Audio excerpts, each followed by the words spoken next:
In a pleasant wooded valley lived a huntsman tall and able. He relied on skill and cunning for the food upon his table. He would walk the forest shadows with his little son in tow, teaching him the archer's art and all that he should know. Keep your eye clear and keen like a falcon on the wing. Keep your heart strong and steady like your hand upon the string. Never bow to a tyrant while your people are laid low, for the highest head may fall to the man who wields a bow. In the valley there was freedom, and a man was left to living. But as year gave way to year, the ruling men grew less forgiving. On a day as black as death, a governor to rule them came, turning landsmen into slaves, and Gessler was his name. In the center of the village, Gessler set a lofty pillar, and he ordered every subject, be he serf or be he miller, to do homage to the hat that Gessler placed atop the pole, or to forfeit to the crown his life, if not his soul. But the huntsman William Tell came into town the morning after.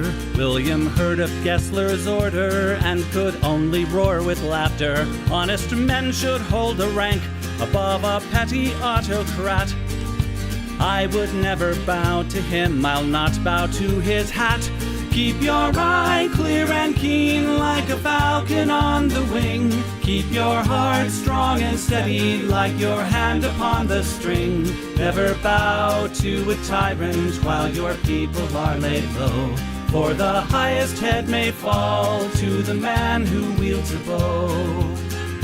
Gessler's soldiers seized the huntsman and his little son for treason, but the people of the village cried for mercy and for reason. Gessler stays the execution, but a cruel test contrives. Prove to me your skill, and you may ransom back your lives.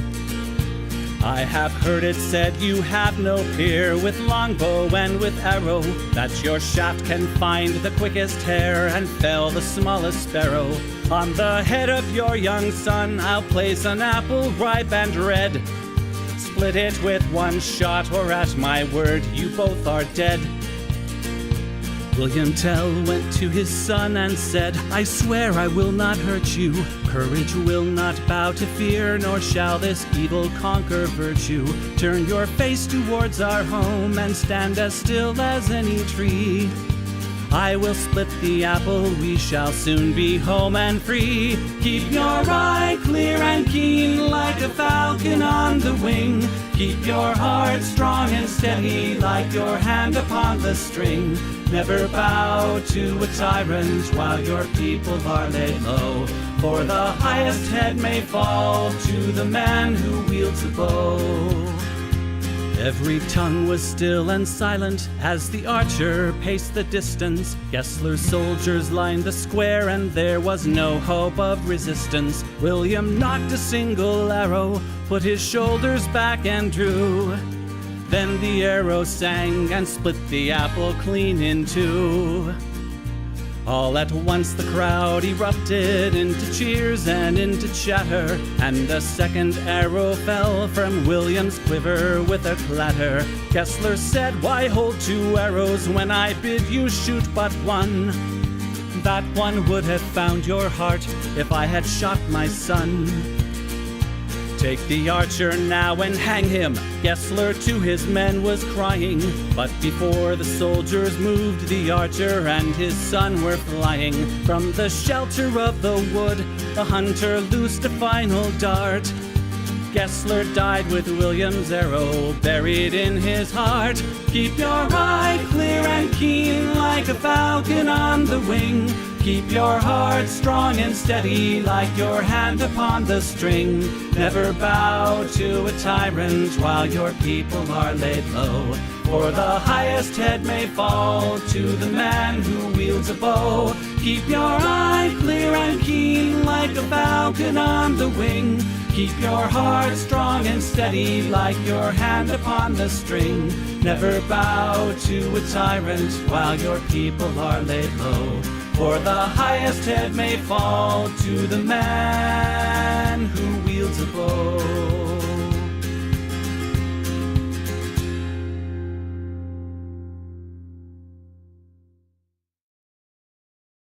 Those who make peaceful revolution impossible will make violent revolution inevitable.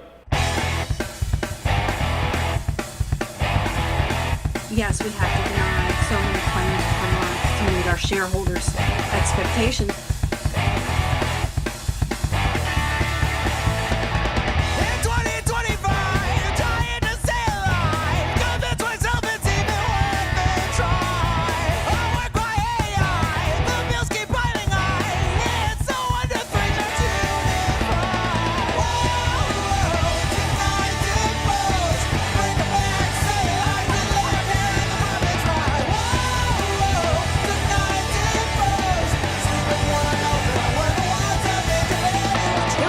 Including children, have lost their health insurance. What's so frustrating is that politicians spend decades saying they recognize the problem and they make promises to do something. The concurrent resolution on the budget for fiscal year 2025, HCON Res 14. The committee will now proceed to consideration of the committee print. Mr. Chairman,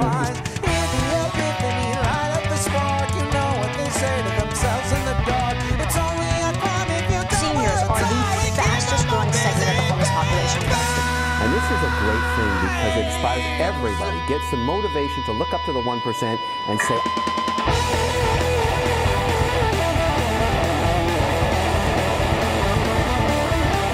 now they're looking at your vote, they're looking at your anger, and they're moving to apprehend those who say something in anger.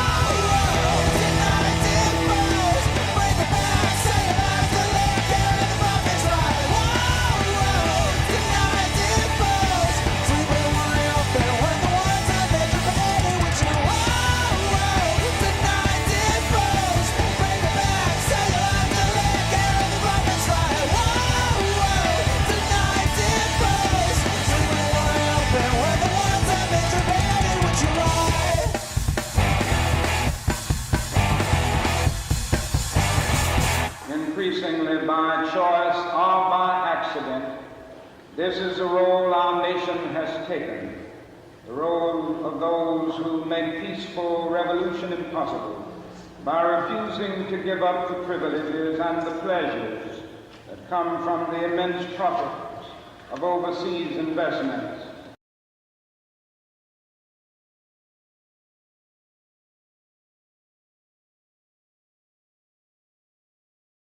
Hello, everyone. How we doing? Hello, Superjet Guy.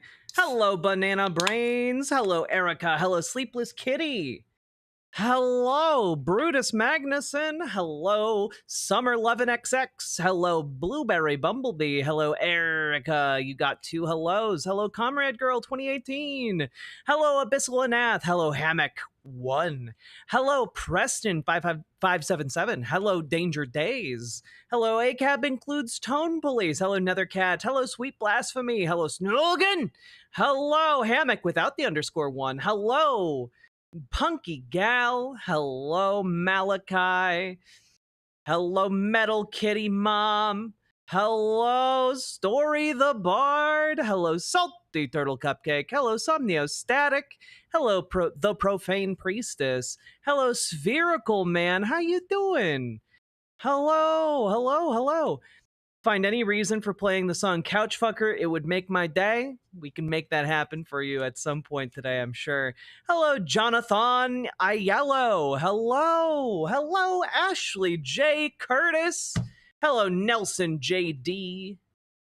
Hello, how we doing? People are spreading the word about 5 calls. Keep going. Yep, we're going to keep on doing what we can.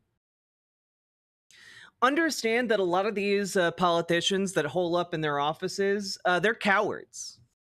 When they see a torrent of phone calls coming into their office and their staffers panicked and sweating at the effort of just cataloging the voicemails, they panic, especially with an election coming up.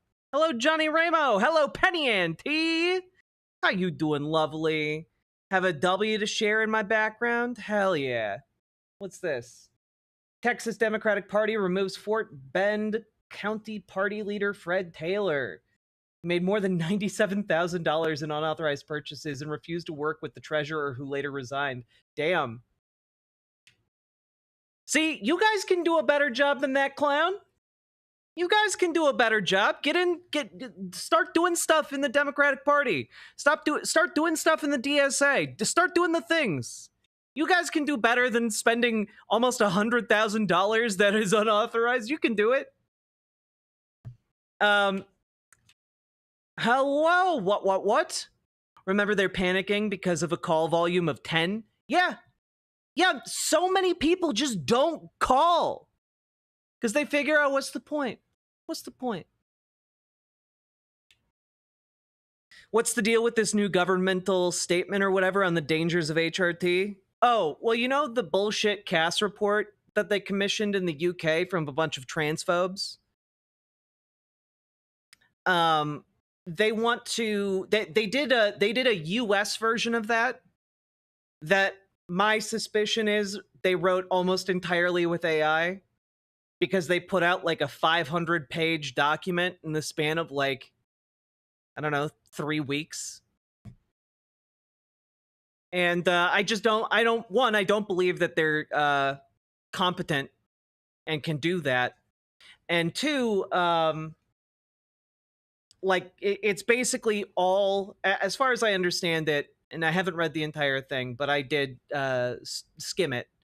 As far as I understand, it's basically a bunch of,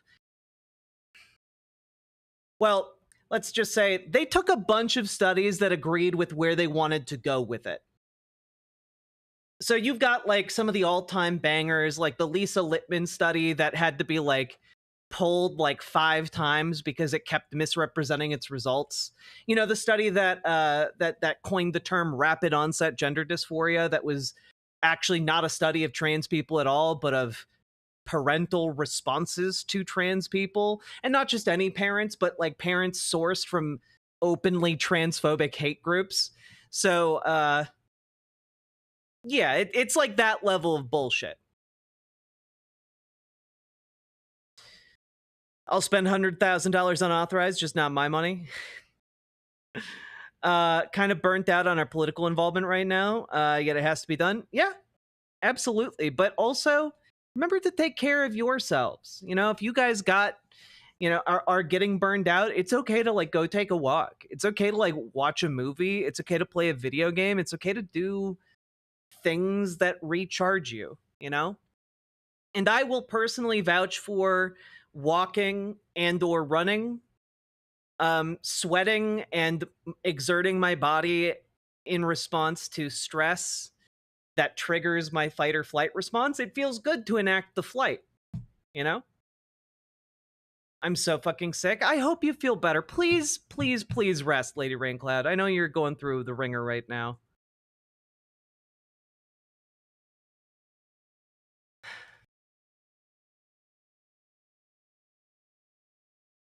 The metadata on the PDF cites the compilers as an anti-transgender philosophy professor from MIT named Alex Byrne, at least 2 people from a DC consulting firm named Gildan House. TikTok is infuriating at the moment. Liberals on there are now more obsessed with Kamala Harris Met Gala outfit than our democracy falling apart. Well, you know, that's liberals for you, and that's why we don't trust them as far as we can throw them. You know, right now, our main goal should be radicalizing liberals so that they're, you know, at our position. That should be our main goal.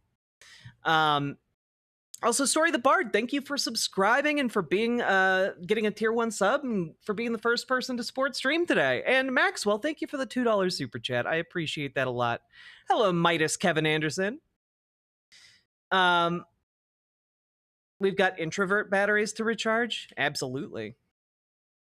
But yeah, like it's a joke. Like, for as much as the CAS report is a joke and well known for being just like comically bad science, the American version of the Cass report is like exponentially lazier and worse. You know, they essentially want to bring back conversion therapy for trans people. I know that when I say that, some people are going to panic. Don't panic about that yet. But like, that's the purpose of this, and that's why we should all just point at it and laugh collectively, which is essentially the reaction from most of the mainstream medical establishment.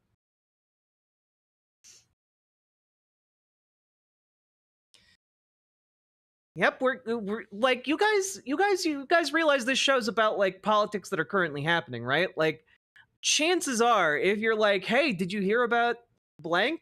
The answer is yes, I did. I did hear about blank. And also, chances are I put together like an entire show talking about blank, and also have like, you know, like things planned to talk about it. Are we doing that exactly? Liberals aren't easily moved, even in the face of rather extreme situations. That's absolute horse shit. That is absolute horse shit.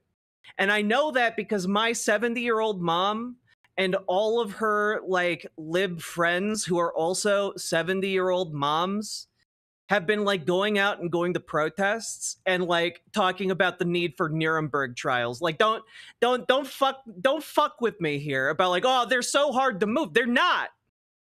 They're literally doing more than most people in my generation. So like, I don't know, let them be radicalized. Like, I don't know, like go to some of the local protests out there. Like 80% of the people there are old liberal like white ladies. At least in a lot of the suburban mom demographics. You know, you'll find the more diverse crowd in cities, obviously.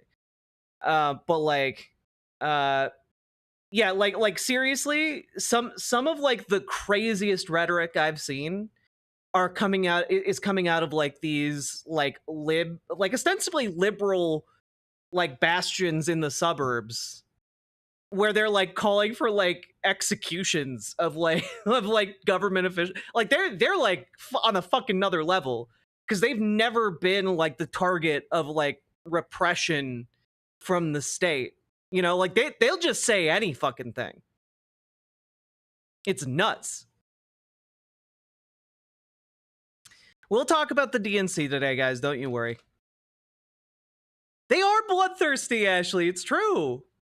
The wine moms are terrifying. I heard the same thing from my mom. Her old mom's group from New Jersey are all out protesting. I was the only and they're the same age group as Jack's mom. Yeah, it's crazy. I've never seen boomer Fed posting. That's because boomers don't like Fed post online. They just like, you know, write signs and like, you know, they yell it to the officers. At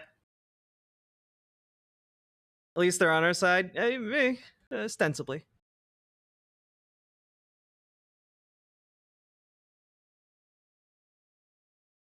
Did you hear about the Library of Congress denying entry to some MAGA appointees? Good.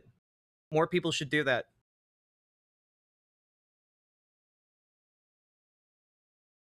Liberals are very easily swayed, but that's why we need to sway them to our side and then keep them there.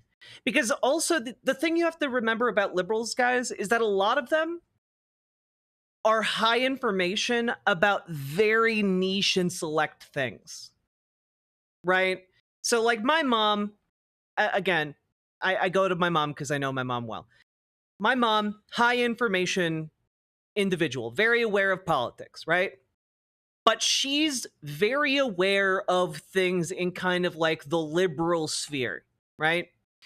And one of the ways that that kind of manifests is that she doesn't really understand the dynamic in the Democratic Party, that there is a conflict going on within the Democratic Party between like, you know, your David Hoggs and your, you know, more establishment elderly folks.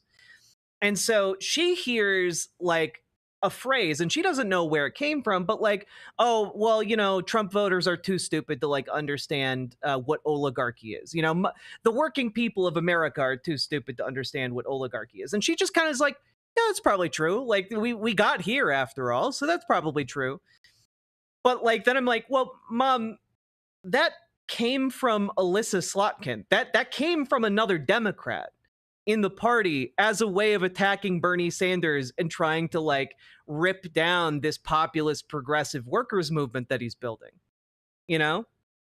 And so like, and she was like, wait, really? Why would they do that? And it was like, well, because there's an entire wing of the party led by Chuck Schumer that is dedicated to doing literally nothing, letting the damage get as bad as possible, and then just sailing into the elections, you know, as the only viable alternative.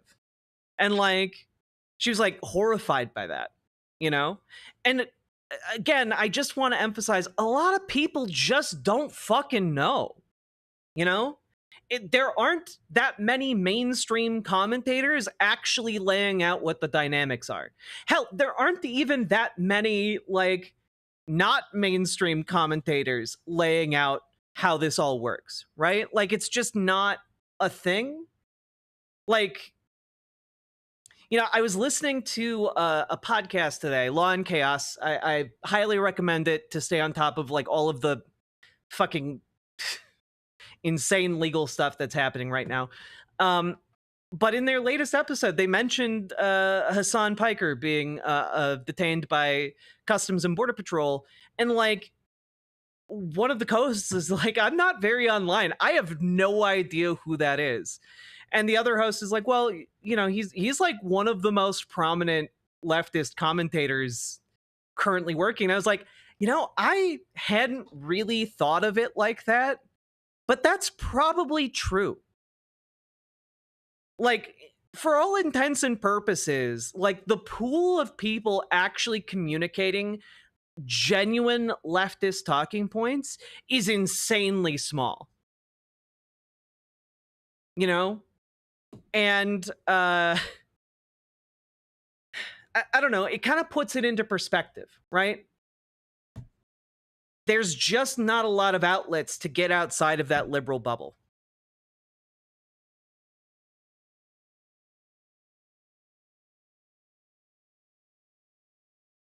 Hey, Lavender Nyan Cat. Hello, Dragons are Puggers.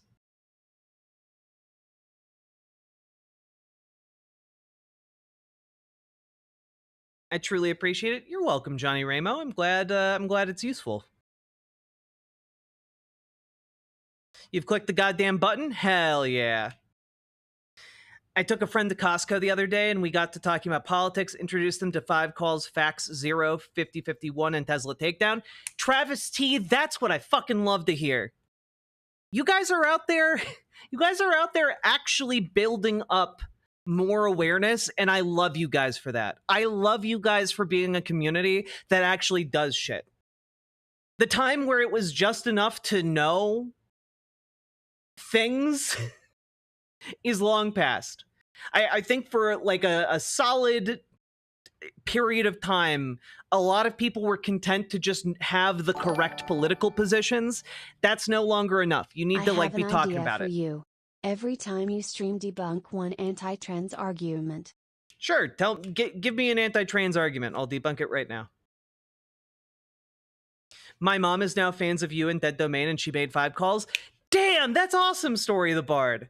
That's awesome. And also, hello, Story the Bard's mom. You did good. Your kid's great.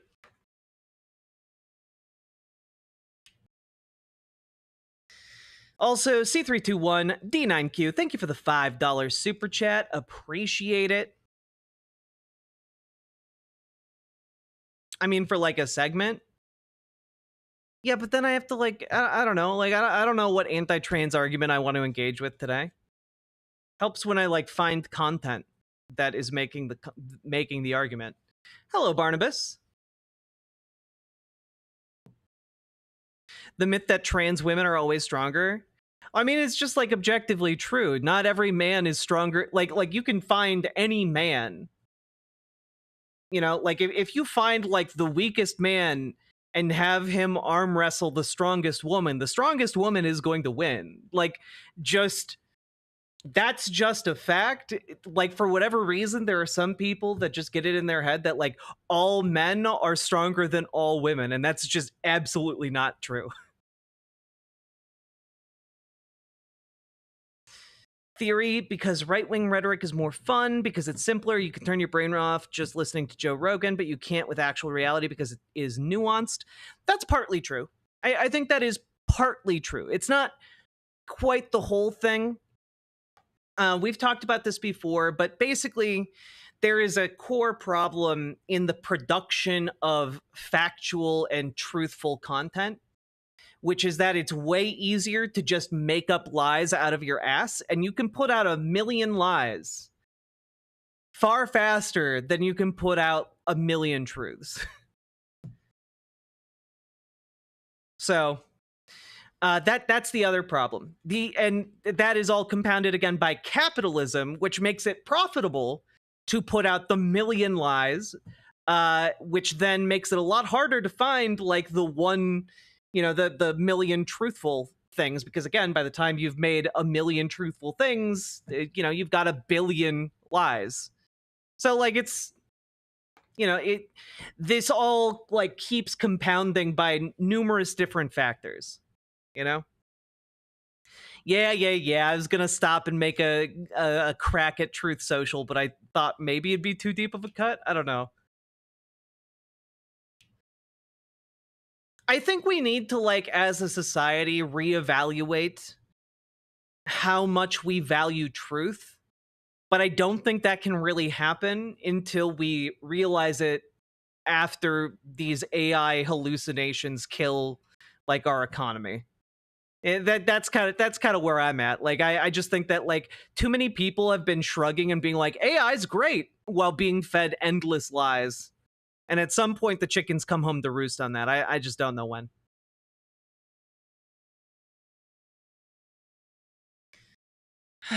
We need to return to the forums. We do.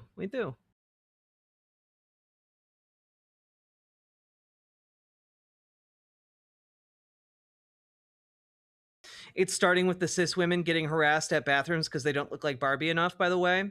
Oh, yeah. Yeah, they've been getting harassed in the bathrooms for a while now, especially in like deep red states where everyone is on pins and needles about trans people trying to like, I don't know, trans their kids in secret.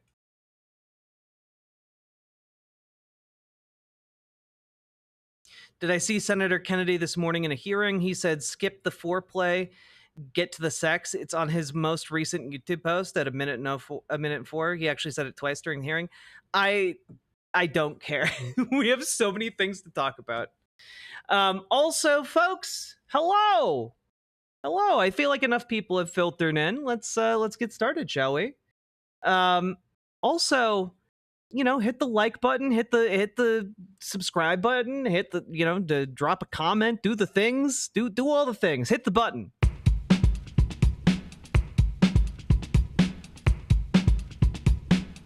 Go. Click the button. Click the button. Click the button. Click the goddamn button. Click the button. Click the button. Click the button. Click the goddamn button. Click the button. Click the button. Click the button. Click the goddamn button. Click the button. Click the button. Click the button. Click the goddamn button. Click the button. Click the button. Click the button. Click the goddamn button. Click the button. Click the button. Click the button. Click the goddamn button. Click the button. Click the button. Click the button. Click the goddamn button. Click the button. Click the button. Click the button. Click the goddamn button. Click the button. Click the button.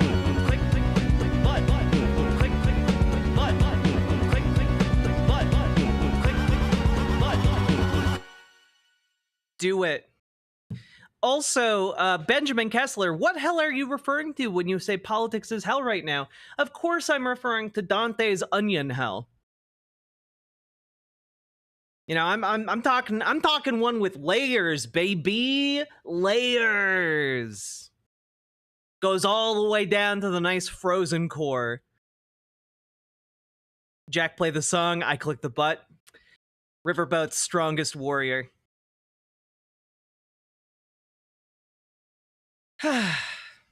Also, remember to support the stream. You know, consider dropping those subs, donos, memberships, super chats, etc. This show's a lot of work to put together, and I like my job, and I would like to keep doing it. So please continue to support the stream. Very knifey duck! Behold, a duck approaches. Thank you very much for the $5 dono. Completely unrelated, well, slightly related. I went on a walk today to touch grass because it was beautiful out, and I was walking by a creek, and I saw a bunch of ducks asleep on the side of the creek, and they were all male ducks, and like they were all mallards, and they were like had their little beaks under their wing, and it was really really cute, and I enjoyed it a lot. Just a bunch of, you know, I anthropomorphize animals a little bit, so I was just kind of like, oh, a bunch of like a flock of gay ducks. Like, look at that. Just a gay sausage fest over here. What a wonderful sight. Isn't nature amazing? And you know, it just delighted me. There were like 12 of them. Just guys being dudes. Yeah, exactly. They were having a sleepover. Hello, Joe Burt. Woke ducks? No, they were sleep ducks. I thought I was very clear.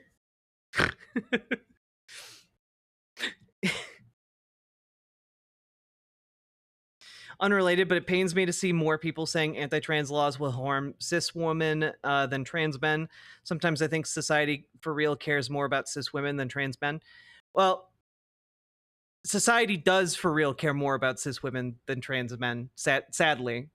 Like, just trans people in general, society cares about us less. That's why we have fewer rights.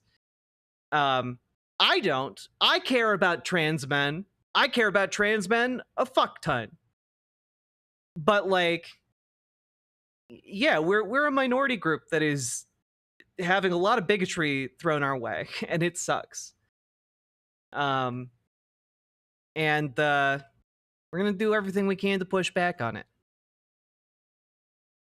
And also, statistically, we're a very small part of the population. So, like, every anti-trans law that gets passed is going to disproportionately affect cisgender people.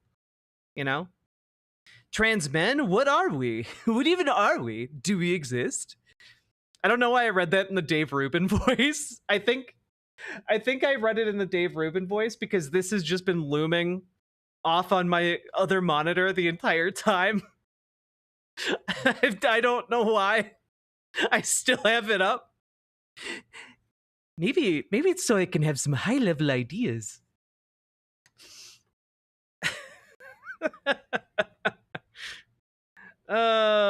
Fuck. I wish people in my life understood how it affects me. Even the pro-trans people are just sleeping. Yeah, a lot of, you know, I talked about this the other day with like emotional event horizons. You know, people have a finite amount of things to care about, and like it sucks, but like sometimes they're just not going to care about you. You know, they're not going to care about me sometimes, you know, because I'm not in their their sphere of emotional event horizon.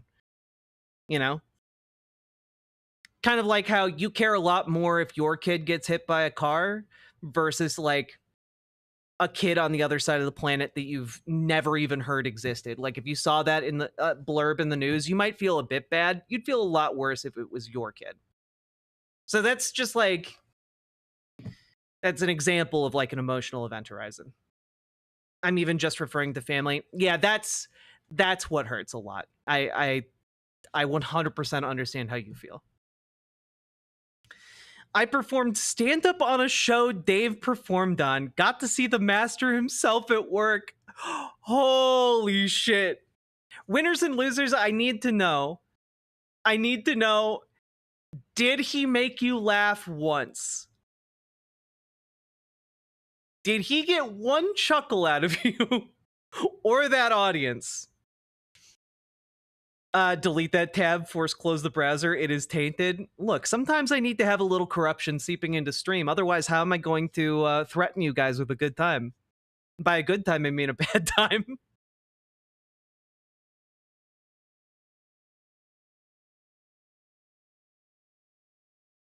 A coworker today during lunch told me she bought a plane ticket, and she said she was asked questions such as, does her name match on various forms of ID? And there were questions about her appearance too. Yeah, I'm trying to minimize my travel because I don't want to deal with that shit. He asked the audience open-ended questions, which is super weird if you're not the headliner. Not even clever ones. Stuff like, what do you want me to talk about? Fuck, dude. What?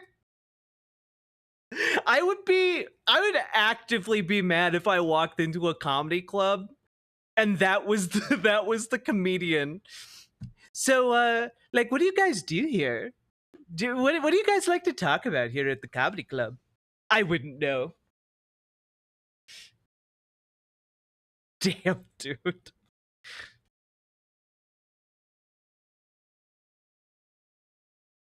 I didn't laugh, no, but I'm a very hard mark for laughter in a stand-up crowd. He did finish on a laugh because he had a closer that was fairly generic, but from his old act, damn. Yeah, I'd sue for emotional damages. Hey, Feisty's Bard. Oh, God.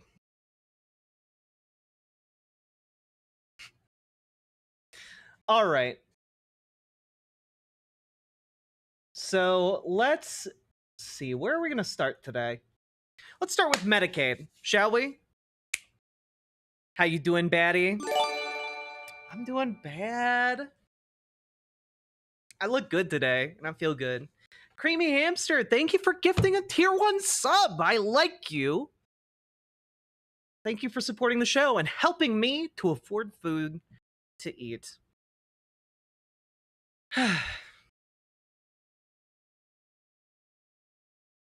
Okay.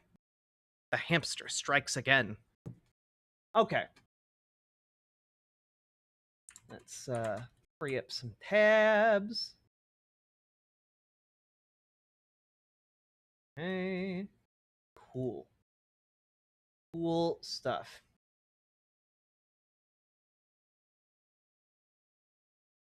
All right. Here we go. So, folks, as many of you may or may not know, there is this little thing in America called Medicaid, and it keeps approximately 70 million people out of a country of, what are we at, 380 million people alive. You know, 70 million out of that number is not a small number of people. And 35 million of those people on Medicaid are children. And we're at 330 million. Okay. 35 million of those are children, and Republicans basically want to end the program. That is not an exaggeration. They are looking to cut $880 billion from the program every year, cutting $88 million until there is none left in about 10 years. Okay? And this is catastrophic. Basically, anyone you know with chronic disabilities, anyone you know who has been grievously injured, any child you might be aware of living in poverty, they rely on Medicaid in order to live. Okay? And it is horrible. This plan has the very real possibility of killing millions of Americans. And you might be asking, wait, why would they do that? Why would Republicans come up with a tax plan that would kill millions of Americans? And the answer is very simple. Number one, as we've seen from a lot of their messaging of late, they've been basically branding anyone who is unhealthy or chronically ill or disabled as traitorous. Robert F. Kennedy has been making statements about how, you have a patriotic duty to be healthy, which implies, that it is unpatriotic, that it is in fact traitorous to be unhealthy. So, mixed amongst this rhetoric, you also have the idea that there is a ton of waste, fraud, and abuse. And yet, the amount of waste that even Republicans, the most hardline Republicans, are alleging to have found is like $50 billion. And that's like a very high estimate, coming out of Elon Musk's Doge, which has been riddled with errors. But even granting that, that is nowhere near $880 billion. And so, why are they doing this? Well, it's because they want to take that $880 billion and give it to the richest people to ever exist in the form of tax cuts. They want to cut $880 billion of taxes on the wealthiest people in the country. That's why they're doing it, right? So, before I go on, we're going to talk about what we can do, of course. We're also going to talk about what other people have been doing. But before we get too deep into the weeds here, remember to like, comment, and subscribe because you guys make this show possible, and I could not do it without you. And my editor tells me that you guys respond when I ask you to like, comment, and subscribe in the video, so here I am. Do the things. That being said, let's take a look at, hey, you know what? Maybe there is just a massive market in America. Maybe people are just tired of having Medicaid. Maybe people just really don't like having coverage and healthcare when they're poor and destitute. Maybe they don't like being able to go to the doctor, actually. Zia Spots, thank you for the $2 super chat. Let's take a look, shall we? So here is voter opinion on Medicaid cuts. And this is support for Medicaid cuts. And you'll note that, the lighter the coloring is, the more support there is for Medicaid cuts. And you'll note that there's not a lot of support for Medicaid cuts, actually, anywhere in the country. The closest that you're really getting is around 10, maybe 13% in select counties. But yeah, there is not a single congressional district in the entire country that has support for these cuts higher than 15%. Not a single congressional district. Okay? Republicans are currently feeling the heat on this. And they are, they're kind of panicking. Because here's the deal with these cuts. They all know it is political dynamite. It is suicide for them to support this. They are not going to get reelected if they are responsible and have the blood of their own constituents on their hands. Which is exactly what voting for these cuts is going to do. Right? So, what they were trying to do is kind of be a little sneaky about it. They were trying to introduce it and then get a critical number of votes on these committees that are required by law to go over it after they release the initial budget. And they were going to try and not make a big deal about it. And the problem with that is that everyone who relies on Medicaid knows exactly what they're doing. And there are 70 million of them who then have friends, family, they have people who care about them and their well-being. And so it is not surprising in the least that once again, and unfortunately it has to be once again, but once again, disabled people have gone to the Capitol and made a bit of good trouble. So let's take a look here at what happened today in the Capitol as they were discussing these horrific, murderous cuts they are proposing to Medicaid. This is Michael Lewis, the AAPD's director of policy, reporting from the Capitol building, the Capitol complex. While I'm here at the Rayburn House Office building on Capitol Hill, waiting for the House Energy and Commerce Committee to begin the markup of their reconciliation bill. They released their bill language Sunday night, and the bill contains $715 billion in Medicaid tax reductions in payments to providers, reductions in the federal matching percentage for expansion population. Just to clarify what that means, cuts to the federal matching funds to expansion populations. Essentially, the federal government expanded Medicaid to basically take on 90% of Medicaid coverage for states that have expanded Medicaid, right?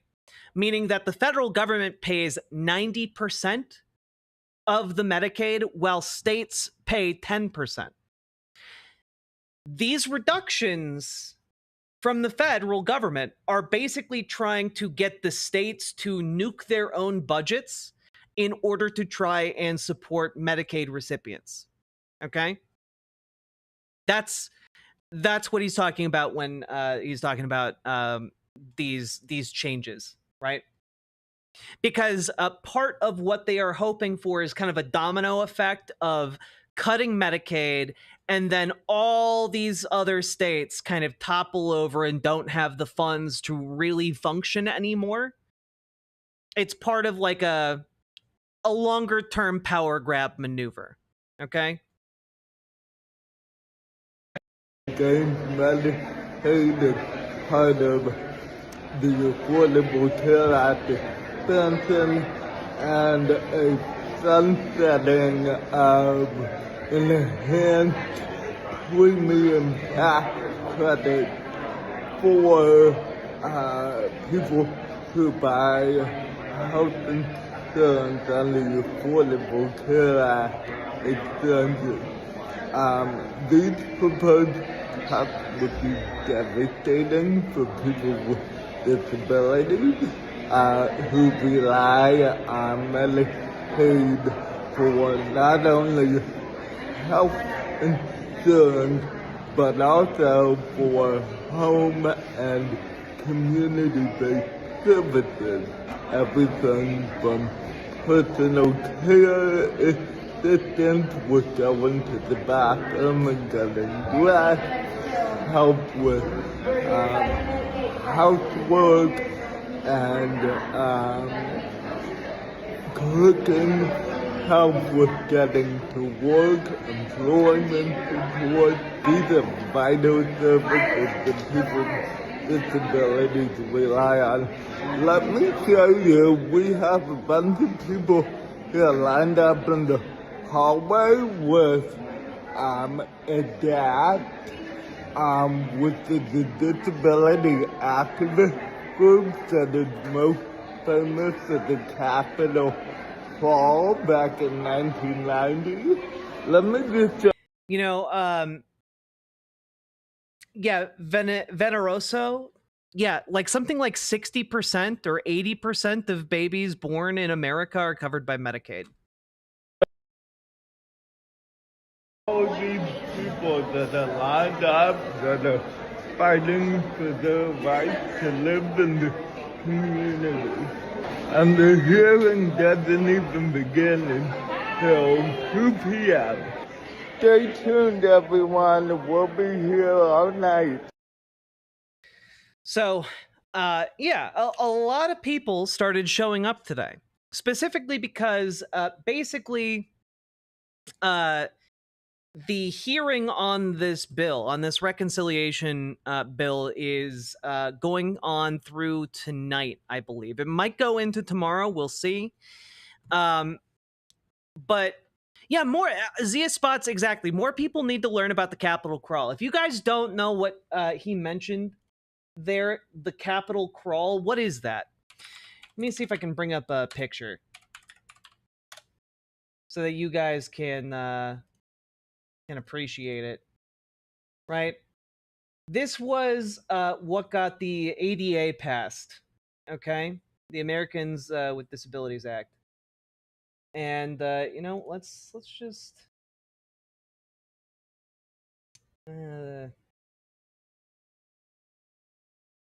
you know, what I hate is that a lot of these pictures are black and white to make it seem like it's old. Like this is a real old thing, but like it's not.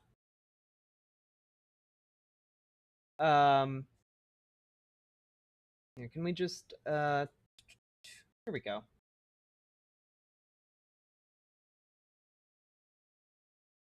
People with disabilities, children with disabilities showed up at the Capitol of the United States of America and pulled themselves out of their wheelchairs and crawled their way up to the Capitol building. Right? Like this is what it took.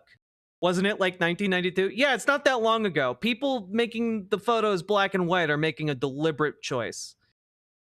You know, like people literally crawled in desperation in order to get these rights. Goddamn legends. And in the spirit of that kind of activism, right? Protests erupted today in the Capitol building before the House Committee on Energy and Commerce. All right, let's take a look at that.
By the way, when people talk about, you know, cops being pigs, this is why, by the way. They arrested 25 of those people.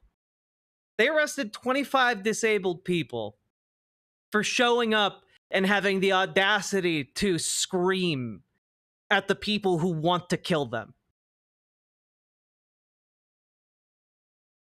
That, you know, like that's if you ever wonder, hey, why don't people like cops that much? Yeah, it's probably something to do with the fact that they're doing the work of the state by imprisoning people upset about the fact that they might be killed. Anadexis, thank you for the tier 3 sub. I very, very much appreciate that. Of course, you know, let's get more looks on what was happening at this protest, because as you can see, these protesters got into the committee chambers and started shouting and shouting at the Republicans who were trying to vote on cutting their health care. And they were just too disruptive. And so the Republicans called the police on them, of course.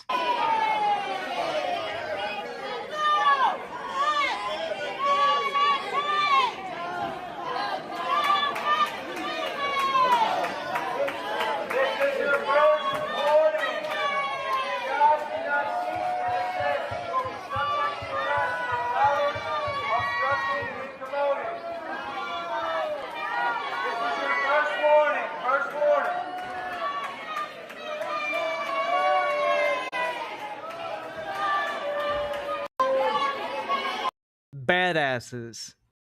Bunch of badasses up in here. That's the kind of energy we need. That's the kind of energy we need. Medicaid? Yeah. The U.S. government, the Republicans in the U.S. government are trying to gut Medicaid, the program that keeps 70 million people alive, half of whom are children, many of whom are on permanent disability. And they want to cut the programs that keep those people alive. $880 billion. Fuck those Republicans. Okay? If you want to know what was happening... Chairman, what was happening in the actual committee at the time when these people started making too much commotion about their possible extermination. I feel like there are only so many ways I can say this. These Republicans are evil. They should not get good service in any kind of restaurant, any kind of establishment. They should not know a moment's peace. And, you know, I know that there are some people out there, like on the new valuetainment show, Her Take, who are clutching pearls about the language of, oh, Republicans shouldn't know a moment's peace.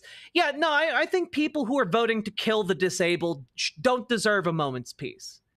And make no mistake, these kinds of cuts will lead to potentially millions of people dying as a result. They are evil and cowardly. Thank you, Mr. Chairman. Let me...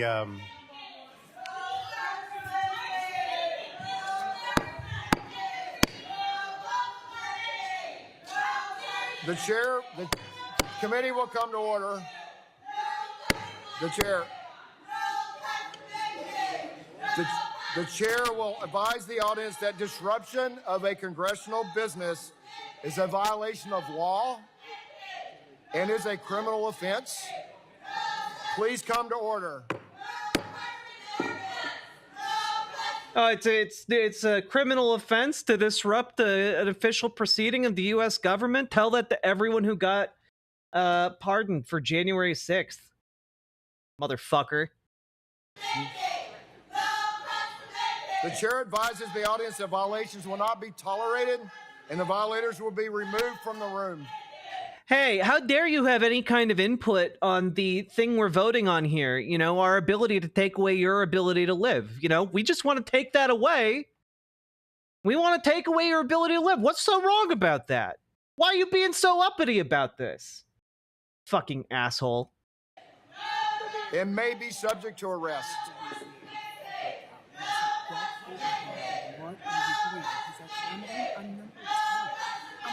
Oh, yeah, of course. Nina Turner's pet dragon. Exactly. Every single one of these motherfuckers in Congress, every single one, free healthcare, the best possible healthcare on the planet, tippy top, never have to pay a dime. But, you know, all of you poors, you don't deserve it. All of you poors don't deserve Medicaid. I truly do love what you are doing, and this is all I can afford right now. But keep on trucking or chewing. Johnny Ramo, thank you for the tier 1 sub. I really, really appreciate it. They have an empty chair and then this important markup. And so he's like, okay, I'm headed over.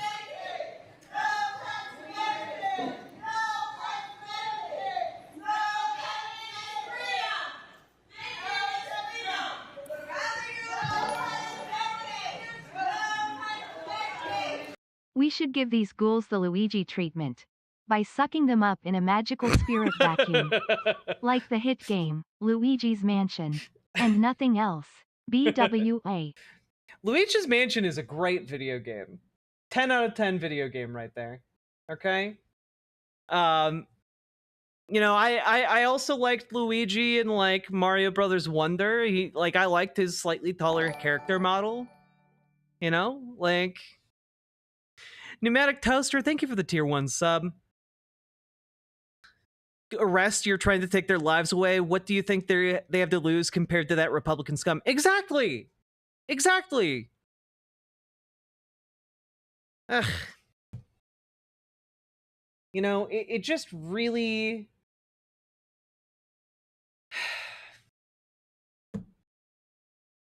I have no words really of how terrible this is.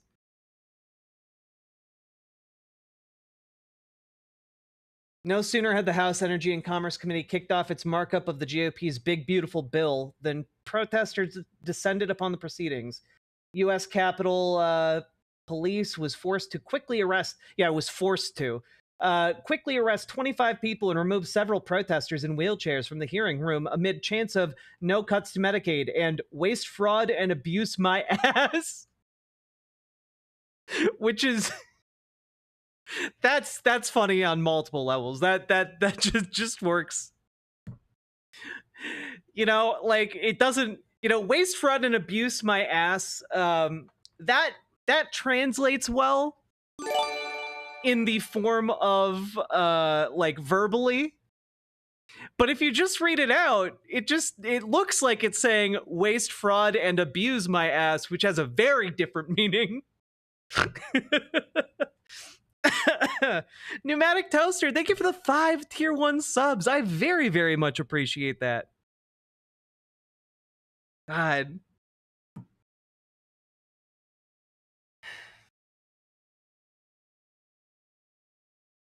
Also, just like, people feel very strongly because they know they're losing their health care, said ranking member Frank Pallone, a Democrat from New Jersey, asking police not to arrest protesters if possible. Many of them are disabled, and I don't want to see them further hurt with their disability in the process of being arrested. Which, like, you know, maybe then don't arrest them. You know, like, you can just not. Like, hey, are you a Capitol Police officer right now? Consider not arresting them. Consider using your discretion as an officer and not arresting disabled people who just want to live. You know? They don't want to be there. They don't want to be in the Capitol. They want to be at home, grilling and chilling.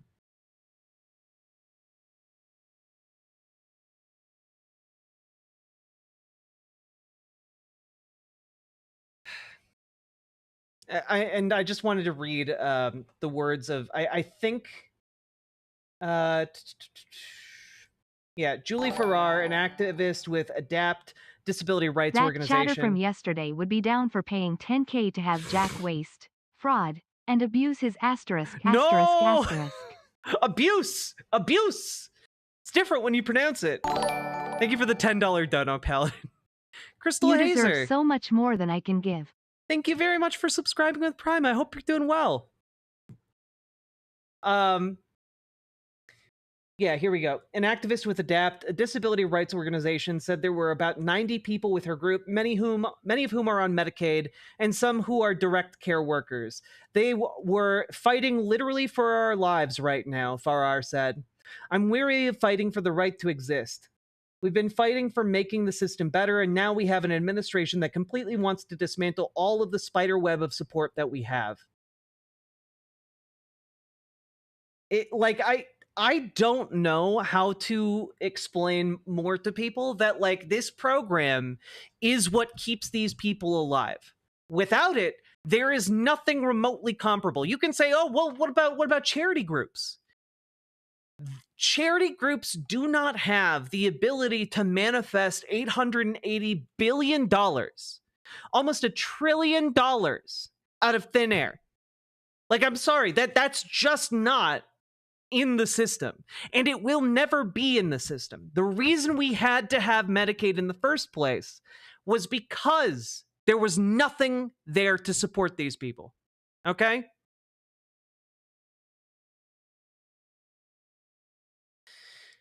And Jason Kelly on police simply not arresting people. That's what happened here in Salt Lake City, Jason says. The state representative wanted protesters arrested, and the police were like, nah. Police said no one was breaking the law, so they had no reason to arrest people. Yeah, you know, like if you're a police officer in that situation and, you know, someone broke the law, no, they didn't. You're the police. You can just say, nah. Yes. Red kayaks. They want to cut 880 billion with a B, almost $1 trillion, in order to give it to the wealthiest motherfuckers on the planet. They want to take the money that currently keeps all of the children and disabled people, not all, but like most of the children and disabled people in this country alive, and give it to the wealthiest people to ever exist. They want to rob these people of the money that keeps them alive and give it to the wealthiest people to ever exist on the planet so they can build their fucking spaceships to Mars or whatever. It's insane. It's insane. And it's entirely because these rich motherfuckers are giving Republicans money. This is open, blatant political corruption. And by the time we get to the end of this, when we eventually win, and we will, like, this is the number one reason why, like, the poster for why we should ban people from being billionaires. Why, like, the tax rate, once you become like a $999,999,999.99 heir, like the cent you get after that, taxed at 100%. I don't give a fuck. You know, I don't give a fuck. This is too much power concentrated into too few hands, and they have bought too many political favors. Yeah, fucking Ebenezer Scrooge asses over here. Ugh.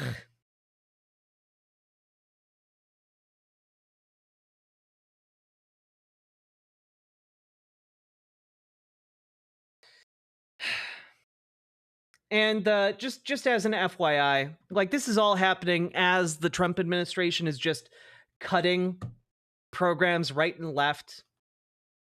And I just wanted to talk about one that got cut earlier today. The administration pulled funding for research on devices for babies with heart conditions. And, like, I know that headline looks bad enough, but the actual content is possibly, you know, worse. So basically, Cornell University was developing very specialized medical pumps for the hearts of newborn babies. Basically to keep children who are born with heart defects alive. And when the Trump administration cut that funding, that device that they developed and were about to begin testing on animals, they had to stop. That pump no longer gets to exist. And I'm just gonna quote this from the article here. "We've come to a screeching halt because we're 100% dependent on this money to do this work," said James Antaki, a biomedical engineering professor leading the research. "Unless the funding is restored within the next few months," he said, "the project will be cast to the four winds." And that is a direct quote from him. It was $6.5 million in a grant to Cornell University, and they cut it specifically in retaliation for pro-Palestinian student protests. In order to squash the free speech of these students, they threw cutting-edge heart pumps for children born with defective hearts who would otherwise die. They threw that research in the garbage to spite people for using their fundamental right of free speech, to criticize a genocide. When we talk about Republicans being a death cult, this is what we mean. This is exactly what we mean. You can't call yourself pro-life and then just hand wave away cutting money to research that is designed to keep newborns alive.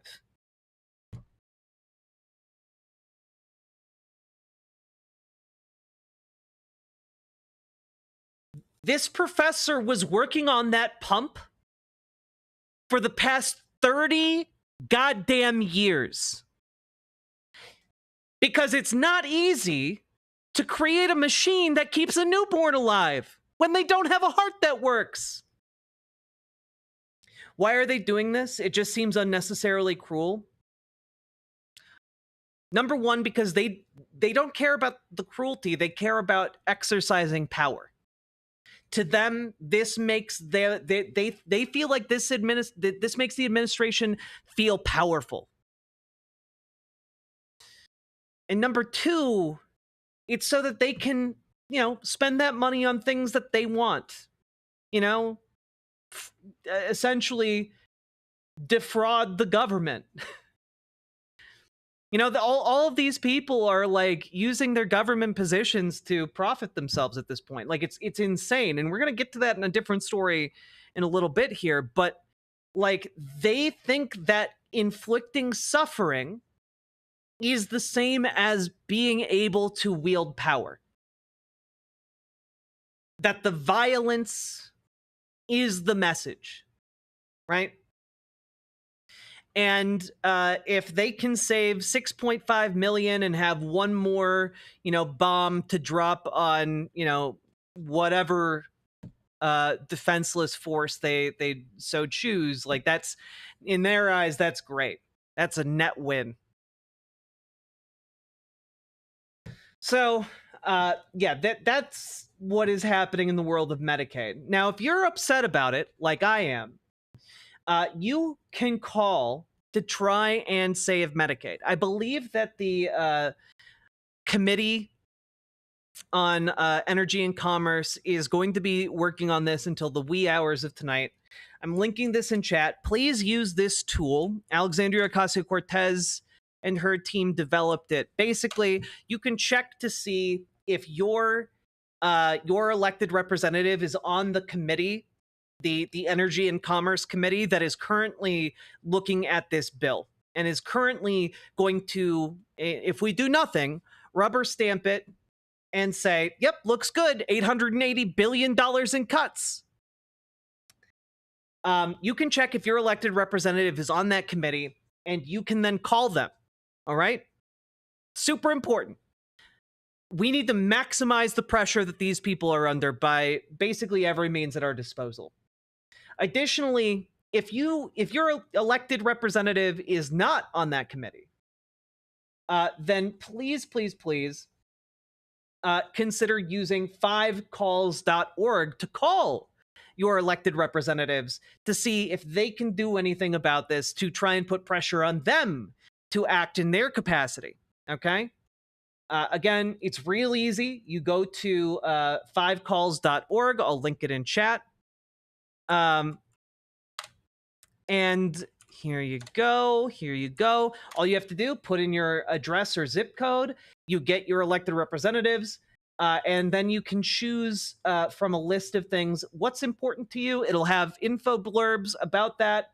And one of the things at the very top here is about Medicaid. Defend Medicaid from budget reconciliation cuts.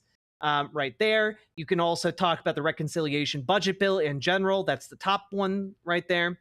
So it gives you a lot of useful information that you can continue to use. But y'all, I want you guys to call right now. Okay? The reconciliation bill and in the Energy and Commerce Committee, that's happening right now. Okay? Call. I want every single person watching, and there are approximately 340 some of you watching right now. Call. When 10 people call an office, it's considered huge. We have You know, we have 30 times that available right here in this particular stream. All right? So call. Do it now. All right? Yeah, 260 on YouTube, 76 on Twitch. We've got like 340 some of you, okay? I'm German, then you don't have to call, but you could send them like an email or something, I guess. Call your embassy in DC. All right. So call.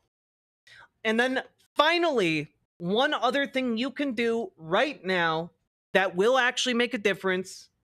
You can use this website here. It is called factzero.com. Okay? And one thing you can do with factzero.com is you can send faxes for free. And you might notice here at the very top of the page, fax your congressperson, senator, or governor. And that will bring you to where you can do that. And you can do it without a fax machine, but that way you get a solid physical piece of paper into their office instantaneously. And that way you know that your message is there and is at least going to be seen by someone, okay? Go do these things. That is what we can do right now. Keep leaving those messages. Keep faxing, okay? It's really, really important. It genuinely does move the needle because, guys, most of the time, these people aren't dealing with anyone calling their office. Most of the time, they're grilling and chilling.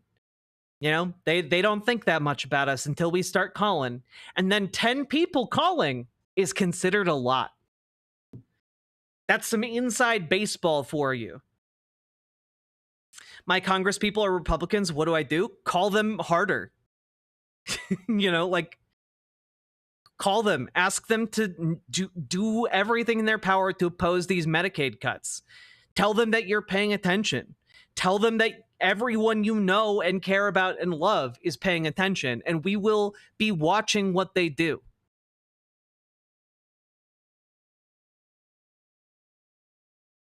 Okay? They have fax machines. They are from the past. Guys, a lot of the people in Congress are like a bajillion years old. They still use fax machines. All right? So that is what we can do. When we actually, like, this video, hopefully will go out tomorrow. It might still be that you can check and see if your elected representative is on the Energy and Commerce Committee. I hope that that is the case. Hopefully they don't sign anything tonight. I'll be keeping an eye on that, but go do the things, and even if they do rubber stamp it, that is not the end of the fight. We continue to fight, keep calling, keep amping up that pressure, and we're going to keep fighting hard, okay? All of us together.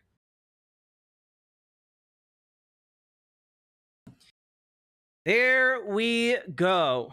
We did it. We did it, everyone. Hey, guess what? We've been going for an hour and 20 minutes. If you have been enjoying this show or getting anything useful out of it, hit that follow button on Twitch, hit the subscribe button on YouTube, like the YouTube stream, and please consider dropping those subs, donos, memberships, super chats, etc. Because let me tell you, this show is hard to prepare and emotionally taxing to do. I did the thing. I swear I've made more of these calls this year than in any other year of my life. Same. I don't think I really have any realistic way of doing so, but I'm thinking of getting out of the US. It's a totally valid response to what's happening. I do calls and emails despite my senators and rep are GOP. Yep. Do it anyway. Do it anyway. Do it nonstop. See you, Garby the cat. All right. So we have things to talk about and do.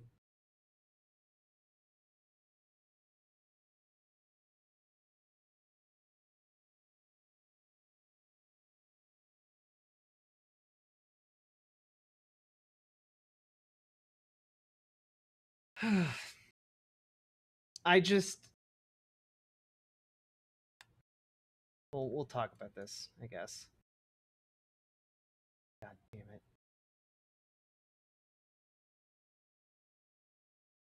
Oof.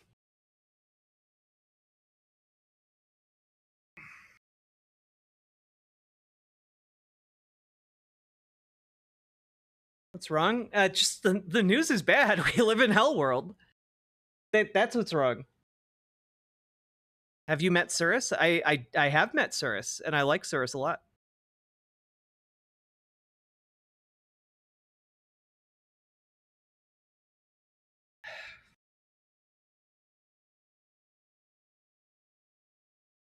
Whew. Oh, my Riverboat chat isn't updating. That's why I didn't feel like anyone was saying anything. That was weird.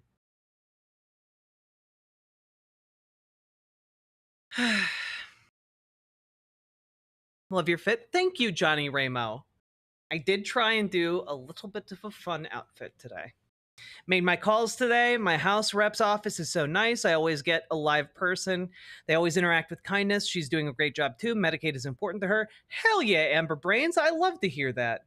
Glad it went well. The feels when Jack is ignoring us. Look, if you want my full attention, subs and donos are the way to go. Voicemails and emails left and sent respectfully. That's what I like to see. Yeah, don't call up your congressperson and let loose with a bunch of swear words and tell them how much you hate them. Don't do that. It's not going to be effective.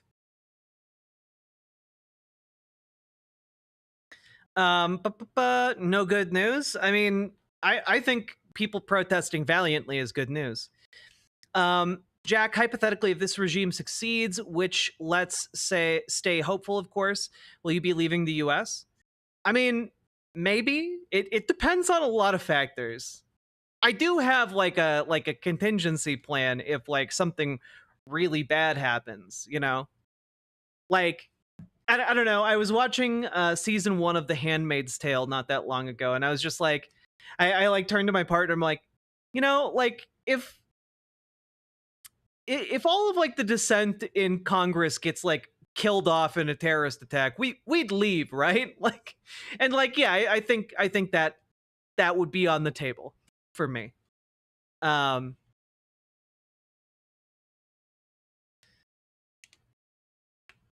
And I'd continue the fight from elsewhere, but like, yeah.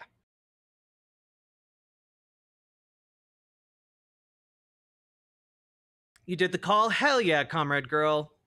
Come sleep on my floor? Hell yeah.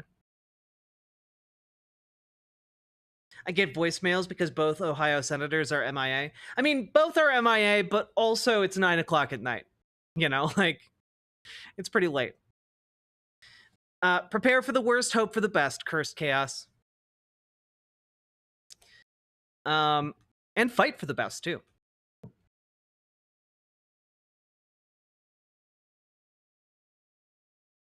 Day they diss me at Coffee Hut and my credit card stops working, gone. Yeah, no kidding, right?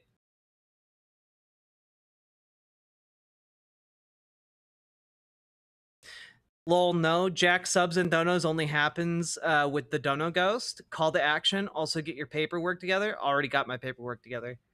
Although I never got my passport, and now I don't really expect to. Luckily, I still have documentation that would let me leave the country. Let's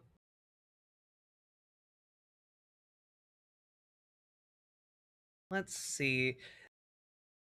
Yeah, depending on like what your circumstances are, that's going to change your decision making. Like if you have kids, if you, like how prominent you are, like a lot of things are going to affect your decision,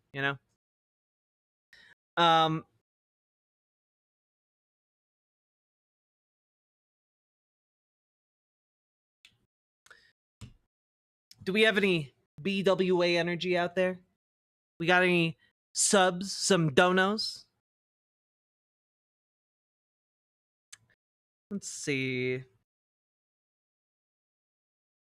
kids or dependent parents, yeah, it's going to affect your decision making. You're thinking about leaving the country. I'm not really thinking about leaving the country. I'm just saying, like, if there were like clear signs that I was about to be like fucking rounded up for concentration camp or like, I don't know, killed by brown shirts, like, yeah, I'd probably do something to avoid that fate, you know?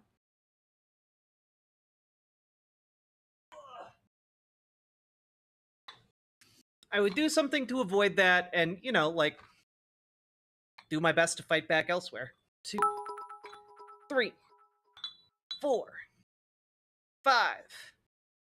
Whew. Rex Parka, thank you for the 500 biddies. That is very kind of you. 3, 4, 5. Do boats need real ID? That I don't know.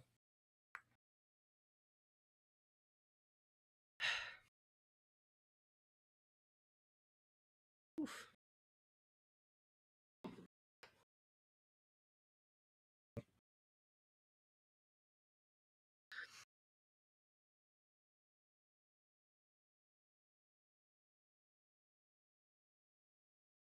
I said earlier in another stream that it looks like I won't be able to go back to the US to complete my degree. But now it looks like I might be able to go. Oh boy, it's gonna get interesting. I hope that if they deport me back home and not to fucking CCOT, Libya or something. Yeah, where are you? Do you if you don't mind me asking, where are you coming from?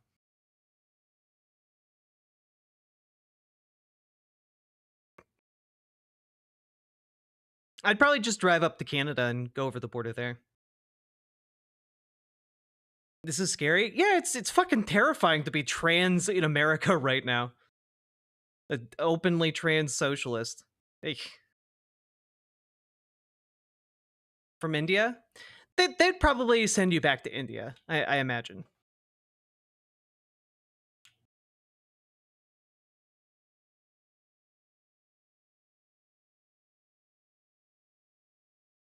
Also, you just saw my blue.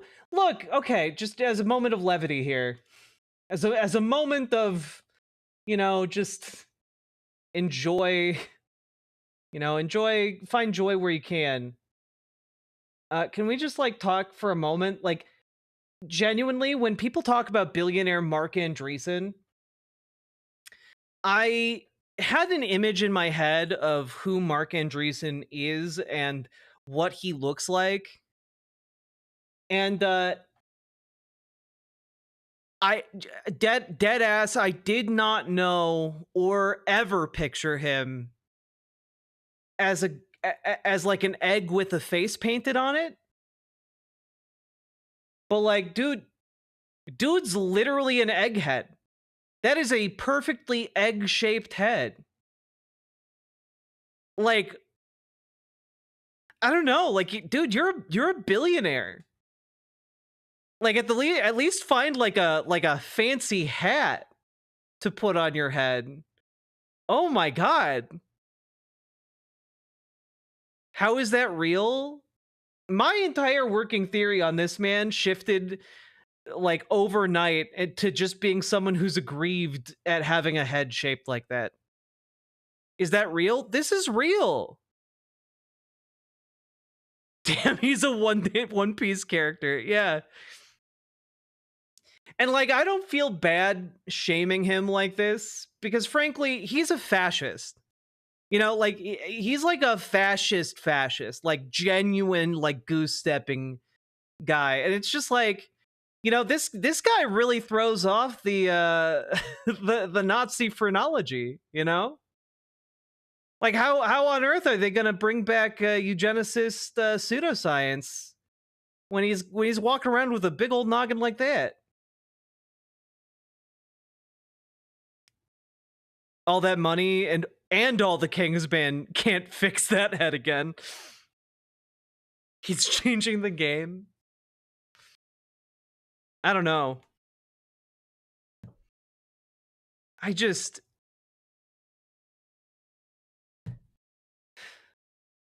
One of these days, he's gonna he's gonna look like the one with egg on his face.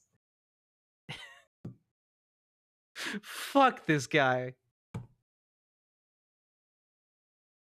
Goose egg stepping? There you go. Yeah, like this guy started reading like Curtis Yarvin's like insane ramble posts about how to be fascist and like just made it his entire personality. It's silly as fuck.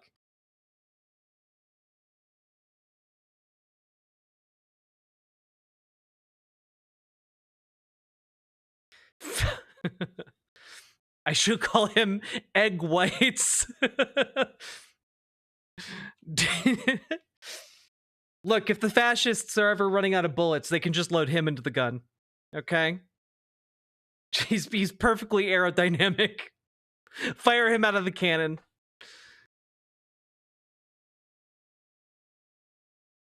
I'm bald with a spectacular skull shape. I'm not reading any of the rest of that. That's already a 10 out of 10 comment right there, winners and losers. God. Is he gonna play Humpty Dumpty in the live action film? I hope so. What's his name again? Mark Andreessen. He's a billionaire.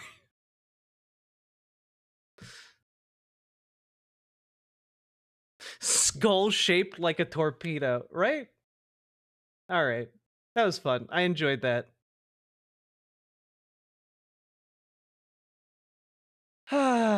Alrighty then.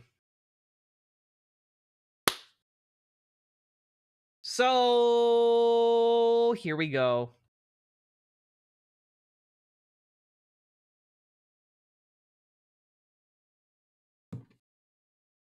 Boop. So folks, there is this thing called the budget. And in this budget, they're doing this thing called cutting Medicaid, approximately cutting $880 billion of Medicaid. And if this sounds familiar to you, you probably are in my chat right now and just listened to my previous segment. But I promise this is about something a little different, though related. And before we dive into it, remember to hit that like button, comment, and subscribe. Do the things that help the channel. And with that being said, we have to talk about the other thing that's in this budget bill, because there's so much in this big, beautiful bill, as Donald Trump calls it. And, well, part of what is in it is a small stipulation on page 380. Now, on page 380 is inserted some interesting language. And that language essentially gives Donald Trump the ability to unilaterally and with no checks whatsoever on his power declare that a nonprofit is supporting terrorism and remove its tax-exempt status. And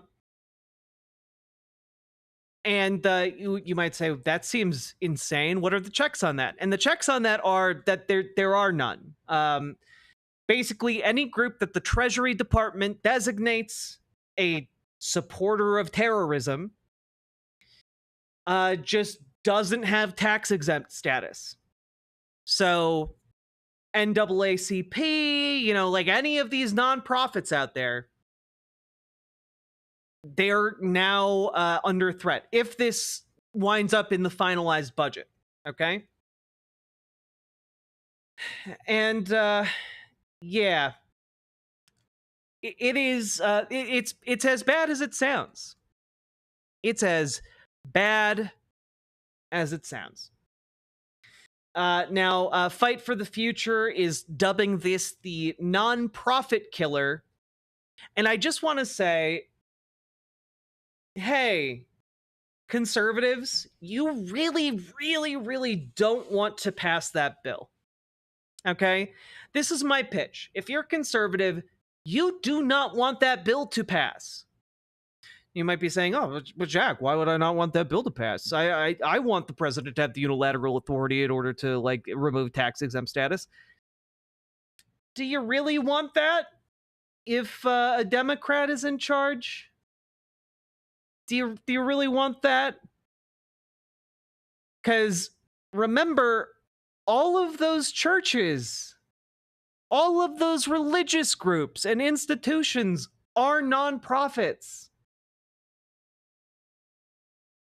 Like, I don't think you want to open that can of worms.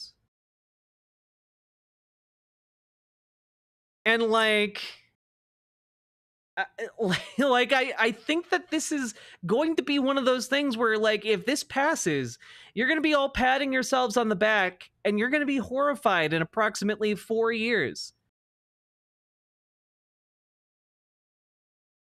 You know, if there's like no check on this at all, and it doesn't, again, look like there is going to be, y'all are going to be in a world of trouble, especially given the fact that historically, homegrown terrorist groups tend to be driven out of, you know, churches that are white supremacist in nature. Y'all don't want this kind of association to be like like the thing you might not want to be pushing. This is all I'm saying. All I'm saying. All right. Remember, they're banking that there will never be another Democratic president. I don't think that is what they're doing. You know, I think smarter people in the Republican Party are banking on that or hoping for that. But the dumb ones are, and that's most of them, do not have any real awareness. They have like time blindness up the wazoo. They have no idea. They're like, well, maybe Donald Trump will just be God King president forever. I think they're banking on that. When you say they, genuinely, it's not. Like, it's not something they can bank on. They're going to lose in the midterms. No steps are currently being enacted that would, like, win them the midterms. If they, and by the way, if they do martial law, they don't need to pass this law anyway. You know, like that's kind of the thing, right? Like, if they're just going to cancel elections forever and only Republicans are going to be in charge, they don't need to pass this. They could just do it. So, like, I don't think there is long-term planning, maybe from people in, like, the think tank ghoul crowd, but, like, for Republican, like, voters, absolutely not. From, like, Republicans in Congress, nah, they're all terrified of the midterms. You know? It's why they're all still very scared about talking about the cuts to Medicaid. Everyone, the voters, politicians, the pundits, from top to bottom, they're all in on fascism. They're not. I gotta be honest with you guys. I'm really sick of this shit. I feel like I have to have this conversation every stream where you guys give them so much more credit for working together as like a cohesive whole than they deserve.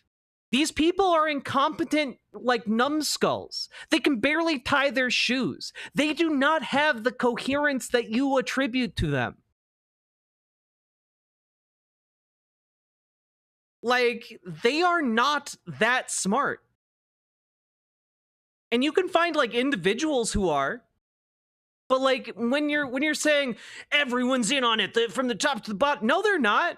Your average Republican voter is, like, incoherent as shit. They're like, yeah, I love Bernie Sanders, but you know, I think Donald Trump is going to do all the things Bernie Sanders does. And, like, that's not true. They're just incoherent morons.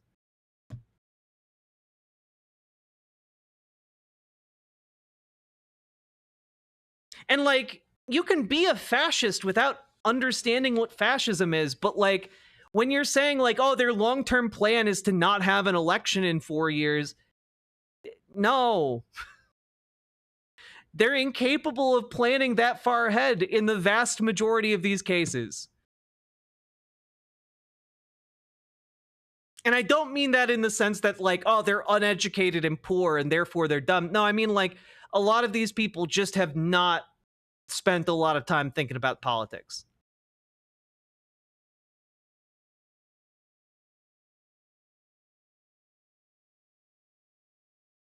Like the very fact here, guys, that we are here again and they're talking about cutting $880 billion from Medicaid. Last time they had a supermajority under Trump, they weren't able to get rid of Medicare. They wanted to get rid of like the Affordable Care Act. They weren't able to do it with a supermajority. Or not a supermajority, a majority in both houses. So like all I'm trying to say here is that like when you say, oh, they have this grand plan and they're enacting it and every one of those fascist fucks is in on it, like that's way too much credit for them. You are making them more powerful by assuming that. So stop.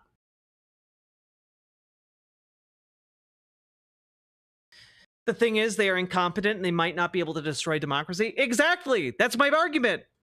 That's my argument. Based McCain Roman Emperor moment. True. I do have to give that to McCain, you know?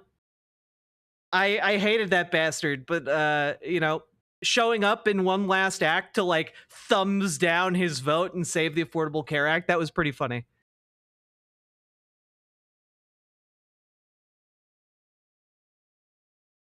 They literally are destroying our country within 100 days. I'm not saying the damage isn't going to be severe. All I'm saying here, guys, is like, I think maybe our democratic institutions might still be functional by the time we get through this. Maybe I'm dumb, but like, what about the Heritage Foundation, who essentially constructed Project 2025? That's why I said the only people potentially smart enough to be like thinking long-term like that are the Project 2025 ghouls, the Heritage Foundation, the think tank ghouls, I'm willing to give credit to like some of the Republicans who are smart enough to have those long-term aspirations. Steve Bannon, for example, one of the smarter guys on the right. He has long-term aspirations like that. The issue is the Trump administration isn't interested in that. They care too much about taking the money. They care too much about the money. They don't care enough about the fascism. And that's kind of the issue. Because you have like the fascist wing of the party, right? And then you have like the people who just want to like rob the bank. They just want to get in and get out, And then you have like, a small flank of like moderate Republicans, whatever's left of them. And there's like, I don't know, like 4 of them total. But like all of that is just to say that Donald Trump is just obsessed with the money. If he cared about the fascism and he was like one of the guys who believed in this fascist project, he would not be trying to screw over his base in order to take money from them. He would just be doing blatantly illegal shit that would just harm Democrats. Instead, they're doing, like they're going for all of the money to give to the fellow billionaires. That's it. Like, do you know how like fucking stupid you have to be to get like the Supreme Court to be stepping in against you when you're a Republican? Like, if they slow walked the fascism, John Roberts would be totally fine with most of it. Like, but they can't do it. Because for them, it's all about the power. It's all about the money. JD Vance is going to be really scary. I disagree. I don't think JD Vance is going to be scary because JD Vance has the charisma of like a soggy cardboard. JD Vance is not scary to me because he does not have a cult of personality that gives one shit about him. JD Vance is like Mike Pence, where like Mike Pence is like a scary guy. Mike Pence has scary political ideas and is like a fervent, true believer in them. And that is scary. But what makes him absolutely not terrifying at all is that no one in the MAGA base gave two shits about him and instantly turned on him the second it was convenient. Then started chanting for his death. Like, they have no loyalty to Vance or to Pence. The cult of personality is non-transferable from Donald Trump. Okay? The right isn't playing 3D chess, it's tic-tac-toe. It is tic-tac-toe, and they're making the losing moves. You know? JD Vance has the charisma of a distressingly sticky couch cushion. Very knifey duck. Thank you for the $5 dono. I very, very much appreciate that. Okay? Yeah, JD Vance can't... That's a really good point, Jenna Sparks, over in Twitch chat. JD Vance can't even order donuts like a normal person. He's genuinely like one of the least charismatic people I've ever seen. You know? Like, dude can't just have a conversation. Okay? Hey, Two Dad Smoochin', where you been? Literally no one else has the Riz, and that's their weakness. Yeah, if other people had the Riz, they'd be using it. So all I'm saying is that, like, the scariest thing about Trump is that people support him, right? It's that cult of personality.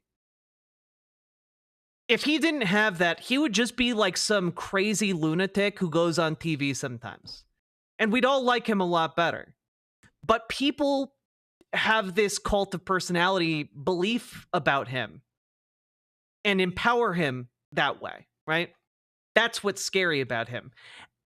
And I don't think it transfers to JD Vance.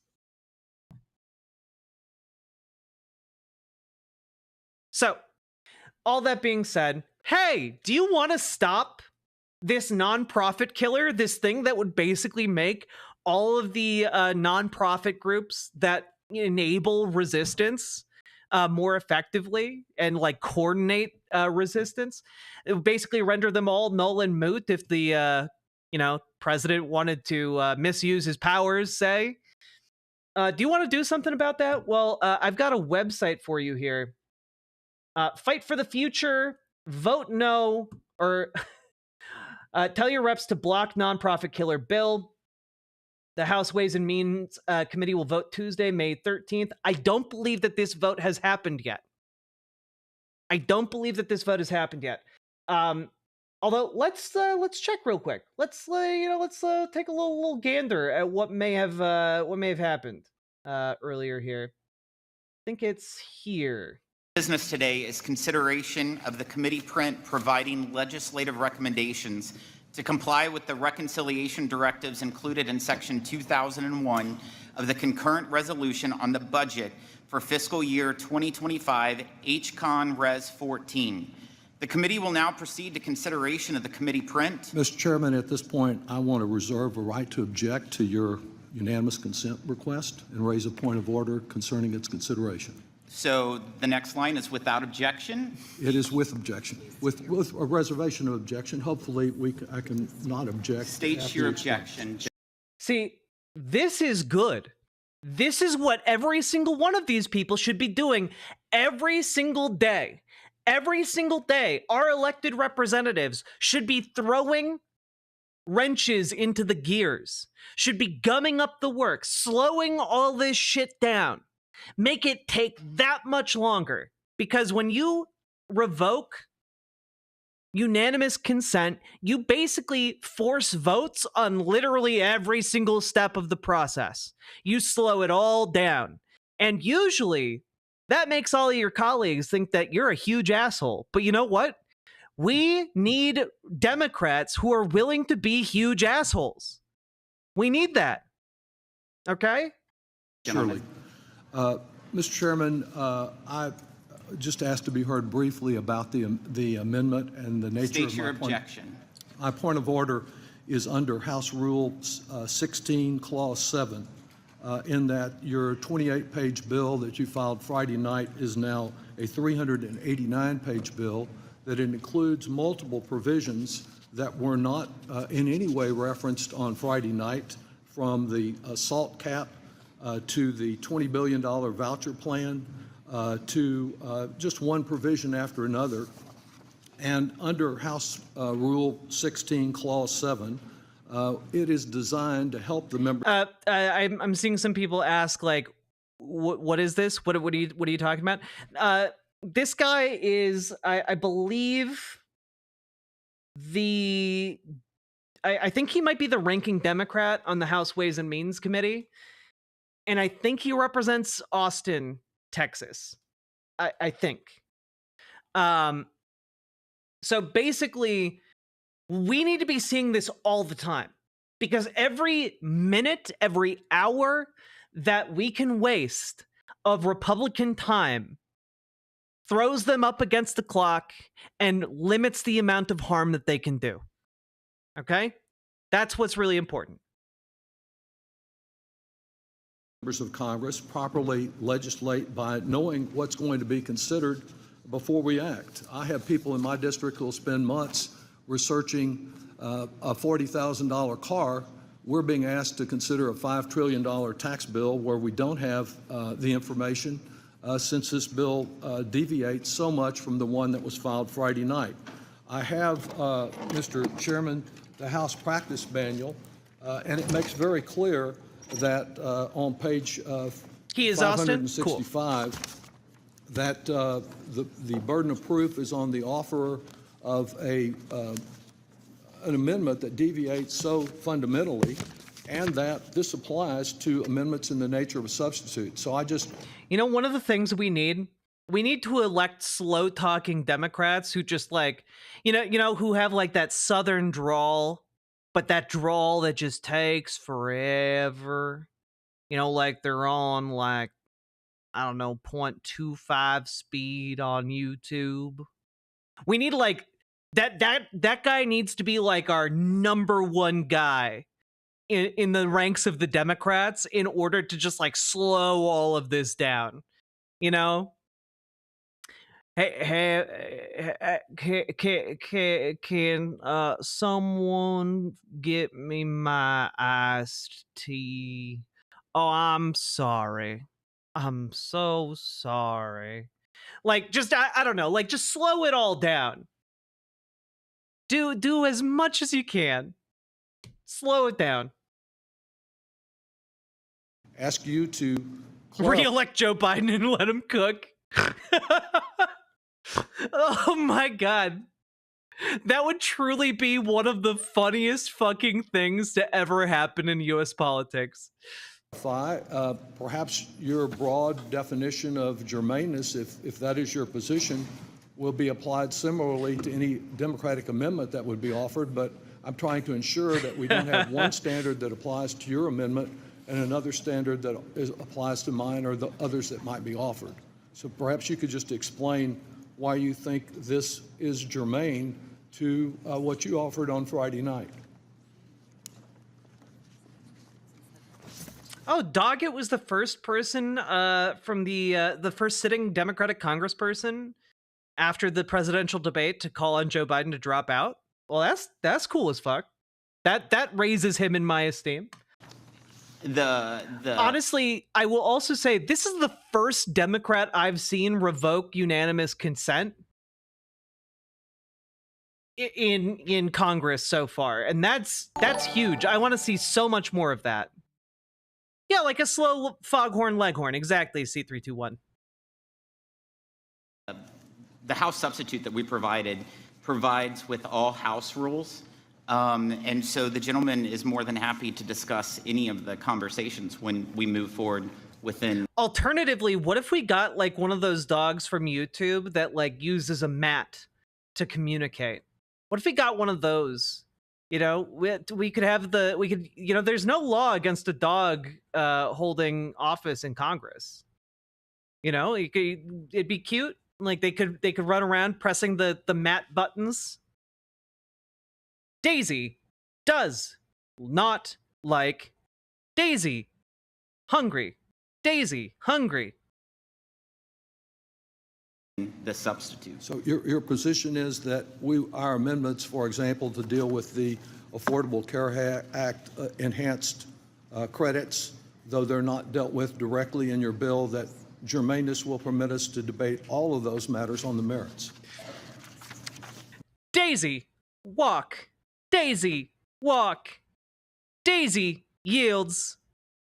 Time. Belly rubs. Amy, friend. We'll consider case-by-case basis as we move forward. Sometimes your consideration tends to run a little one way. You've stated your objection. We're going to move on. All right. Well, my objection, I raise a point of order that State your point of order. The amendment in the nature of a substitute is not germane to the base bill because it includes multiple provisions, SALT, the vouchers, the denial of health care. The gentleman will suspend for a moment. Surely.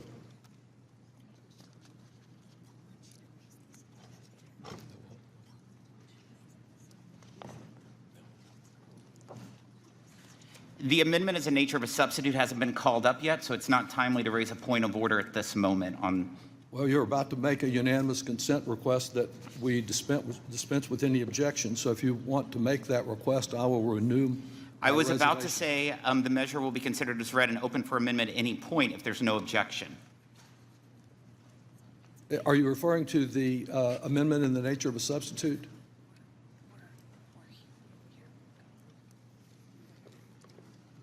We are not there yet.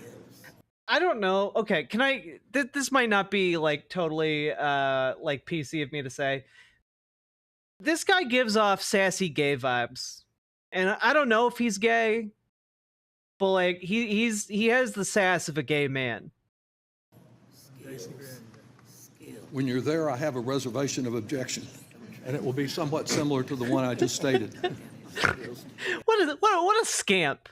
What a dogged scamp! Without objection, the measure will be considered as read and open for amendment at any point. At this time, I offer an amendment in the nature of a substitute, which was distributed in advance along with the green sheet explaining it. Without objection. You know, you can be sassy and not gay, but gay men have a certain sass that I don't know, the heterosexuals haven't been able to like concoct yet. The Mr. amendment Chairman, at that point, I would reserve an objection and raise a point of order. And that is the appropriate time. Thank you very much. That is not the appropriate time. Does the gentleman wish to reserve a point of order on germaneness? I reserve a point of order under the House rule that I cited, hoping that we can comply with the rules, or if you're adjusting the rules, that it will apply the same to Democrats as Republicans. House Rule 16, Clause 7.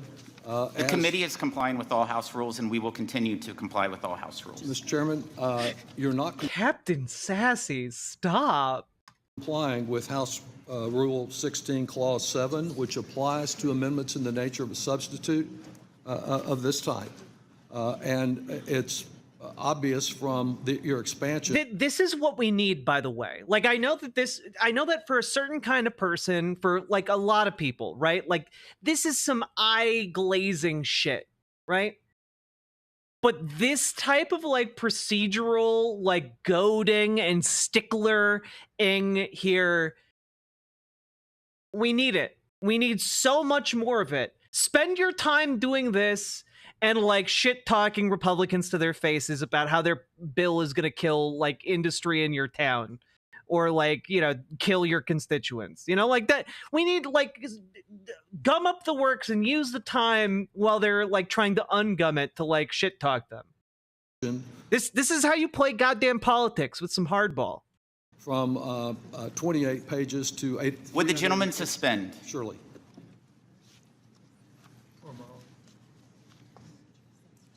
Does this guy just need someone to like feed him, I don't know, procedural bylaws? Is that her job?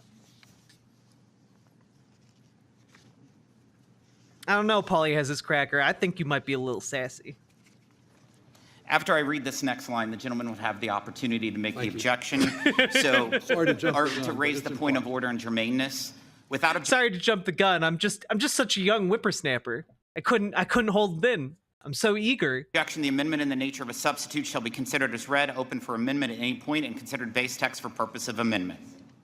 Mr. Chairman, at that point, I would reserve an objection and raise a point of order. This is the time you need to raise it, not reserve it. Well, I'm reserving it because I'm hopeful that you'll give me an explanation that germaneness would apply the same way to Democratic amendments as you have applied it to your amendment in the nature of a substitute. And if that's not the case, and there's some possibility that our amendments will be rejected as non-germane, while yours, which is obviously non-germane, is okay to consider, I'm willing to withdraw the objection. Really was hoping to get more insight from you about your approach to germaneness and the vast change in this bill from Friday night, which gave us almost no time to prepare amendments or to be prepared to discuss its multiple provisions of a big, beautiful bill.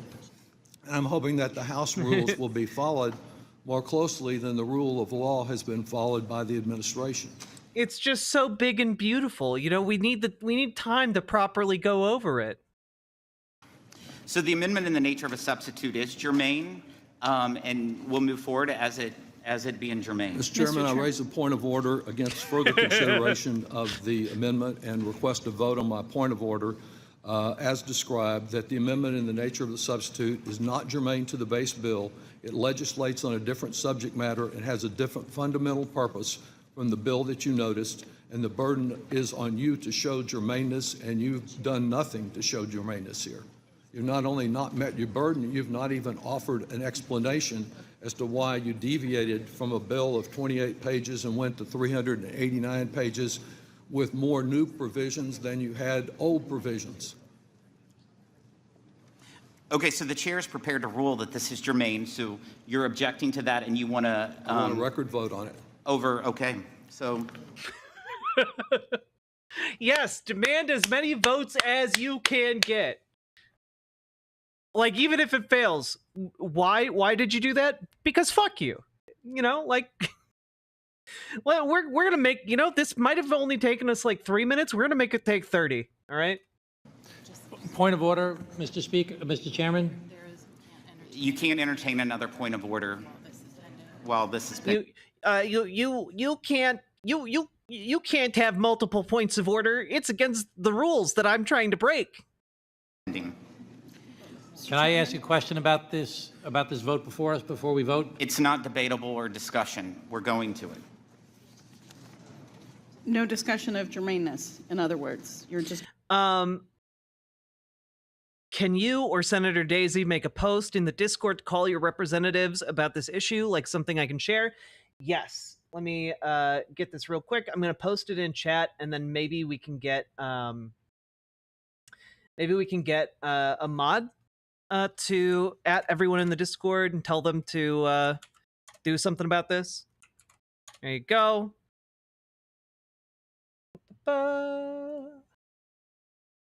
Going to rule on germaneness with no discussion. Does the gentleman wish to be heard on his point of order on germaneness? I do. Proceed. Oh, well, thank you very much. Mr. Chairman, I believe you are taking a very expansive view of germaneness when you add multiple provisions that are wholly unrelated to the 28 pages that you presented us on Friday evening. That Friday evening presentation seemed to be designed to minimize scrutiny of what you were doing, but not included in that 28 pages is any mention of SALT whatsoever. Oh, what is germane? Germane is just like relevant. It's like another word for relevant. It's just like a more official word for relevant in this particular context. Essentially, this guy's saying, like, you had a bill that was 28 pages long, and then you came back with a 380 page bill, and like that seems like you deviated from the relevant parts of the bill by adding, 250 some pages to it, or 350 some pages rather. And so, like, yeah, basically he's trying to say, yeah, this is a whole lot of horse shit. You deviated from the norm, and we want to delay this so that we have time to like look at what's actually in there, because we were expecting a 28 page thing. A matter that seems to have gendered some discussion in not only the Democratic caucus, but in the Republican caucus. Your expansive definition includes an entirely new $20 billion voucher system that seems to encourage parents to abandon our public schools. You help throw millions of Americans out of their health plan. You repeal all the renewable energy credits. That was not in Friday night. I have heard of adolescents. Generating so many new jobs, especially in Republican districts. You've given the Trump administration dangerous new authority to impose capital punishment on nonprofit universities, civic, and charitable organizations. And you have established a new category of tax-preferred savings accounts, which were not in the base bill. House Rule 16, Clause 7 is designed to help all of us on both sides of the aisle, as members of Congress, be prepared to legislate. It's designed to prevent hasty, ill-considered decisions. You know, Mr. Chairman, last Tuesday, it was Speaker Johnson himself who said that the legislation that we're considering right now would, quote, be the most important, the most consequential legislation that we'll ever be involved in our lifetimes, and arguably one of the biggest in the history of Congress. Yep. Shouldn't a matter of such importance, according to the Speaker, be in full compliance with the rules of the House of Representatives? At such a momentous measure, we ought to be complying with the House rules, and the precedents are clear. Under the House, there have been bills brought to the floor that have been rejected because they did not comply with the House rules.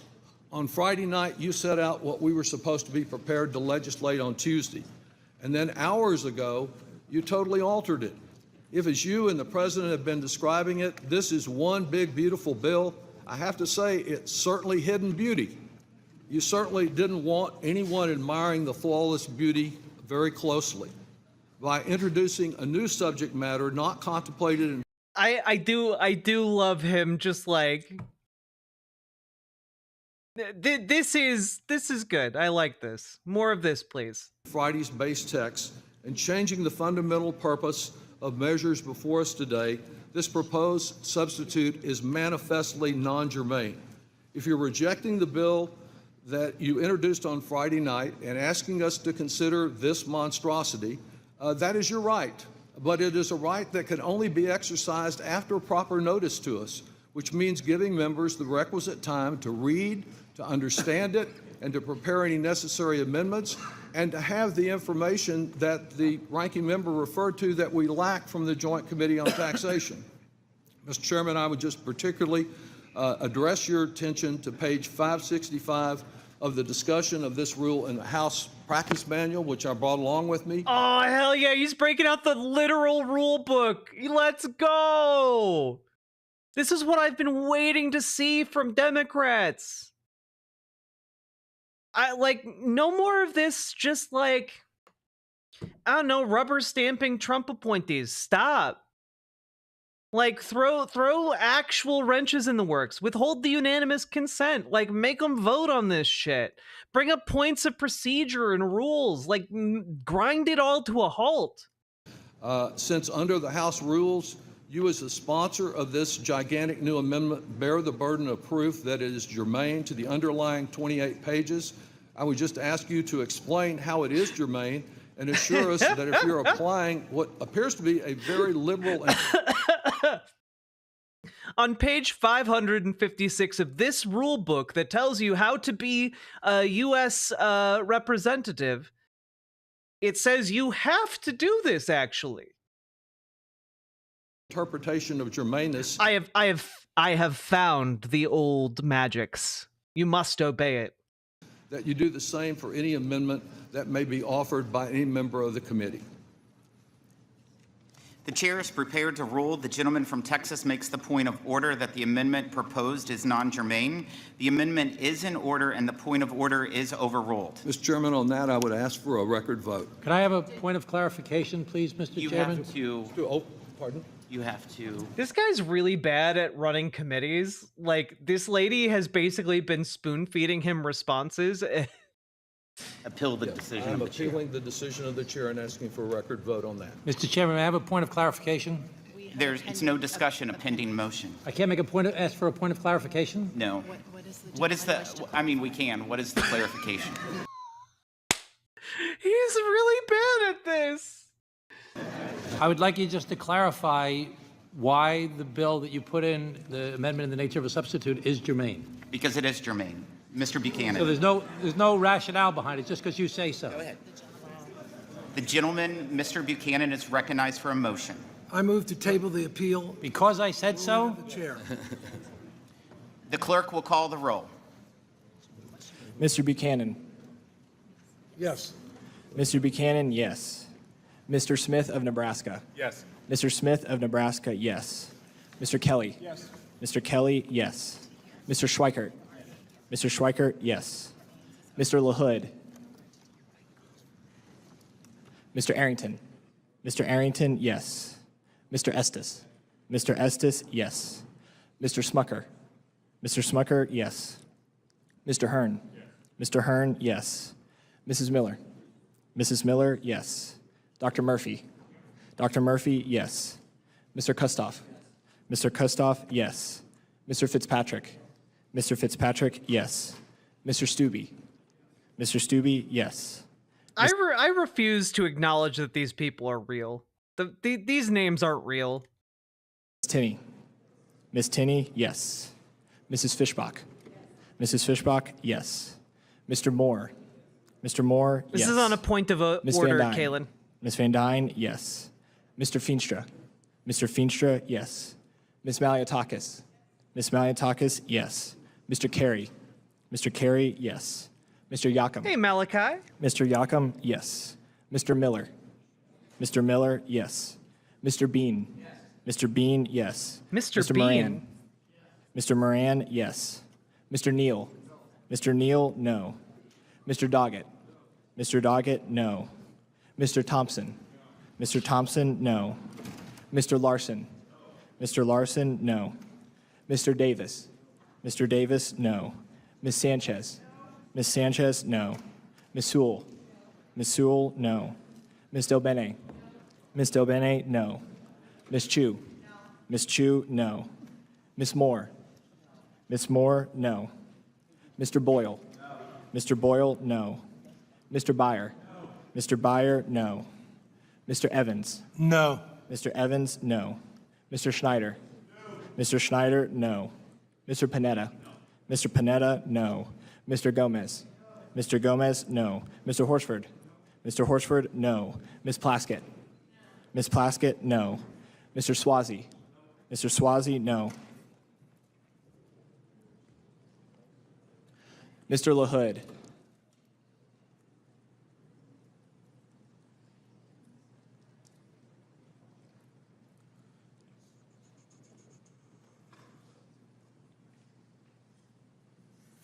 Chairman Smith? Yes. Chairman Smith, yes.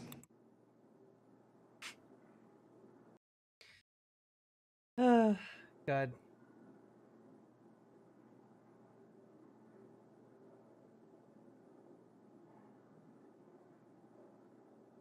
See, this is why you want to make them vote on The clerk everything. will report the vote. The yeses are 25, the noes are 19.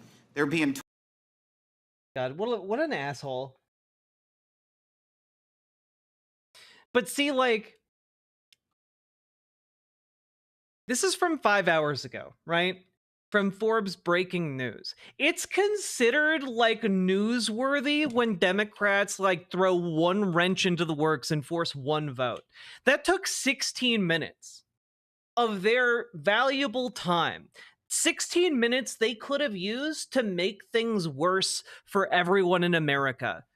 You know, there are 19 Democrats on that committee. I'm just throwing it out there. What's 19 times 16? Just out of curiosity? Anyone can do the math real quick? That's 304 minutes. You could take 5 hours every day if each one of those members on that committee raised points of order like that. You could waste 5 hours of their day every day by raising points of order like that. I'm just throwing it out there. Do it. Do those things. All right? 5 hours of their day, every day, you meet in that commit. Do it. Literally millions of lives depend on you stopping this bill. That was just the point of order, Disthrun. The bill is not being passed.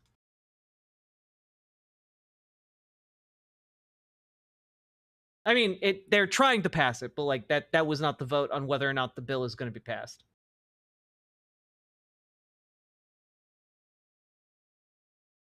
I would be such an obstructionist. Like, also Democrats, you don't need to wait on anybody's permission. You could just do it. Like, you don't need Chuck Schumer to sign off on it. You don't need Hakeem Jeffries to sign off on it. Be the asshole you want to see in the world.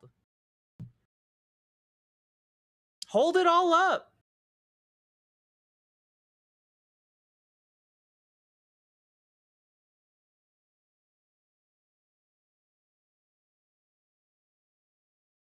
This is just a committee. They're all doing parts of the budget. I know. Also, the committee doesn't generally meet all day. If you're taking up 5 hours of the committee's time every day, like, do something. Because you know what? People are out here, we're scared, and more importantly, people are aroused. I haven't seen people so aroused in a very, very long time. We're very aroused right now, and not in the fun way. All right? Like, we've got like awful things happening with this nonprofit killer like addendum that they just threw in there at the last minute. But also, can we just like take one moment and talk real quick about how press is talking about this budget bill? Because it's insane, right? Like, here is the coverage from Politico, ostensibly Politico, an outlet that is supposed to be covering news related to politics and talking about like, hey, what's going on in politics, right? This is one of the worst headlines on this budget bill that I've ever seen. Average earners' tax bills would fall under House tax package, forecasters say. And it's just like, why are you glazing a bill that is going to cut hundreds of billions of dollars from systems that keep tens of millions of Americans alive? 35 million children alive. Like, stop it. Like, yeah, your tax bill is probably going to go down because of this budget bill, but it's all a distraction because the biggest amount of tax decrease is going to the billionaires. They're giving the overwhelming majority of that $880 billion to the richest motherfuckers on the planet. All right? If you are leaving that out of your coverage, if you are leaving it out of your coverage that, oh, yeah, like, this is going to blow a hole in the federal budget, like the way Goku blew a hole in the moon, okay? Did Goku blow up the moon? Was it Piccolo? I don't care. Either way, like, I just... It's insane to me. Especially because, hey, when I said it like a hole in the moon, here's at least at the Hill, Republican tax bill would add $3.7 trillion to the national deficit. And the crazy thing is, I was going to show you guys the CBS article, but like it has like a pop-up that keeps me from actually like showing you the info that I wanted to show you guys. But CBS's reporting on this was basically just like, yeah, this Republican budget is going to reduce the deficit by hundreds of billions of dollars. And like, that's just a lie. Like, our like so many of these mainstream news outlets are just lying. Or maybe they're having ChatGPT write their news stories now. I genuinely can't tell. But like, Republican tax bill would add $3.7 trillion to the national deficit. That fits within the parameters laid out by the budget blueprint Congress adopted earlier this year, which allowed the House Ways and Means Committee up to $4.5 trillion for changes that would increase the deficit. All of the Republicans for the last several months have been talking about how, oh, the deficit, we've got to cut Medicaid because of the deficit. We'll just be in so much debt if we don't cut Medicaid. It's the reason we need to cut it. And yet, wow, what's crazy to me is now we're finally here, and now they're saying, yeah, we're going to cut Medicaid, and actually the deficit is going to grow by like $4 trillion. Except wait, because there are other groups who have crunched the numbers. Here's the Committee for a Responsible Federal Budget. Permanent Ways and Means bill could add $5.3 trillion to deficits. They are liars. They are liars. Okay?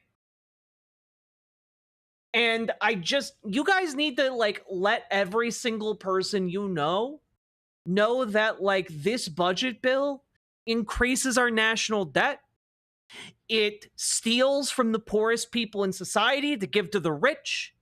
It is going to cut tens of millions of children off of medical care. It is going to cut tens of millions of people with disabilities off of their medical care. It is horrific. Wait, why cut it then? Because they don't want that money going to the poors. They want it going to the wealthiest people in the world. And the thing is, when you allow poor people to have medical coverage, it actually helps the economy. When you just give hundreds of billions of dollars to the wealthiest motherfuckers on the planet, it actually generates no net benefit for society. We know that because guess what? Donald Trump did exactly that last time he was in office, and it didn't help our economy worth shit. So, like, it's literally just a sheriff of Nottingham. They're stealing from the poor to give to the rich. That's it. Like, why do it? Because fuck the poor. We've got to take their pennies out of their tin cup in order to give it to the sheriff of Nottingham so he can have like a fifth yacht. This will increase crime too. It'll increase literally every negative aspect of society. Every negative externality is going to get worse as a result of this. So this is kind of like the red line. We got to fight on this. Because if we don't, the sheriff of Nottingham, are you guys unfamiliar with Robin Hood? Do I need to explain Robin Hood to you guys? Come on. Literally wanting to sit their sad asses on a dragon's hoard and laugh at the poor starving and suffering for injury and disease. Hey, fun fact, some nerd out there calculated the net worth of Smaug the Dragon's gold hoard, which is, in fantasy terms, I believe, the largest of classical fantasy from The Hobbit. People like Elon Musk and Jeff Bezos have fortunes that dwarf Smaug, the literal fantasy dragon, and his horde, the stand-in for runaway and rampant capitalistic accumulation. They have more money than he did. You've never... What do you mean you've never seen that Robin Hood? That's every Robin Hood. Every Robin Hood story is about Robin Hood and the Sheriff of Nottingham. The Sheriff of Nottingham is his arch nemesis. Oh, god damn it, guys. Just one of my son's med for a 30-day supply costs short of $2,000? That's insane. Jesus.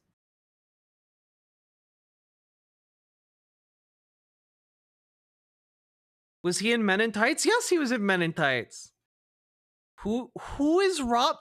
I can't. You guys are shitting on me.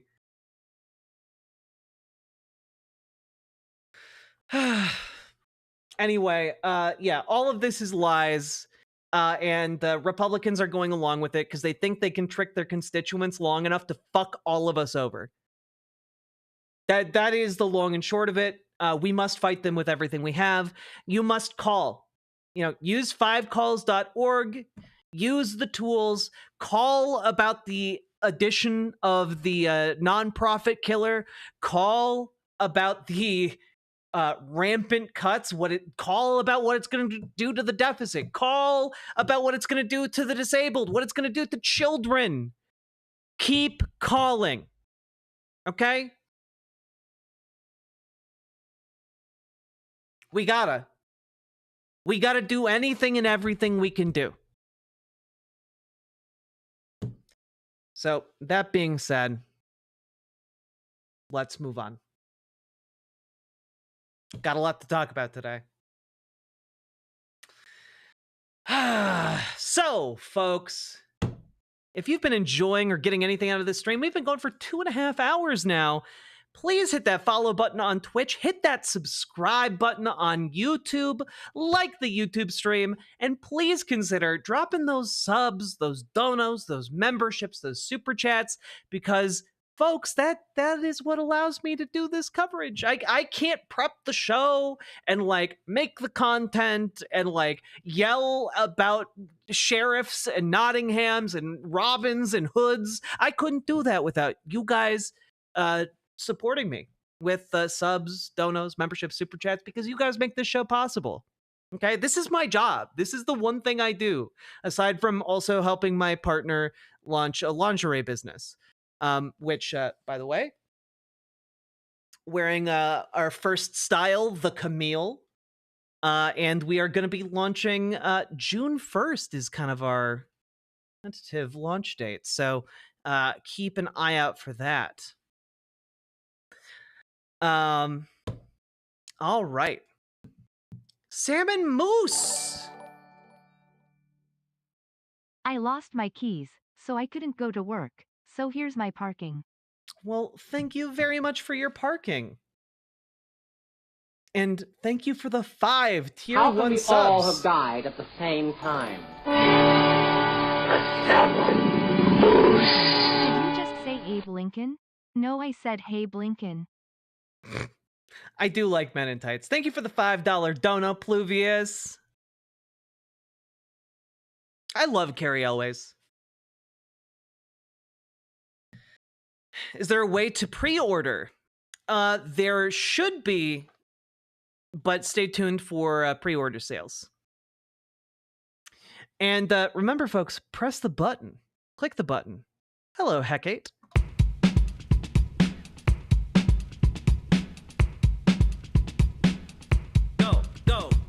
Click a button, click a button, click a button, click the goddamn button, click a button, click a button, click a button, click the goddamn button, click a button, click a button, click a button, click the goddamn button, click a button, click a button, click a button, click the goddamn button, click a button, click a button, click a button, click the goddamn button, click a button, click a button, click a button, click the goddamn button, click a button, click a button, click a button, click the goddamn button, click a button, click a button, click a button.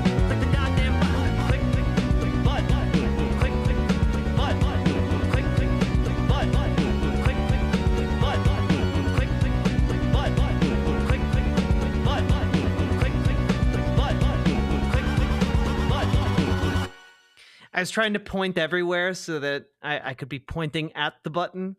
I don't know. Malachi, I appreciate that you add hops to your emotes. I like it a lot.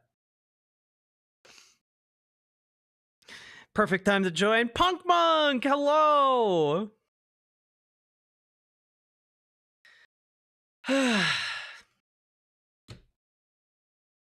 And folks, do we got any more BWA energy out there? Got any more support for the stream?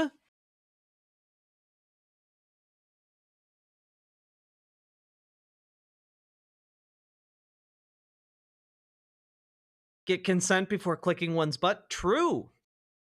I've sent my fax to my district representative. Excellent, Hecate. That's what I like to see from you people. Exactly, Malachi. You understand that the search for BWAs continues. God. Now,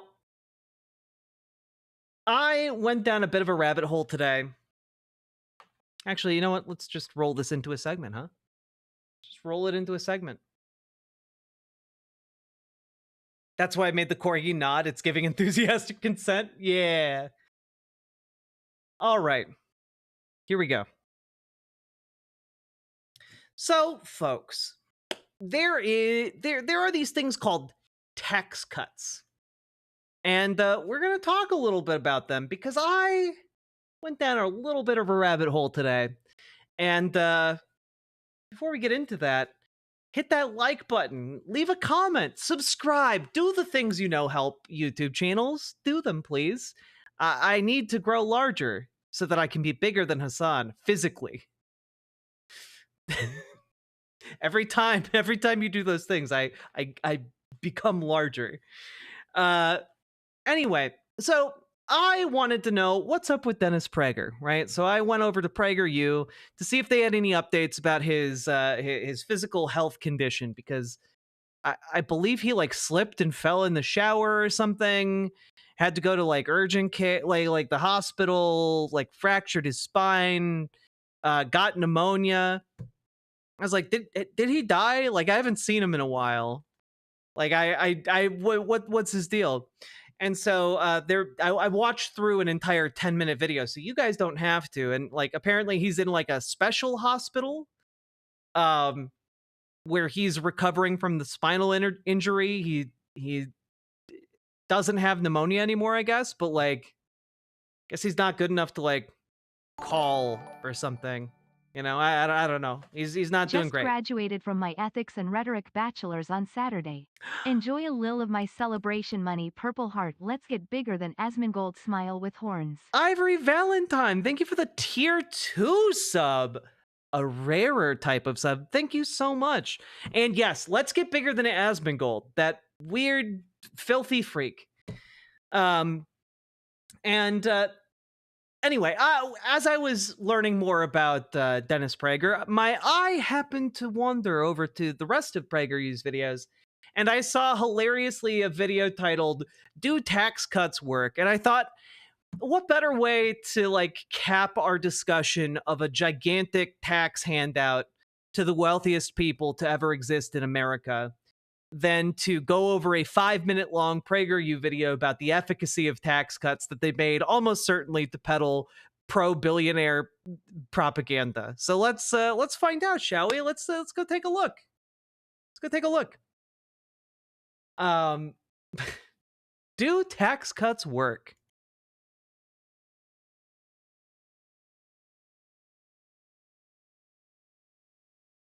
Do tax cuts work? Oh, Are they good for work? Oh God, it's so loud. Here, I wasn't prepared for that. That was aggressive. Do tax cuts work? Are they good for workers, families, and businesses? Are they good for the economy? The right says yes, as long as the government can fund its core functions. The left says sometimes, but only if they're targeted toward low and middle income earners. Tax cuts for the wealthy, they say, are the wealthy. Why did you need air quotes around wealthy? Yeah, that we're not talking like an abstract like wealthy tax. We're talking to like people who are millionaires. People who are millionaires are wealthy. They can afford to pay more taxes. Always bad. This gets to the heart of the dilemma. What is the right level of taxation? Tax too little, and there won't be enough money for the basics, like the military, police, fire, courts, roads. Tax too much, and nobody is motivated to work. If nobody works... What? If you tax too much, people won't be motivated enough to work? Just want a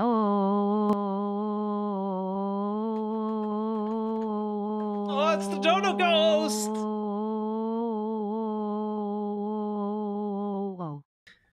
I work hard for my money. Don't tax me, bro.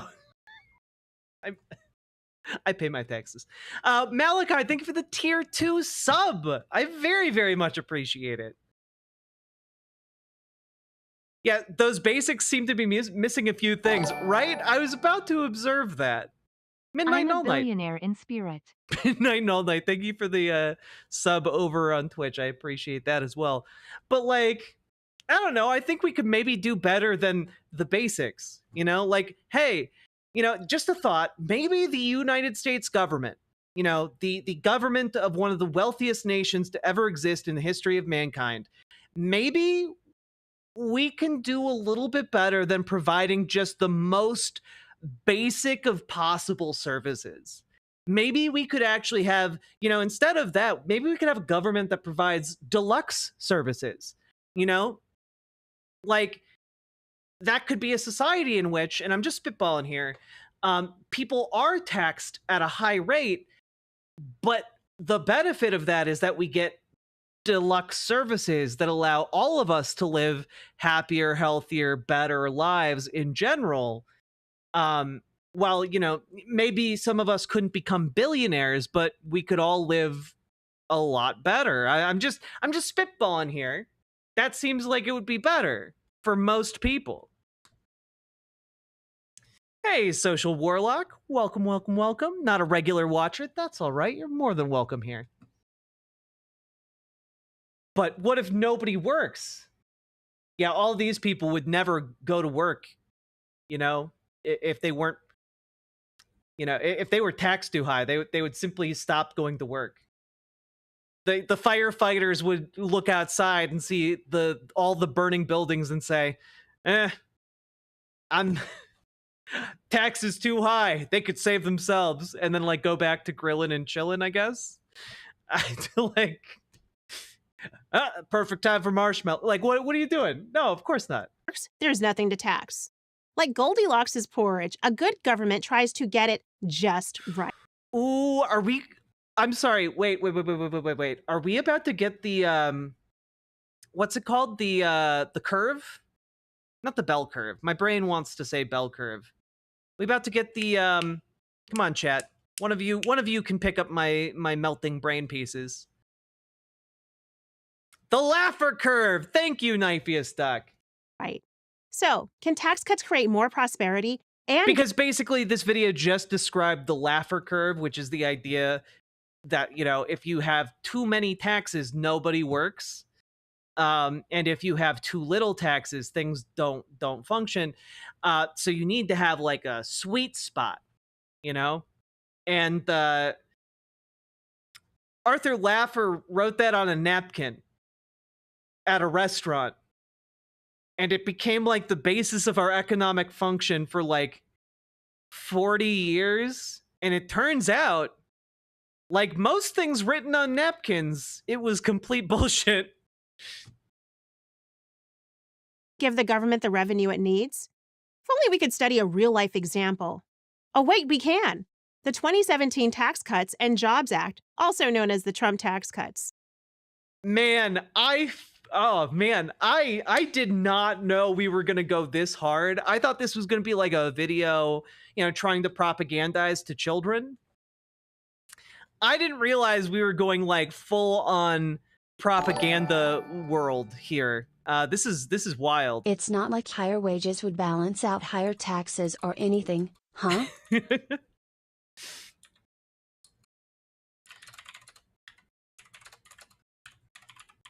Here, you know what? Let's just take a quick look here. There we go. Found myself a little citation to provide in a bit. Let's continue on, shall we? Because there's some really interesting things about the 2017 Tax Cuts and Jobs Act that I think they're just going to ignore and make some wild claims about. What exactly did they do? They reduced the income tax rate for virtually everyone by 2 to 4 percentage points. So, hey, I'm just gonna like just tax put that rate back for up on virtually screen. everyone by 2 to 4 percentage points. Hey, now, folks, I'm just going to ask this real quick.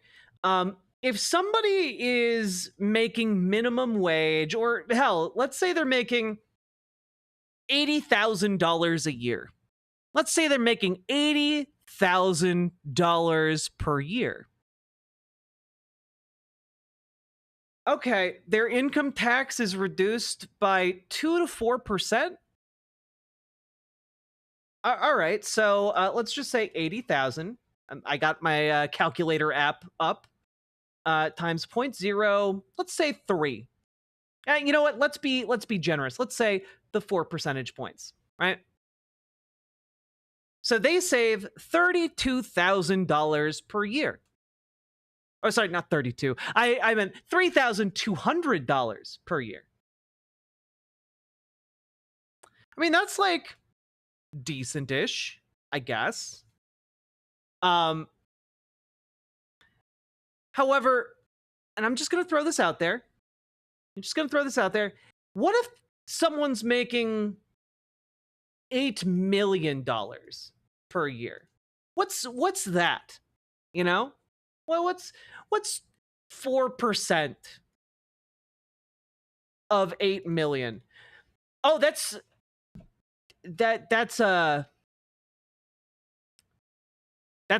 a lot more. That's 320,000. That's oh. Wow. Okay. So if you were making $8 million a year, $320,000? That seems a lot, actually. Huh. It feels like you know, like maybe one of these numbers is bigger. Like, well, like the $320,000 is exponentially more money for someone who is already wealthy versus someone who's, you know, doing pretty okay. Huh. What about somebody who's making $8 billion per year? Just out of curiosity here.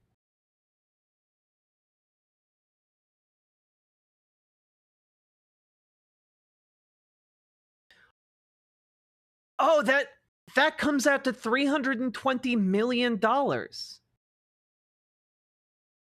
Huh.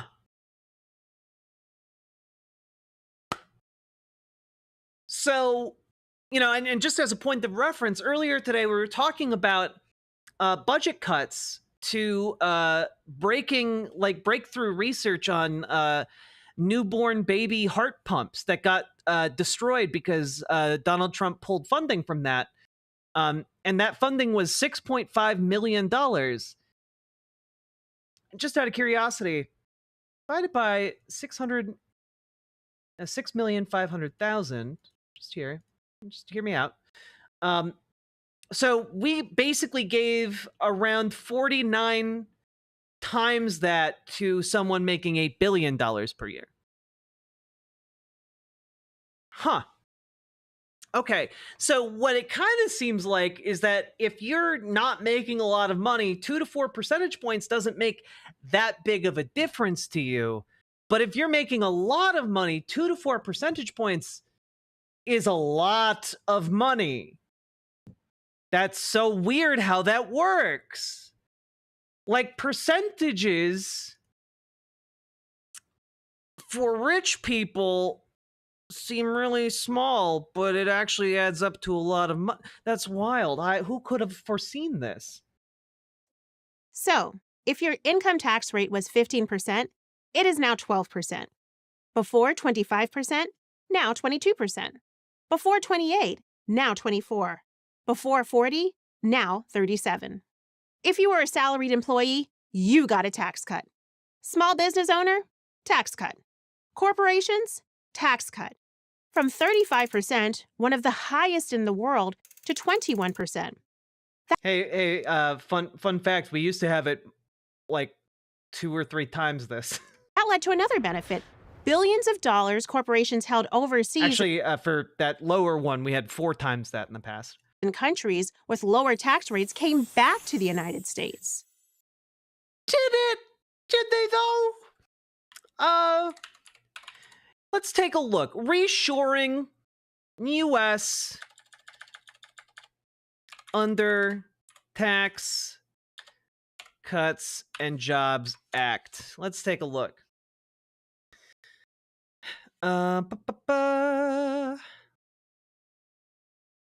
Let's take a look here.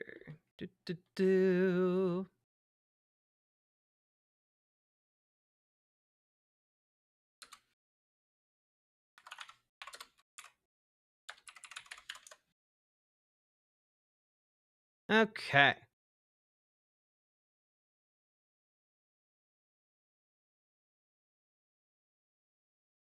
No, that is not applicable.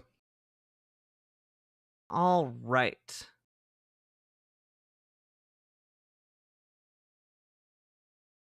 Ba-ba-da-da-ba. Yeah. Here we go. This is from the Wall Street Journal. And we actually covered this a while back, but I'm looking for a very specific part here in this video to play for you guys. Okay. 2018 and 2019, tax revenues went down substantially, bringing less money to the government, while investments by corporations ticked up. The higher corporate tax investment didn't generate enough economic growth to make up for the drop in corporate revenue from the lower tax rate. Huh. Oh, so it didn't actually help us that much. That's wild. Hey, do we have reshoring? We have reshoring rates. I was looking for that in particular. Here we go. Go. To reduce federal revenue by nearly $700 billion over the next 10 years. Business signs up and down Main Street when their federal tax rate jumps to over 40%. If the deduction is extended, it's estimated to reduce federal revenue by nearly $700 billion over the That's crazy. Let's see. It's almost like this is bad. Almost like this didn't actually work to boost our economy. That's crazy. See here. Don't need to know about pass-through businesses.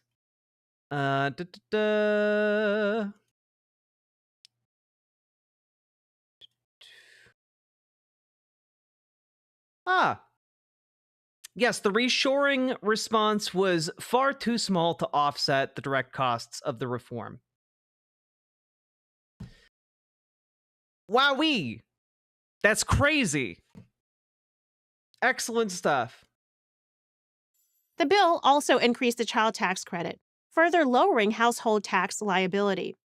Did these tax cuts work? Let's No. examine the numbers. The average tax cut for working and middle-income taxpayers ranged from $1,500 to $3,000. The bottom half of earners saw the largest reduction in the amount of taxes they paid, over 16%.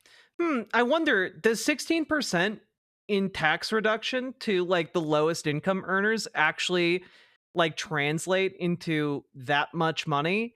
No, it doesn't. On an individual by individual basis, if you're making like minimum wage, this does not help you that much.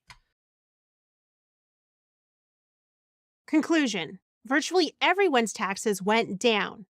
Black. That's true. But the amount that it went down for billionaires in raw numbers is exponentially bigger than the amount that went down. Hey, fun fact, let's just see real quick. There's a nice little, yeah, here we go.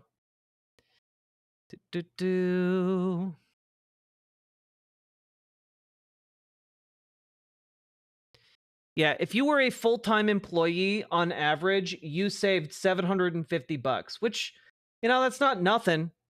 But when you compare it to like how much your average billionaire got from these tax cuts in the hundreds of millions of dollars, this is pretty peanuts, we'll say.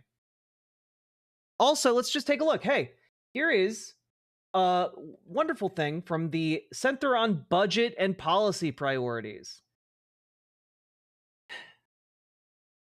Despite claims from President Trump that the administration's Council of Economic Advisors, there's no evidence that the 2017 tax law, which included deep tax cuts skewed towards the wealthy and corporations and drove up deficits, had significant positive impacts on the economy during Trump's first term. As my colleague Brendan Duke and I explain in a new paper, the combination of extending and adding more tax cuts skewed to the wealthy, executive actions that undermine basic governance, and enormous tariffs, assuming they are implemented, will cost jobs and raise prices for consumers and businesses, making it harder for families to afford the basics. And we can take a look here. The original legislation did little to spur economic growth during the pre-pandemic period. Economic growth barely changed in the 2 years after the law relative to the 2 years before the law. The rate of overall business investment slowed after the tax law's enactment, as did consumption. Because guess what a lot of those companies did with their tax breaks? They reinvested them into themselves. Ironically, real GDP growth rose slightly because of increases in government spending following passage of the 2018 Bipartisan Budget Act, which boosted defense and non-defense appropriations funding. The GDP failed to accelerate in the 2 years up until the final quarter of 2017 to the 2 years after. So literally, GDP barely grew. Consumer spending actually got worse. Business investment dropped. Housing investment dropped. And, oh, weird. Government spending increased. Huh. Weird. It's almost like these propagandists are lying to you. It's almost like PragerU is funded by billionaires who really want their tax cuts. Whites, Hispanics, Asians, men, women, people with a college degree, and people without one. So why do critics of tax cuts claim they only help the rich? Here we have to apply. Because they help everyone, but they predominantly help the rich by like exponentially more. That's why. It's not difficult. 10% to someone who's making like $100, that's $10. 10% to someone who's making $10 million is $1 million. That's why. The percentage can look big, but it doesn't translate into big bucks unless you're really rich. Apply some common sense. When you reduce tax rates, even by a little bit, on someone already paying a lot of taxes, they will see big savings. For example, if Jeff Bezos gets a 1% tax cut, that number is going to be huge. But for a family making a middle-class income, the number clearly will be much smaller.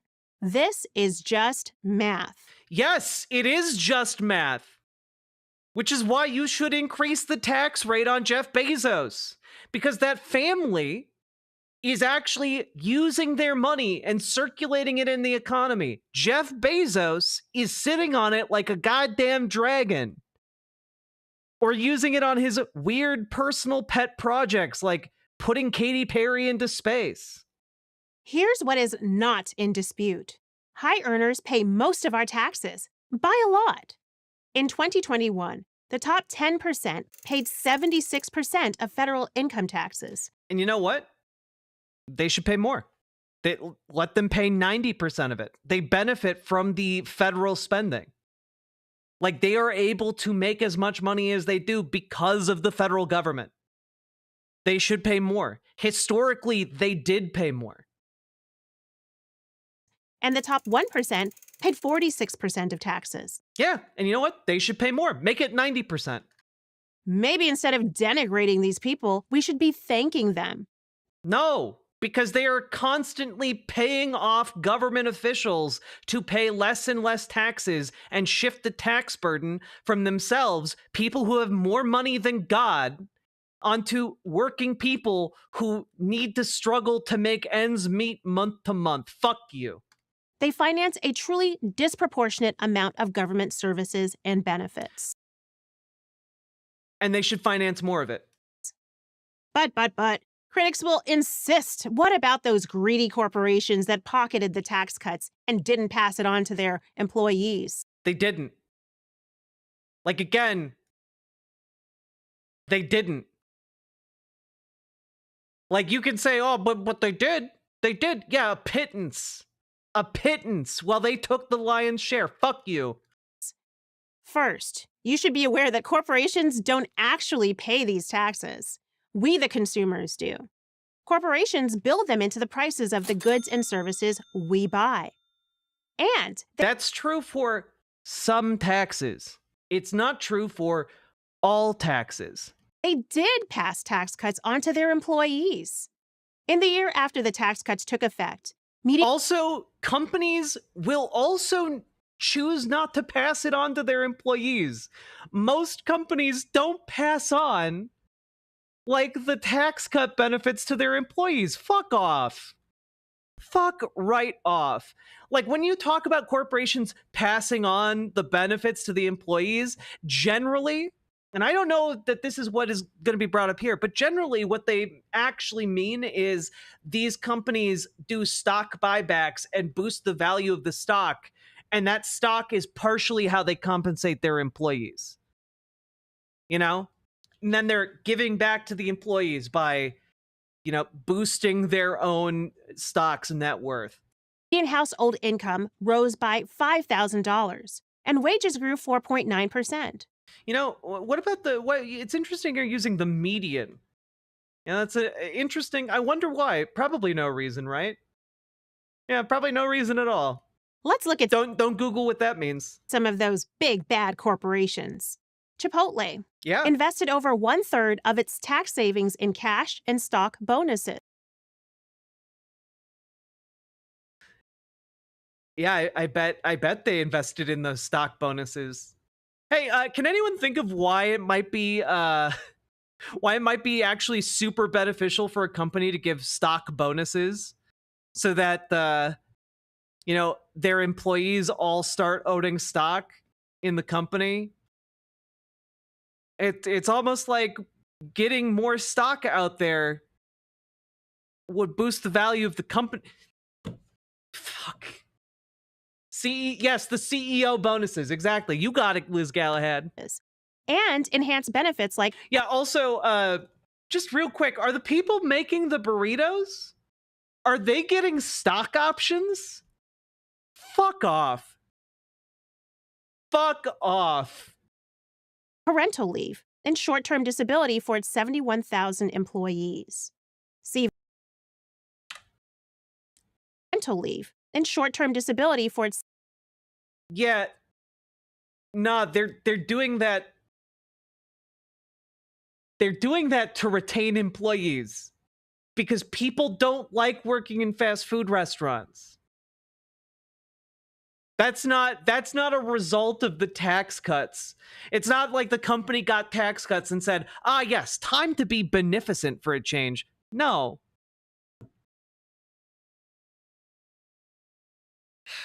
$71,000 employees. CVS increased starting pay to $11 an hour. Wow. Oh my God, $11 whole dollars an hour? Oh my God, $11 whole dollars an hour? $11 whole dollars an hour. At a time when, like, minimum wage in order to keep track with, like, inflation should have been $20 an hour. Fuck you. Paid for health insurance premium increases and created a paid parental leave program. Lowe's gave thousands of... Hey, you know what would have been great? And I'm just spitballing here, but the government mandating parental leave programs and also providing universal health care so that, like, I don't know, you don't have to rely on the goodwill of a company that is fundamentally driven by profit motive. Because, like, understand what they're essentially trying to spin here is that corporations just have all this goodwill, and if they get their costs cut, they'll pass on the savings to the consumer and to the worker. You know, they're just fundamentally good. They're human oriented, and won't at all just feed human beings into the meat grinder if it aids their bottom line. You know, they're really relying on their audience never having opened the book by Upton Sinclair called The Jungle. You know? Like,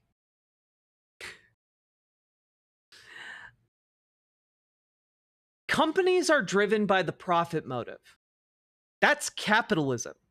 Like, it's insane coming from the same group of people who are like, great is good, to hear like, oh no, but like companies aren't going to be greedy though. They're not going to prioritize the profit motive. There's generally not a profit motive in doing these things unless you have to.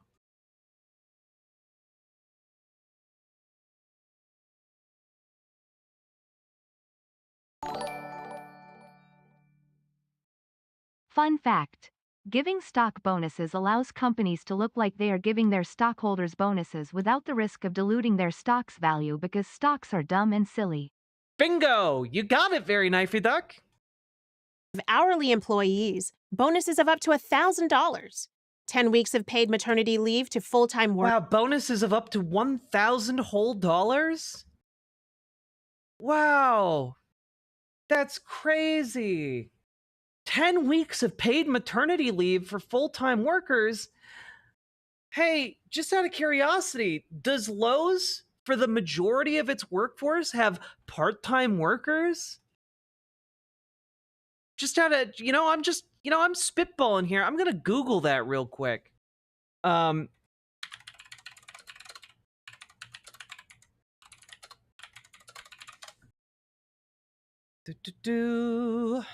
Let's take a look.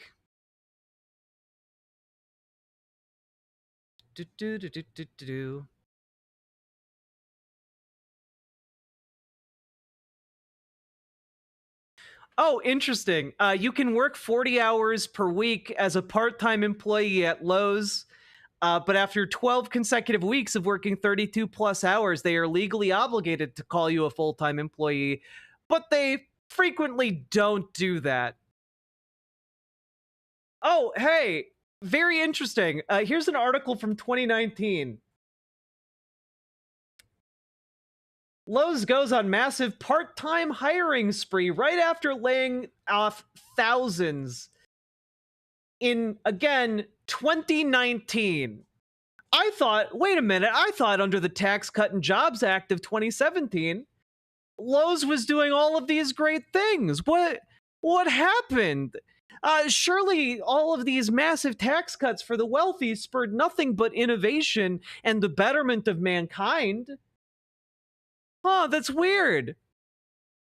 Workers and up to $5,000 in adoption assistance. Employees. Wow. How generous. That's like $5,000 to every employee at Lowe's. Because we all know the stereotype of a Lowe's worker. They always be adopted. Everyone is always saying this. Lowe's workers be adopted. At Wells Fargo, Walmart, Costco. This list goes on and on. Enjoyed similar benefits. Okay. But all these tax cuts cost the government a ton of money, right? Wrong. Since 2018, when federal revenue was $4.2 trillion, the government has collected more money year after year, except in the COVID lockdown year of 2020. In 2022, Uncle Sam took in over $5.2 trillion. Lower taxes, more money in your pocket, more money in the U.S. Treasury. That sounds like a win-win-win to me. Yeah, it does certainly sound like that, except that the Tax Cut and Jobs Act reduced or increased the deficit by $2 trillion fucking dollars. Like, you fucking liar. Sounds like a win-win. Yeah, we just blew a $2 trillion hole in our deficit, but, that's fine. We only added $2 trillion to the national debt. Sounds like a win-win to me. Fuck off. You made this cut arguing that it's just going to bring all the business of all the world to America, and then it didn't. And then it added $2 trillion to the debt. How many more wins before we say the obvious? Tax cuts work. My question is this. If lower taxes lead to higher income, higher wages, and higher government revenue, why would anyone want higher taxes? Yeah, it's not like higher taxes pay for things that people need, like healthcare or like roads or the military, I guess, if people need that. You know, like size, like government research, who needs that? We can go back to just using wheel. Do you have an answer for that? I'm Patrice Onwuka. Yes. Yes, it's called literally everything that is good and helps working people in this country. Hey, do you like having roads? Do you like having like public transit? Do you like having like uh firefighters? Do you like having doctors? Do you like having rural hospitals that run at a loss? Do you like having like any of these things that ensure you are able to live a safe and secure life? Hey, do you like having like groundbreaking technologies that allow you to like live or possibly pursue new career paths? Like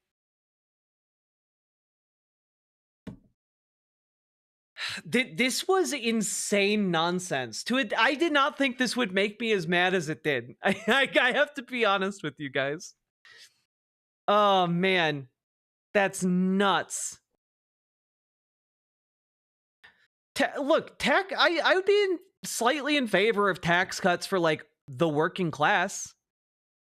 Like, yeah, sure, give tax cuts to the working class and return to the tax schema, the tax system that made America one of the wealthiest countries on the planet. That doesn't seem like a controversial thing to me. Cut taxes on the working class down to where they used to be and tax the wealthy. Tax billionaires at 99.9% for every dollar they make over $1 billion. Yeah, you know what? Fuck it. Like, yeah, let's do that. I don't know. Anyway, Republicans, what are they? Racist, sexist, Republican.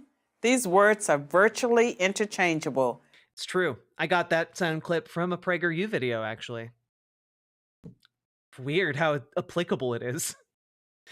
Yeah, and anyway, this was insane. Actually, wait, let's hear her sign off. Director of the Center for Economic Opportunity. Just real quick, Center for Economic Opportunity. Let's I'm just curious.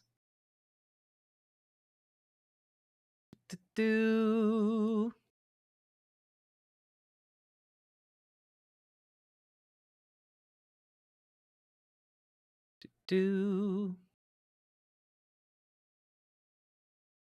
let's see.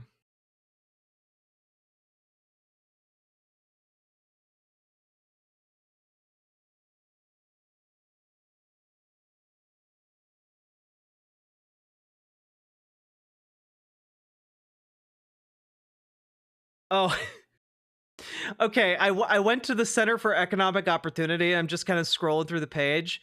They have another video here called Free the Freelancers that they did with PragerU. What's the best way to protect the rights of workers? Let them determine their own job preferences or mandate that companies provide them with certain protections. California has chosen to take the latter path. Has it worked? Is it a victory for workers or a debilitating defeat? Independent Women's Forum joined PragerU to look at these questions. Our findings may surprise you. And like, oh man, I love the advocacy against workers having rights. It's really good. Actually, hey, have you considered that the weekend is an infringement on your freedom? Don't you wish you had the opportunity to work nonstop every single day without a break? Don't you wish you could be worked to death as well in the gig economy? You know, just rise and grind every day. It's really an imposition that, like, some places say that they have a legal obligation to not grind you into dust. But I say you should be able to be ground into dust because, as the Bible says, from dust you came and from dust you shall return, or something like that. I think it was in Genesis. Anyway, die, peon. Like, as somebody who has worked without any worker protections for my entire life, I can tell you I have dreamed of having actual worker protections. I would have loved them. Like, I lost my job uh during COVID specifically because I had no worker protections. My contract expired and I never heard anything. Last I heard from the place that was paying me and making me able to live during that time was just, "Oh, don't worry, we'll definitely renew your contract." And then I never heard anything again. Okay? So, like, I don't know. I would have liked to have some financial stability there.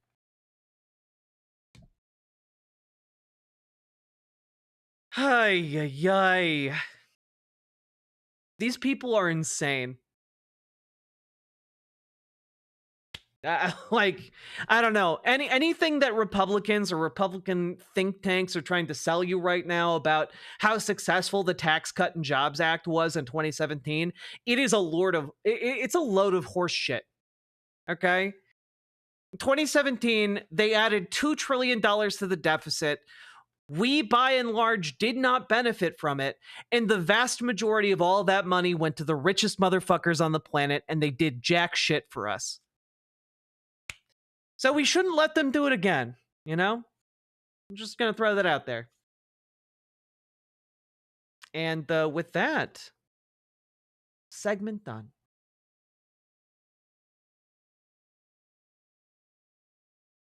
Yeah, it's a straight up highway robbery, hoi polloi.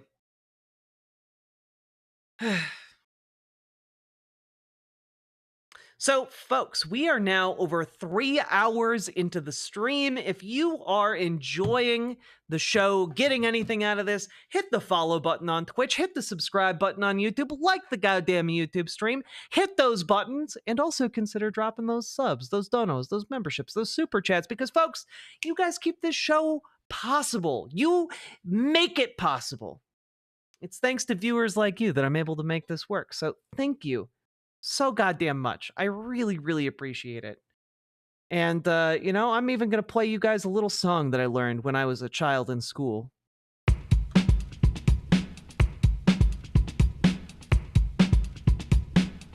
Go, go, go. Click the button, click the button, click the button, click the goddamn button, click the button, click the button, click the button, click the goddamn button, click the button, click the button, click the button, click the goddamn button, click the button, click the button. Click the button, click the goddamn button, click the button, click the button, click the button, click the goddamn button, click the button, click the button, click the button, click the goddamn button, click the button, click the button, click the button, click the goddamn button, click the button, click the button, click the button, click the goddamn button, click button, click button, click click button, click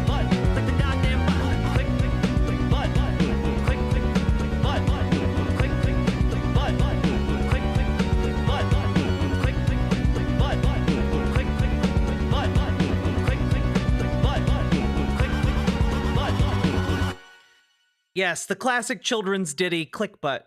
Exactly. Exactly, you understand.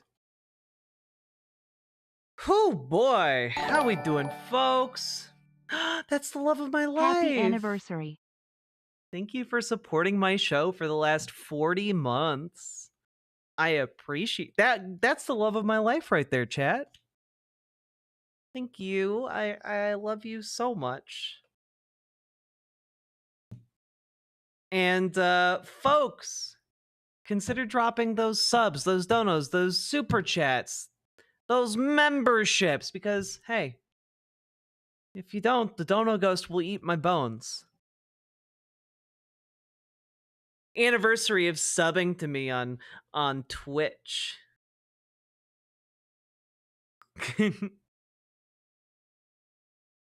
Also, chat, you have to sub and dono right now because I'm in front of my partner. I have to make her proud of me.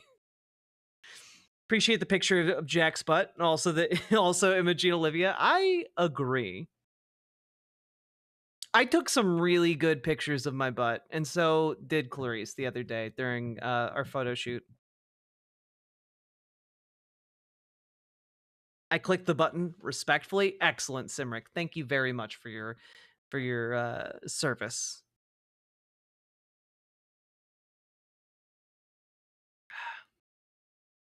She knows how much she does know how much you support me. Where's Jack's butt? In my skirt. Did someone say sub? I may have mentioned that. Clarice is technically subscribed to me.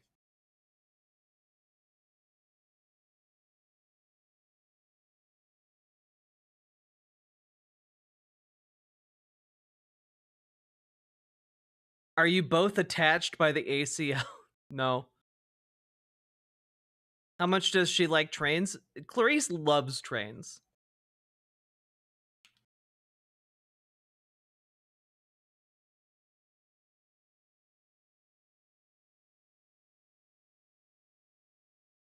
Whew. All right. I have to use the bathroom. When I return, we are going to move on. We have so much to talk about. God damn. All right.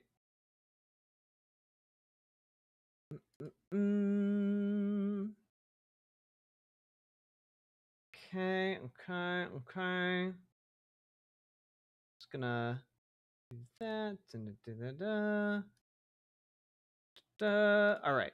We have so many other stories to talk about. When I get back, we are gonna hit a new challenger is emerging for Illinois' 2nd congressional district. We're gonna talk about kind of the cascade of Dick Durbin leaving office. We're also going to talk about John Fetterman a little bit. We are going to dive into conservative bullshit segment, and we're also going to talk about the DNC potentially trying to get rid of David Hogg. So we're going to be talking about a lot of stuff. Don't you guys go anywhere. The show is really only just getting started, but I'll BRB.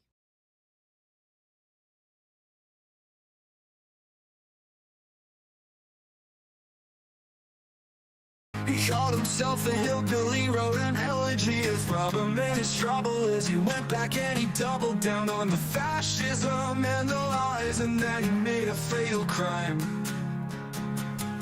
Couch fucker, what's your deal?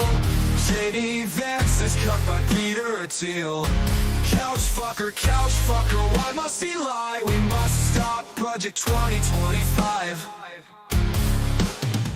Plug in 2005, you wrote back then only one time. I felt femininely when I saw that movie about New Jersey. I don't know what's wrong with me, but I must deny. And that's when J.D. Vance said he wants trans people to go die. Couch fucker, what's your deal? J.D. Vance is cut by Peter Thiel. Couch fucker, why must he lie? We must stop Project 2025. At the RNC, he felt maybe I'll be free if I take up on this task, being MAGA starting grasp to take over the country. I think J.D. Vance needs a swirly. Couch fucker, what's your deal? J.D. Vance is cut by Peter Thiel. Couch fucker, why must he lie? We must stop Project 2025.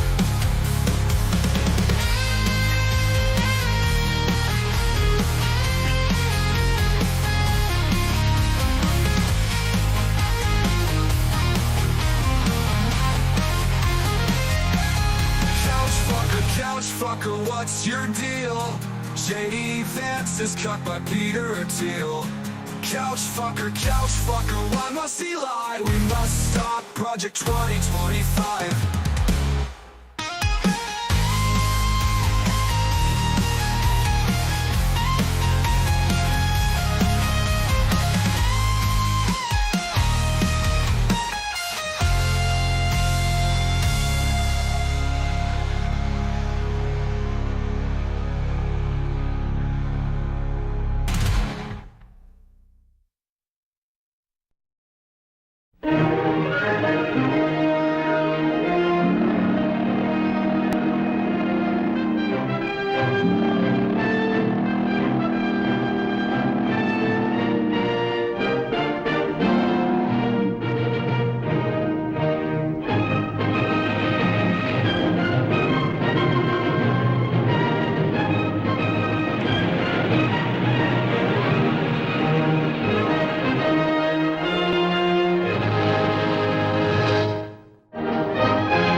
where the currents flow, there's a red-haired captain with a radiant glow. Riverboat Jack with her eyes so bright navigates the waters, chasing dreams in the night. She talks of games and battles won, and fights for rights until they're won.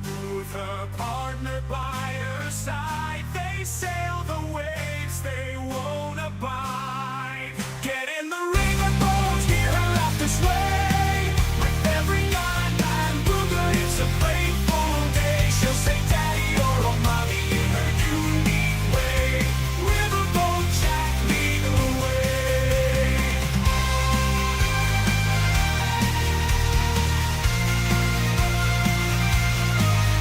In Jack's, the waves crash loud as Jack speaks truth, she stands proud. Politics, socialism, her flag unfurled. In her world, all voices are heard. With bomb curls and glasses on, she blows a kiss, her strength is strong. Her favorite tune she'll sing along, and in her laughter we all belong. Get in the riverboat, hear her laughter sway. With every yacht and booger, it's a playful day. She'll say daddy or oh mommy in her unique way. Riverboat Jack, lead the way.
Riverboat Jack is coming to town. All the viewers gather round. Twitch and YouTube is where she streams. All that content is bursting the seams. Politics, gaming, and plenty more. Her sense of fashion you'll adore. So grab your stuff and hop aboard. We're going straight to Jack's Discord.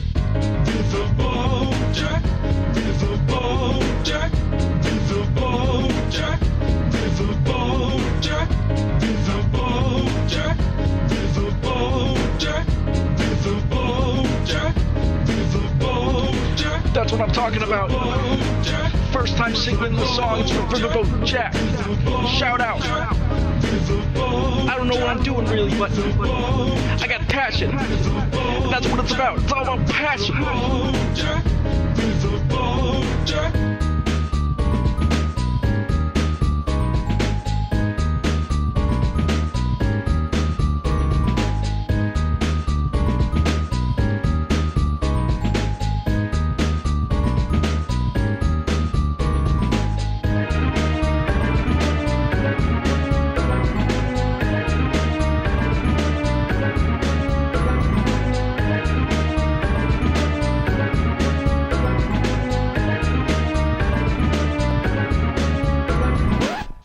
Jack is coming to town. All the viewers gather round. Twitch and YouTube is where she streams. All that content is bursting the seams. Politics, gaming, and plenty more. Her sense of fashion you'll adore. So grab your stuff and hop aboard. We're going straight to Jack's Discord. Riverboat Jack, Riverboat Jack, Riverboat Jack, Riverboat Jack, Riverboat Jack, Riverboat Jack, Riverboat Jack, Riverboat Jack, Riverboat Jack, Riverboat Jack, Riverboat Jack, Riverboat Jack, Riverboat Jack, Riverboat Jack, Riverboat Jack.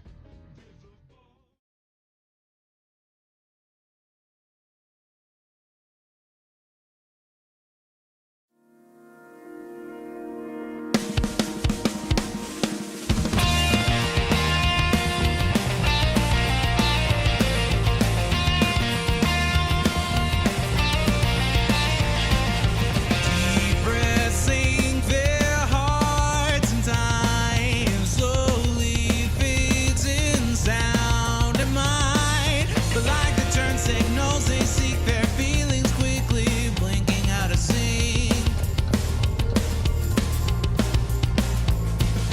Dancing feet beneath the sand, nightly waves crash on each hand, wishing that the night won't end. He knows he'll have to give it up again.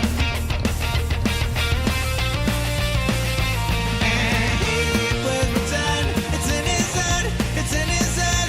He wishes he could fix what's in his head, what's in his head. He freaks his heart in every dream where they both kiss underneath the sheets. Oh, what a beautiful dream. Oh, what a beautiful dream.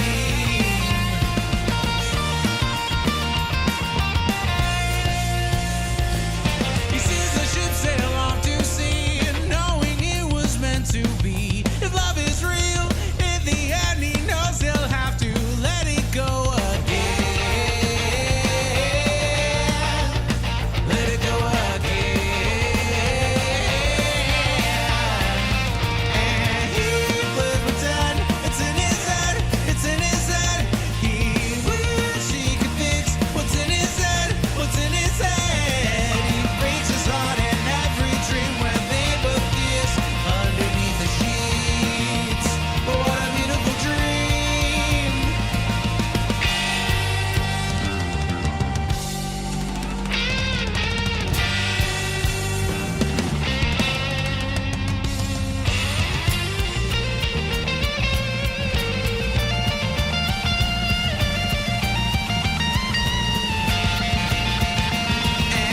He plays pretend, it's in his head, it's in his head. He wishes he could fix what's in his head, what's in his head. He breaks his heart in every dream where they both kiss underneath the sheets.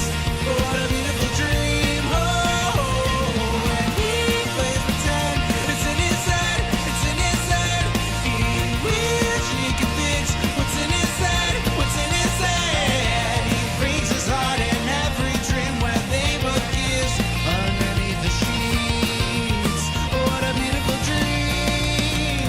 And he plays pretend, it's in his head, it's in his head. He wishes he could fix what's in his head, what's in his head. He breaks his heart in every dream where they both kiss underneath the sheets. What a beautiful dream.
Hello.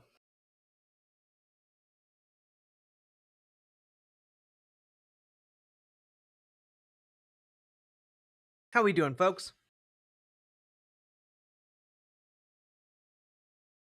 Yes, in this house, we love Sweet Myths music. Okay? We love Sweet Myths. Malachi!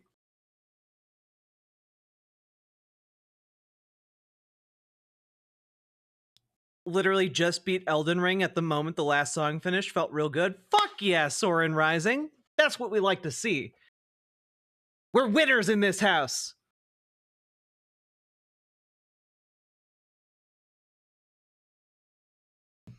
Life can't be too bad when I get to eat mac and cheese with buffalo chicken. Hell yeah.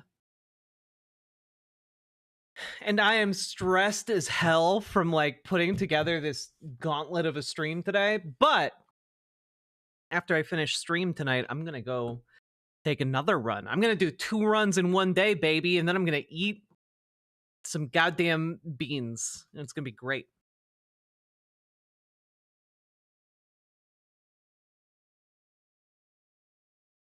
All right. Also, like, I don't know, bolero jackets are just cool. They're just cool as shit. I like this one a lot. All right. Yeah, some chili beans. All right. Let's go.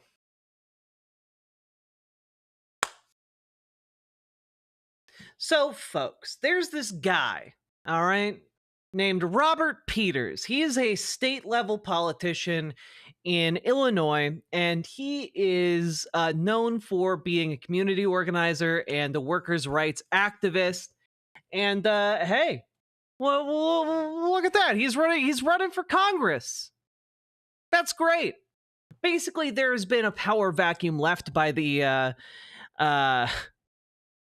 horrible man known as Dick Durbin retiring, the Senate whip, which means that the current congressional Republican of Illinois' 2nd District is going to be tossed her hat into the ring for Dick Durbin's seat, and therefore is leaving her seat open.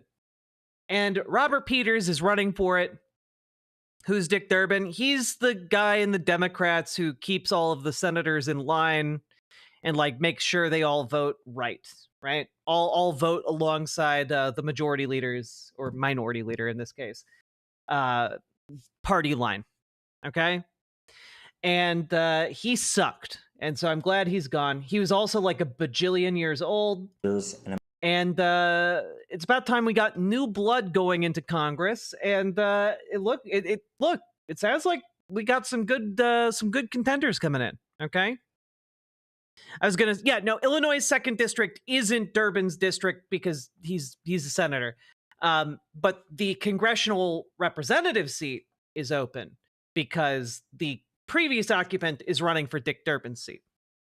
So him leaving caused like a cascade that is getting us this. But here is hey everybody. Oh god. Here's Robert Peters. All right. This is State. God, stop autoplaying, please. Hey everybody. This is State Senator Robert Peters, and I'm excited to announce I'm running for Congress in Illinois' 2nd Congressional. Right now, billionaires Donald Trump and Elon Musk are attacking our government, dismantling our democracy. As state senator, I fought to expand healthcare, fought to expand reproductive rights, fought to expand workers' rights, fought to make sure that we protect the diversity of our great country. What we don't need is people like Donald Trump, Elon Musk, and their billionaire friends who are attacking the vital services we need. So I'm ready to go to Congress to fight for everybody in every zip code, in every part of this district. So join us in this fight as we fight back against Donald Trump, and visit my website, robertpetersforcongress.com. Thank you, and I hope to see you out there. Bye. I'm excited, all right? I think that this guy is genuinely kind of the real deal. All right? Bad camera angle. He's also he's also just proportioned weird. Like he I don't really know how to put this. Like here.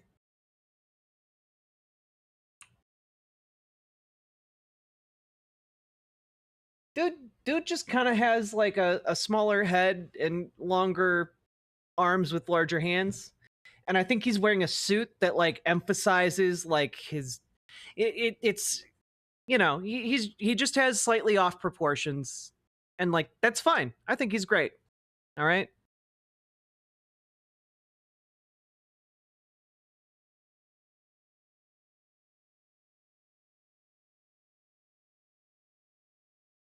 Here's maybe like a better angle. There you go.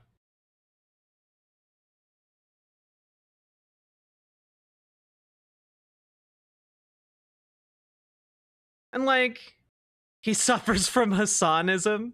Yeah. He's what we call in the business Hassan shaped. Anyway, I am excited. I think this is great. We need more challengers in the mix. Let's go. Let's get as many of them as we can get. Let's collect them like Pokemon and use them to oust the old guard of Democrats from power because fuck, we need to do that. Hell, let's get some of the newer guard out too. Speaking of, we have to talk a little bit about Senator John Fetterman. And like we could spend a long time talking about what's wrong with John Fetterman. But basically, an expose came out by his former head of staff, and basically, he's not doing so hot. It sounds like he has some very lasting trauma from the stroke, and look, I know a lot of people have covered it already. I'm not going into depth here, but basically, stroke broke his brain, and he's like spiraling and having difficulty like just staying alive. There are stories of him wandering into traffic. There are stories of him driving at like 80 miles an hour, like putting his family in danger, and like it's bad. It's really, really bad. And one of the more recent stories, John Fetterman raises alarms with outburst at meeting with union officials, AP sources say. This is frankly bizarre, and I think it really encapsulates exactly what I mean by this, right? Democratic Senator John Fetterman of Pennsylvania was meeting last week with representatives from a teachers union in his home state when things quickly devolved. Before long, Fetterman began repeating himself, shouting and questioning why everybody is mad at me. Why does everyone hate me? What did I ever do? And slamming his hands on a desk, according to one person who was briefed on what occurred. And keep in mind, John Fetterman is a very large man. If he is slamming his hands onto a desk, like that's going to be pretty intimidating and scary, you know? As the meeting deteriorated, a staff member moved to end it and ushered the visitors into the hallway where she broke down crying. The staffer was comforted by the teachers who were themselves rattled by Fetterman's behavior, according to a second person who was briefed separately on the meeting. So, like, this was so bad, they had to end the meeting early.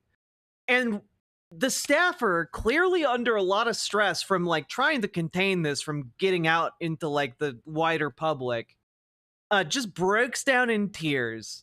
And the teachers who are horrified by Fetterman's behavior have to comfort the staffer. Like, this is bizarre. I would have been skeptical, but basically all of his aides have quit. Yeah. Like, the stories are coming from like his chief of staff. Like, it's wild. How has he been cleared to go back to his government work? Because the process for getting cleared to do that is a joke. We've got people in Congress on like dementia meds, you know? Like,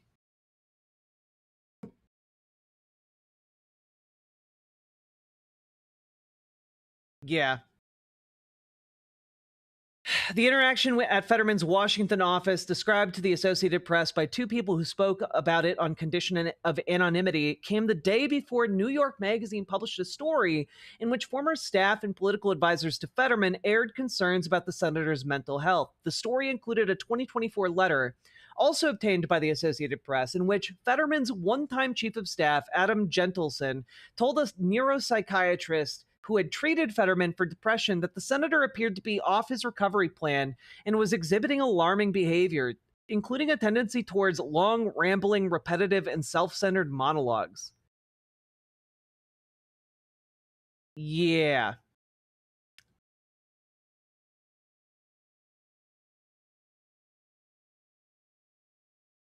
So, yeah, that's where we're at there.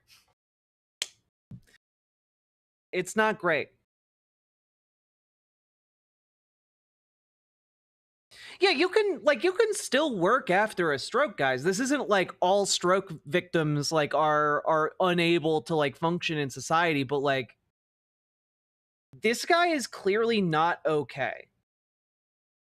This guy is clearly not okay. Like he's according to that New Yorker piece, he's like walking in figure eights. Like repeatedly, he's getting stuck in like verbal loops. He's like endangering his family with reckless driving. Oof, just today, 2 more of his aides left the office.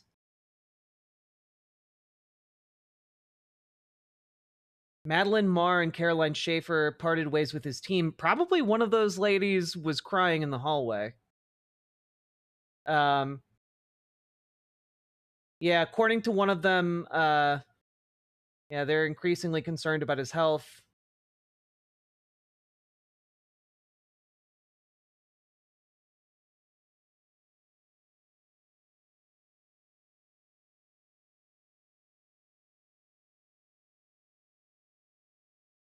Yeah. I don't think that he should be a senator.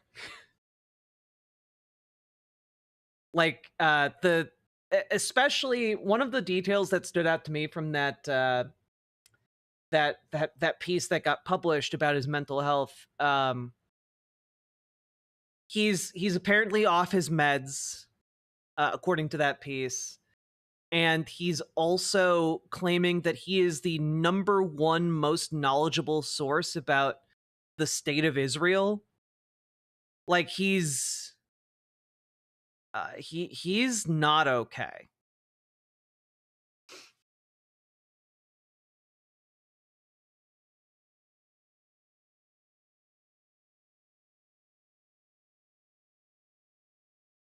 Oh, that was that when he started changing his politics? I mean, he might have always had more conservative tendencies, you know, just given what I know about his political history, but like he was also never great on Israel, but like the level to which he supports the Israeli state is bizarre.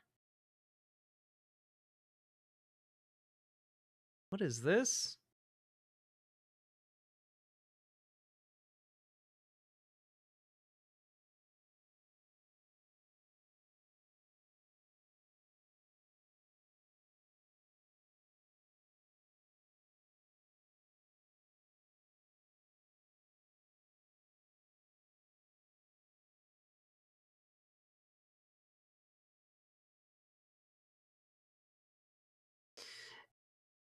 Pennsylvania Democrats have leaked an internal poll showing that Fetterman's approval ratings are underwater with Dem voters in the Pittsburgh area. That's trouble for his chances of winning a Senate primary in 2028, but maybe not for his chances of running for president, which he's reportedly considering as an independent.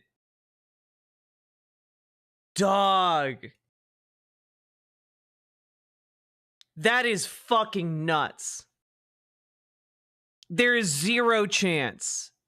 Like this is like he's fucking delusional, man.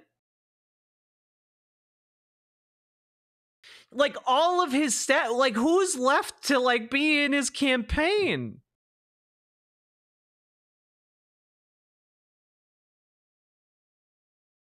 Damn.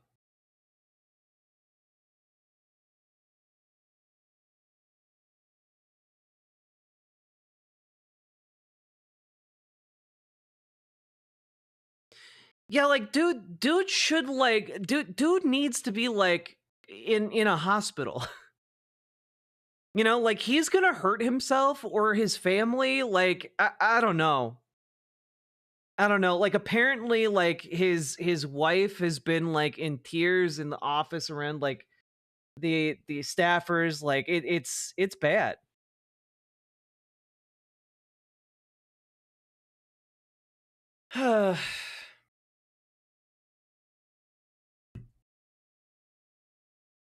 But this is why we need to get new blood into the into the Senate, into the Dems in general. Like people are falling apart. They're either too old or like genuinely kind of nuts. You know, we need better people in there, like Robert Peters, people who have like established records fighting for working class people, and not just like, oh man, they say they're working class, but actually they come from like Harvard and are you know, in the pocket of BlackRock or something, like, you know. um it's I don't know, like Robert Peters is a state level politician. He has a proven track record of like working within the Democratic Party. He's been endorsed by like United Working Families Party in Illinois. Like most of his campaign contributions come from labor unions. Like he's like a union guy. Okay, he's like the real deal when it comes to like workers' rights. And like we need more of that in our leadership, you know? We need more of that and less, you know. Yeah, you know, start the countdown until John Fetterman starts singing along with Kanye's Heil Hitler song, you know? Just start the countdown clock till he does a TikTok of doing that. Like at this point, it's not out of the question.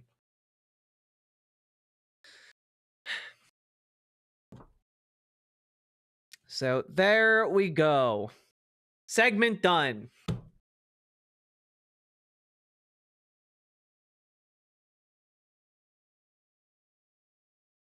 Now, folks, remember, we've been going for about 4 hours now. If you've been enjoying the show, getting anything out of it, hit the follow button, hit the subscribe button, hit the like button, share the stream with your friends, family, neighbors, dogs, cats, etc., and consider dropping those subs, those donos, those memberships, those super chats. Folks, you guys make this show possible, all right? Let's make it happen. All right. That being said, let's move on to another segment, baby. And of course, it wouldn't be complete if we didn't do another N-word segment. With conservatives, it's all the rage these days. So, folks, there is this outfit called the Daily Wire.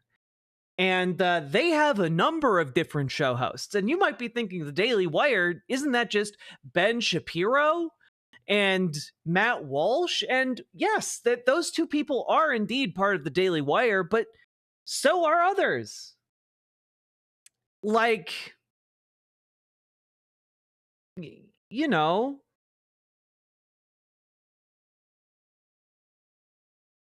I really wish I had a cricket sound effect. I thought I had one. But yes, I know none of you can think of his name either. But before we get too deep into this, hit the like button, subscribe to the channel, leave a comment, do the things. You know the drill. There's a guy named Andrew Clavin. He's also part of the Daily Wire. And, well, he's decided to weigh in, you know, on the N-word discourse that the Daily Wire seems to be really, really excited about And he thinks that, there's Ben Shapiro who thinks that, like, hey, maybe we shouldn't give $1 million to a woman who is calling a 5-year-old, racial slurs. And Matt Walsh, the guy who thinks it's actually good to use racial slurs at a 5-year-old, in the name of, like, free speech or whatever. And, well, what path is Andrew Klavan gonna forge here? That's my question. Here we go. Look, I don't have to tell you Matt Walsh is evil. Just look at him. Cancel culture is a really interesting and complex subject because while I am completely against any censorship by the government, I'm really against censorship in general because the only people who can censor people are the powerful. And that means that the powerful get to speak and people who are not as powerful don't get to speak. So let everybody speak. But some behavior is unacceptable and should be greeted as if it were unacceptable. Some behavior should get you shunned by people, because it is disgusting, right? The students who stormed the library at Columbia, I think they should be expelled. They broke the law. They broke the rules. They represent something hateful and disgusting. Get rid of them. People who write books. Wait, they represent something hateful and disgusting? What? They represented protesting a genocide. What do you mean? In favor of Stalin and Hitler. They shouldn't be prevented from writing those books. Those books shouldn't be censored, but they should be boycotted. They should be called out. And so there's this argument going on at the Daily Wire, which only goes to prove, by the way, how false it is. People who say that, we don't disagree at the Daily Wire. I've been here the whole 10 years. I've been here every day. And it seems to me that... You have? I'm shocked.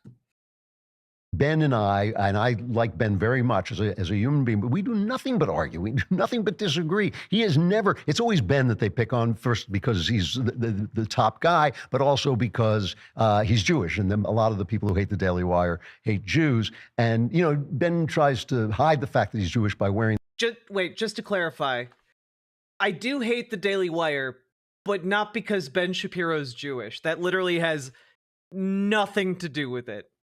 It's, in fact, all of the things he says and does that I hate, not like what kind of person he is demographically. That doesn't weigh into my dislike of him and his activities. That yarmulke so people will think he's a Catholic cardinal, but in fact he is a Jew. I will expose it here today, and the guy is not once. I can remember one time when he came in and forcefully suggested I should say something. And it was kind of a big deal. It was going on and we were all kind of keyed up. And he forcefully suggested I should say something. And I said, Ben, that's not what I believe. And this is what he literally said. He said, oh, well, then don't say it. I mean, there's never been any coercion in this company like that. It's just a lie. Yeah, no coercion like that. And that's the thing, right? Like, places like this don't coerce people like that. They don't have to tell the people that they hired what to say because they got hired to say the things that they are saying. The process for selecting the people who are going to be on these shows precludes them from hiring someone who's going to talk about how, we need Medicare for all and workers' rights. They have a hiring process to weed out people like me, So anyway, Walsh and Shapiro, they're fighting over Shiloh Hendricks, right, who obviously was in this viral video.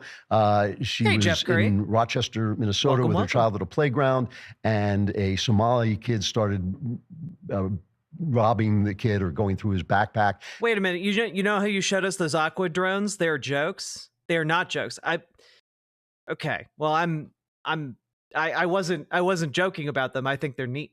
I like ground effect vehicles. I wasn't showing them as a joke. I just genuinely like them because I think chronoplans are cool.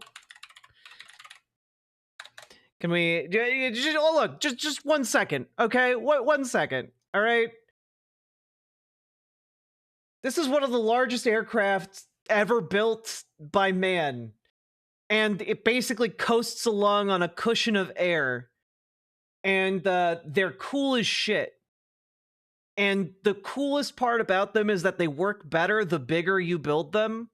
So genuinely, if we built like gigantic super carriers that instead of sailing on the waves, just like flew on a cushion of air, they could just skim across the ocean for like a fraction of the fuel cost of what like a tanker costs, you know, like they are far more efficient. I think they're cool as hell. And I think it's really neat that this technology is being resurrected for like search and rescue operations. So I know they're not a joke. I think they're just cool as shit. And she called him the N-word, and she was caught on tape by a guy started filming her. She called him the N-word, and they started saying they were going to prosecute her for this. I don't know what they were going to prosecute her for, but she launched. Wait, you don't know what they would prosecute her for?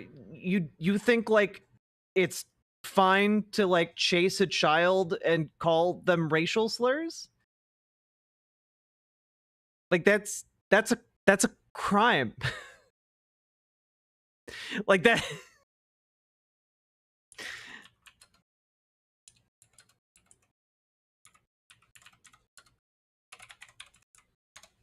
Here, you know what? Like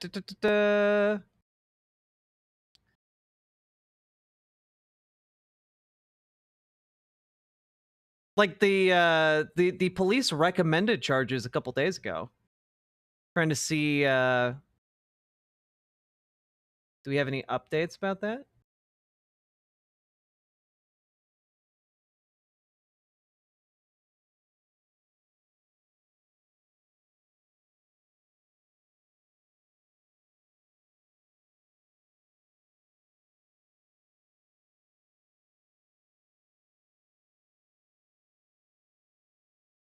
Let's see.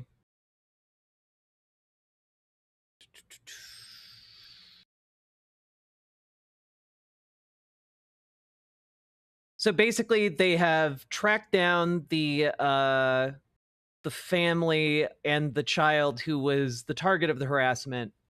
Let's see.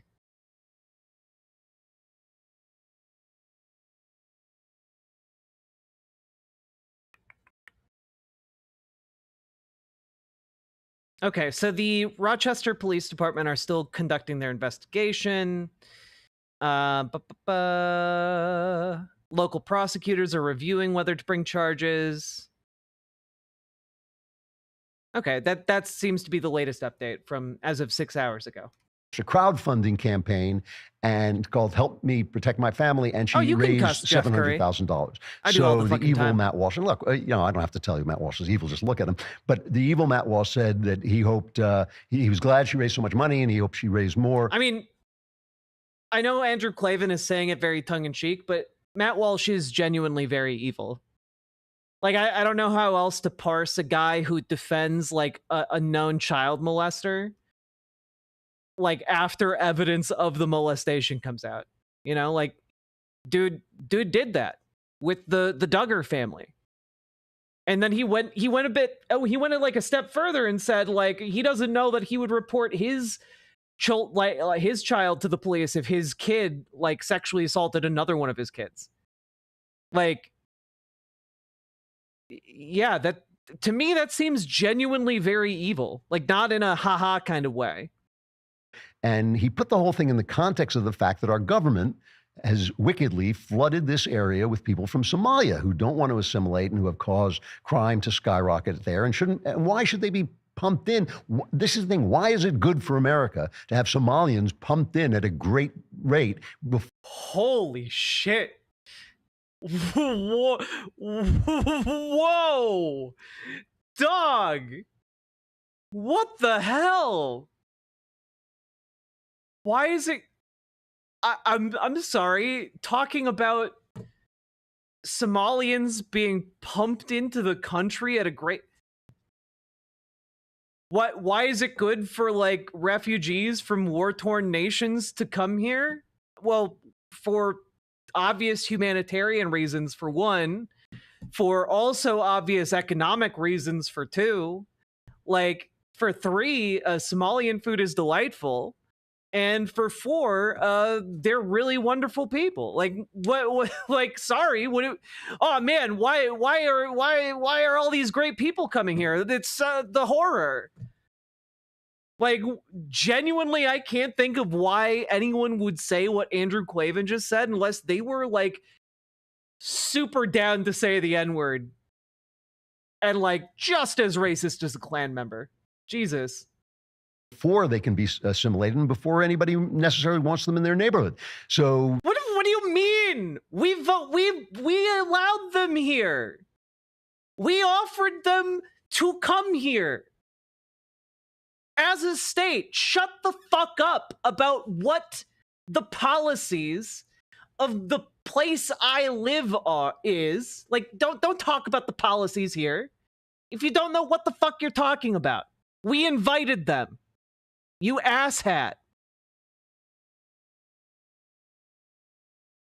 Walsh writes he wanted to enjoy a day at the park with her child at Rochester. She couldn't enjoy it because, like so many other cities in Minnesota, Rochester has deliberately imported a lot of third world behavior. You know, like what's wild here, right? Is like, oh, why are you importing all of these, pumping it full of Somalians? And like so many cities, Rochester has deliberately. Well, then, like, we have a democratic system here. We voted in people. And we voted on these different policies. And we opened up communities to accept people who were fleeing war-torn areas. And they came here to build better lives. And you know what? They are. It's lovely. I like walking around in my neighborhood at all hours of the day and feeling perfectly safe. And there are tons of families that are not originally from the United States in the area where I live. And it's great. I like being able to walk through my apartment building and smell like 12, like a dozen different like foods being cooked in the halls. It's great. Okay? That's wonderful. Like the idea, oh man, they're importing third world behavior. Fuck off. The only people acting uncivilized here are these racist fucks. Like Andrew Clavin. The uncivilized behavior, the reprehensible, hateful behavior that we should all spit upon is coming from Andrew Clavin. A man, by the way, who's only kind of not homophobic because his son came out as gay. All right? It's the only reason he's not fully ragingly homophobic. And also, his son sucks too. I've watched his show. Apple doesn't fall far from the tree here on this case. Put aside whether she's a good person or a bad person or whether she used a bad word. Instead, put what happened in context. Okay, so Walsh. Put what happened in context. Okay, what happened in context? A 5-year-old boy allegedly approached a diaper bag, may have taken something, and like ran off to play on the playground. In response, said woman chased child, called him racial slurs, and then when confronted about chasing a child down to call him racial slurs, then repeated those slurs on camera numerous times towards the person who was recording. And I don't know about you guys, but generally speaking, if I see someone on a playground using racial slurs at children, I'm going to assume they are a physical threat to those children. Because people who are of sound mind and who are not going to harm children don't chase after children and call them racial slurs. People who are safe to be around don't do that.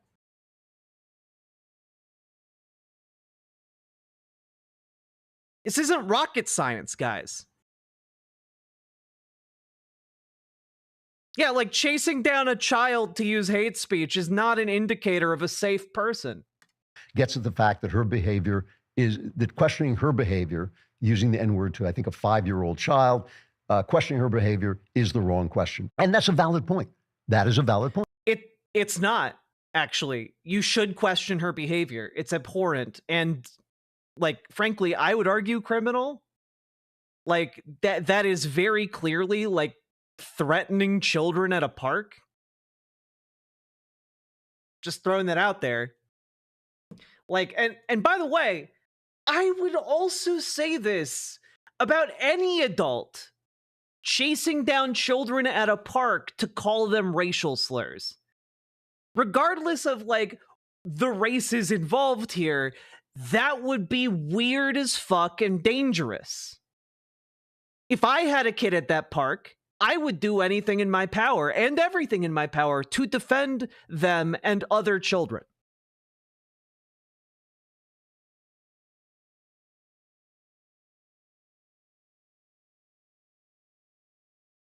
She chased him down? Yes. It's the wrong question. The question is, why is this place flooded with Somalis? You know, why is it?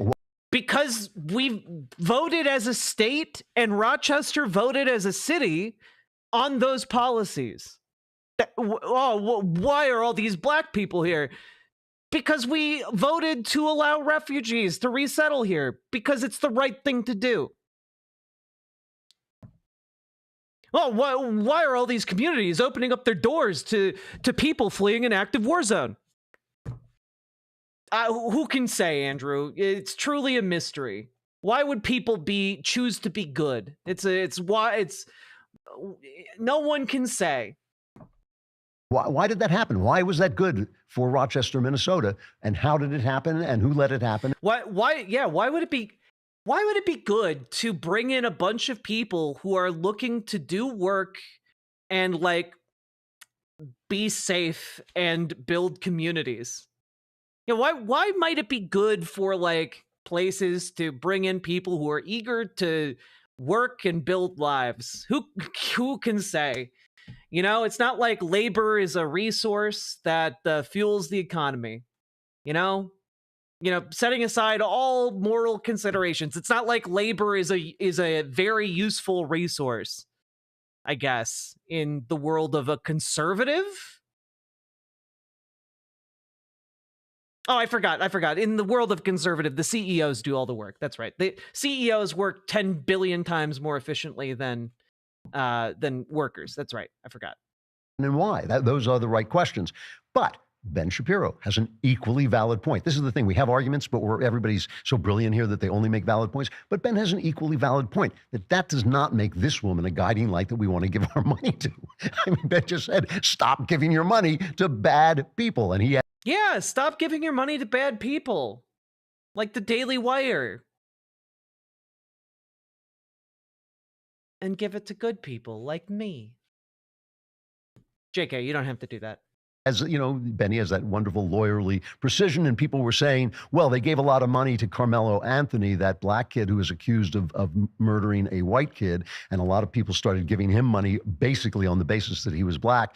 And Ben says this doesn't justify. Yeah, like, I also know nothing about the Carmelo Anthony case. It just seems like a case of whataboutism, and Ben is correct here. Like, a bad thing happening over there doesn't justify, like, a bad thing happening here. Giving money to a woman who throws a racial slur at a child. And of course Ben is right about this. Of course it doesn't. I'm not giving my money to this, and it doesn't, obviously murdering someone, Carmelo Anthony is accused of doing something far worse than using the N-word. But still, I mean, there are people who need your money. I was going to say online, I'm going to start a fund for good people who do nice things. And so far I've raised $2.15 because nobody's going to dedicate. I can actually claim a little bit of expertise here. I lived in London for many years, and English middle-class children in the neighborhoods I was in are very, very well behaved, extremely well behaved. And all the parents are on the same page. They all have the same values. Yeah, I wonder why financially secure children and families might generally behave better than financially insecure families and children. It's a real mystery. Anyway, tell us more about why you embrace conservative economic policies, Andrew. Values, but children from also just throwing this out there. I'm pretty sure during the time period that Andrew Klavan was living in the UK, and I'm not sure exactly about the timeline here, right? Cancelled my Daily Wire Plus subscription. Signed up for Riverboat Jack Plus. Paladin Lost, BWA. thank you for the $15 dono. That is incredibly generous of you. Thank you for the BWA energy. Very much appreciate it.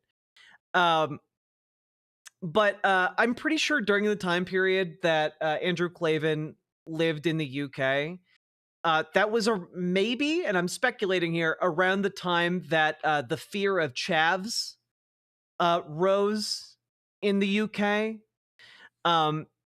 Like basically hoodlums, like young poorer like folks in like hoodies that were just so scary and dangerous. And like that became like a recurring theme throughout British society. And so like I'm pretty sure he knew about that. And I think that that might be what's playing into his assessment here. Because there was also like a film movement in the UK around fear-mongering about that particular type of, you know, young child person, you know? Hey, Zeptro. Yeah, Owen Jones wrote a book about it. Exactly, Mithril. Hooligans are a bit different. They're more like sports fans gone wild, but like yeah, whatever. We don't have to get into that right now. Muslim countries, especially boys, not so much. And they would steal my little boy, Spencer Klavan, no relation. He would be playing and they would steal his toys. And, you know, they wouldn't take them out of his hand, but they would come and take them and just walk off with them and put them in their bags. Why weren't you keeping track of your child's toys at like the park? Like what are you talking about, man? And all this, and I would go to the mothers and say, "Excuse me, your child took, you know, it's not a federal crime. It was your child took my son's truck or whatever he was playing with," and they wouldn't do anything about it. And I had to go and take the trucks out of the backpack or out of the hands of the child. Now, I never called one of those children, and never would call one of those children any kind of evil word. But you would think very racistly about them? Like, dude, are you...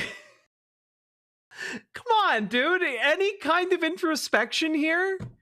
You're like, I wouldn't call them the word, but I'd be thinking the word at them very hard. Like, what are you talking about? That's still bad. God, let him cook? Okay.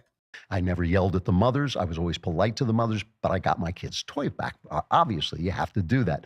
And yeah, that's a normal parent reaction. That like kids steal things sometimes. You know, like if a kid takes a pack of gum, you bring the pack of gum back and you put it back in the store. You have them like apologize for taking it, something that wasn't theirs. Like that's like a rite of passage for children. That happens all the time. If I didn't let the little brown children take Spencer's toys, how could I expect him to properly hate immigrants? Andrew Klavan. Thank you for the $5 dono, Paladin. I appreciate you a lot. And I don't consider it polite or kind, by the way, to hide the fact or lie about the fact that it was always Muslim kids who did this. And I observed it happening in other playgrounds. It wasn't like one time or two times. I just observed it happening over and over again. Yeah, clearly, very, very statistically relevant info here. You know, he knows the Muslim children are just inherently more prone to crime. Apparently, you know, it's not like Muslims have the 10 Commandments or anything. It's not like there's any commonality. You know, their religion just it leads them to inherently to be more prone to theft somehow via mechanisms that are going to via mechanisms that are never going to come to light. Yeah, Andrew seems pretty racist here. Yeah, because he's the kind of guy who would think the N-word really, really hard towards people he's bigoted towards. I talked to other people about it. They confirmed that I was seeing it. It was a cultural difference. And I talked to my fellow white people, and all of my fellow whites who are just as racist as me agreed it was also all the black children's fault. Don't think it's wrong. I think it's right to say the British are in the right. The British values were in the right. And you know what's crazy about saying that, Andrew, is that there are Muslim British people. There are black Muslim British people. Like like the fact that you're saying they are not British is insanely racist. This is wild stuff. Gordy, YouTube, why would you like to know how tall I am? What if I don't have legs? Islamic values, if that's what they were in the wrong. So I'm with Walsh on the big. Yes, of course, it was the Islamic values that were wrong somehow.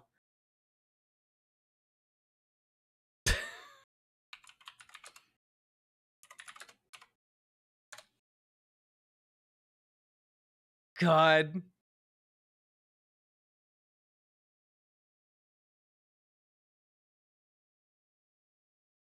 Issue of the absolute irresponsibility of the left in flooding Midwestern towns and cities with people who don't believe in the West. That's not racism. That's common sense. And it is also defense of our values. But I'm with Ben on the fact that I'm not siding with the bigots. I'm not siding with the haters because they can't lead us to the America we want. See, that's not going to happen. Diversity is not our strength. Our great ideas are our strength. Diversity is not our strength, but hatred is our weakness. Our great I'm sorry, diversity is a strength. It's what allows you to adapt.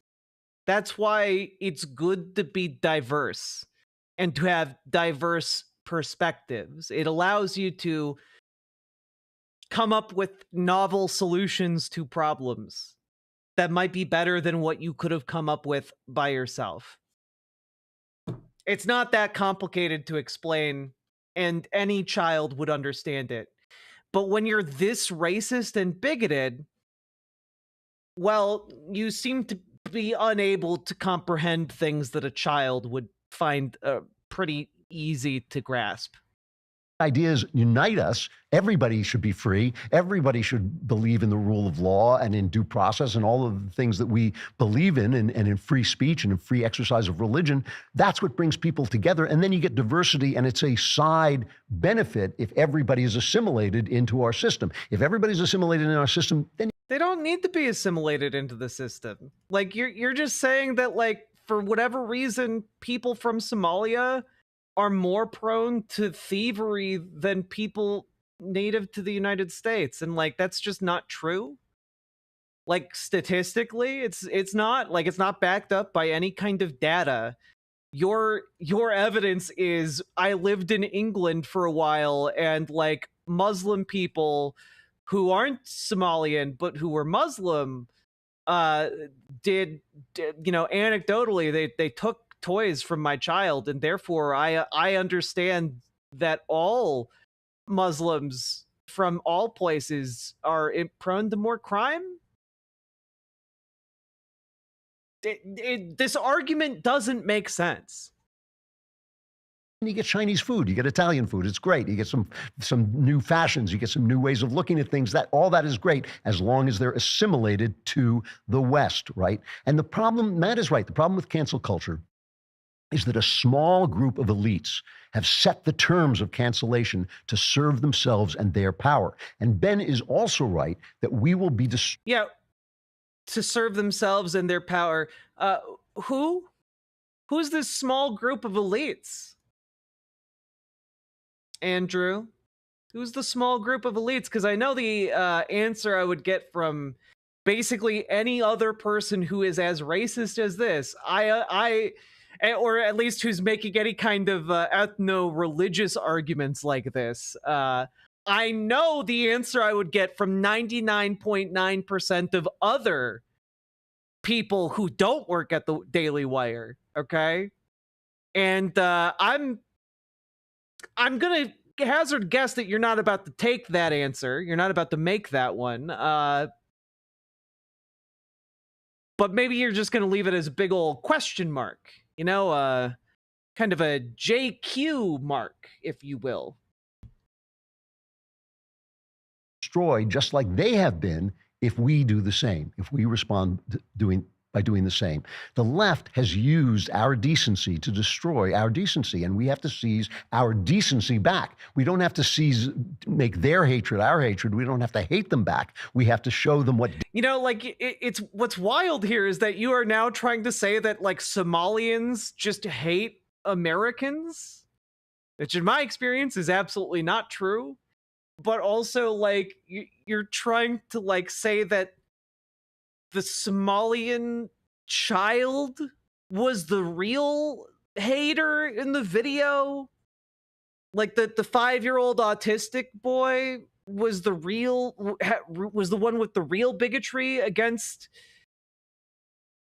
the white lady who chased him down to call him racial slurs. What's he cooking right now? I don't know. I think it might be like LSD or something. He's like in cuckoo land. Decency really looks like. And just like they miscast Trump as an authoritarian so they can be authoritarians, the answer is not for us to become authoritarian. The answer is, dog, you literally watched Starship Troopers and thought it was a great model for how the United States should be. Like, you don't know what the fuck authoritarianism is. For us to defend our freedoms. Like I said, there's going to be an elite and there's going to be a cancel culture. There are going to be unacceptable behaviors that should be. Oh, interesting. Like, almost like it's inevitable that a culture is going to have things that are deemed as acceptable and unacceptable, and people who do the unacceptable thing are going to be reacted to in society negatively. Kind of like how if you just shit your pants in the middle of, like, your group therapy session, people aren't going to be, like, super impressed with you, and you might be asked to leave. You know, like, I guess that's cancel culture to this guy. Just having standards. Like, what is this about, man? Like, genuinely, you're off the rails. Condemned, but they shouldn't be imposed by a small minority of privileged people who just want to keep their privilege and their certainties about their values. Yeah, you know, I would really love you to talk more about this nebulous group you're talking about of privileged people who apparently have the power to set cultural norms and expectations. Like, do they have conferences? Do they meet like every fortnight under like the witch's moon? Like, what are you talking about, man? So to achieve this, right, we need to take care of cultural formation. We need to form a culture, reform a culture that is a good culture. The British, before they opened their borders, had a wonderful culture in terms of good. The British, before they opened their borders.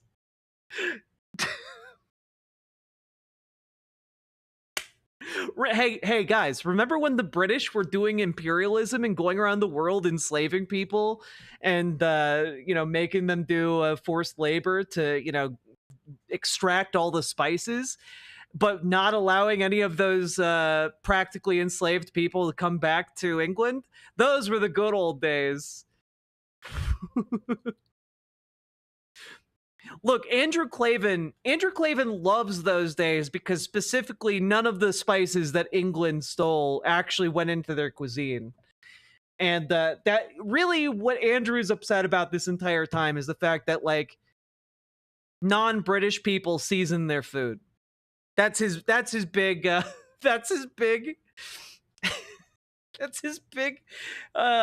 reason for hating everyone who's not white. Jesus. Good manners, in terms of decency, in terms of simple honesty. They had a wonderful culture for that. Obviously, they had a wonderful culture. Ignore all the genocide, though. Ignore the genocides. Ignore the Bangladeshi famine. Ignore like the subjugation of Ireland. Ignore like the centuries of war against the Scots. Like, what are you doing?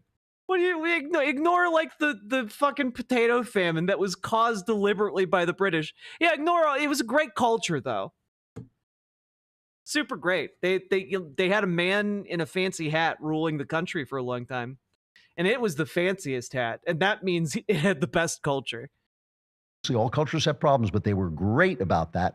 And so we have to form that culture. And I think in order to reform that culture, we have to face the fact that our culture, every culture, the West's culture, is collapsing into the hollow space where religion used to be. Art, James Joyce said that art is the conscience of a culture, but only religion can shape that conscience. That guy is great, isn't he? If you want.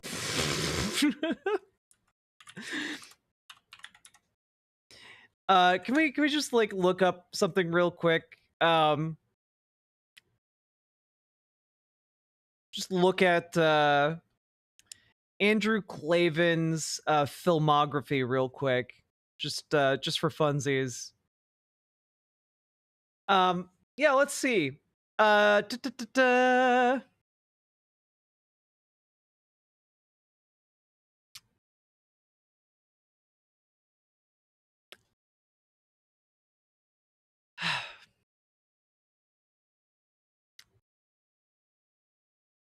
Andrew wrote the screenplay for the 1990 Michael Caine film Shock to the System, and for the 2008 horror film One Missed Call. So that's cool.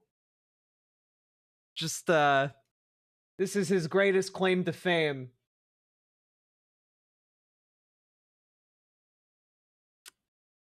Let's just go over the plot real quick.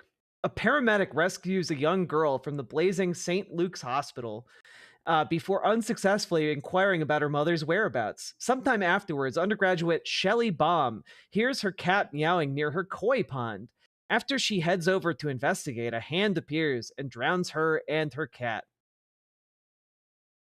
Cool. Oh yeah, this is the horror movie about cell phones in 2008. That's right. That jogged my memory. Cool. Good stuff. Ew, I watched that movie. It fucking sucked. It did fucking suck. I have also seen that movie and can personally say it fucking sucks. Oh, Knifeiest Duck, not only is it a remake of a Japanese film, and I believe the Japanese film is exponentially better, but it's also based on a novel. So, like, this is a remake of a remake, and it's terrible. So, yep, that's, art really needs to move us to a better culture, and culture, the culture we have here is really degenerate, and obviously Andrew Klavan has access to all the best kinds of art, like One Missed Call. In Andrew Klavan's America, all movies will be one missed call. And that's what will heal America.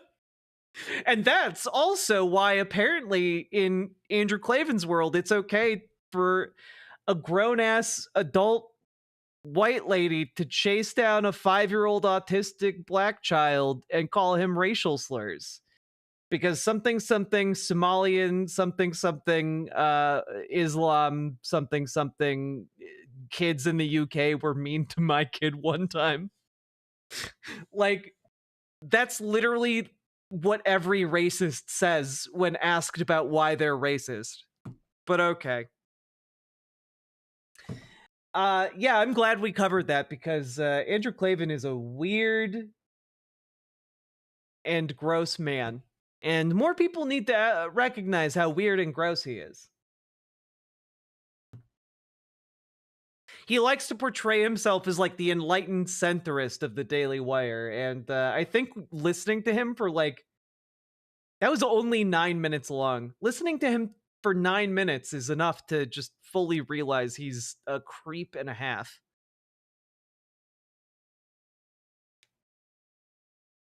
God. He did write an all-time cheese classic, Don't Say a Word, with Michael Douglas and Brittany Murphy. God. His kid was probably a wanker. His kid is a wanker. We've covered his videos on stream. He's a nasty piece of work.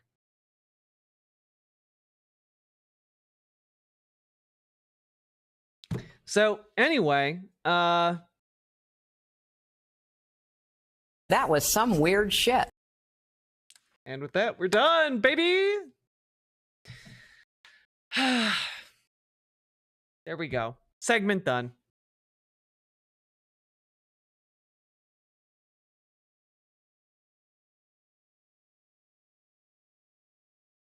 Also, hey, are you enjoying the stream? Hit that follow button. Hit that subscribe button. Consider liking the YouTube stream and also dropping those subs, those donos, those memberships, those super chats. Because your support makes this show possible. I could not do it without you guys. You guys are wonderful, and I really, really appreciate every single sub and dono you guys make because allows me to do what I do. All right? We're getting bigger every day. Every day. Also, just real quick, has YouTube overtaken Twitch chat yet? Chat! It finally happened over the course of this stream. We now officially have more subscribers on YouTube than we have followers on Twitch. It has finally happened. It took a bit, but we grew a YouTube channel from literally nothing, and it has overtaken our Twitch channel. Let's go! Simric, thank you for the gifted membership over on YouTube. I very, very much appreciate it. Thank you so goddamn much.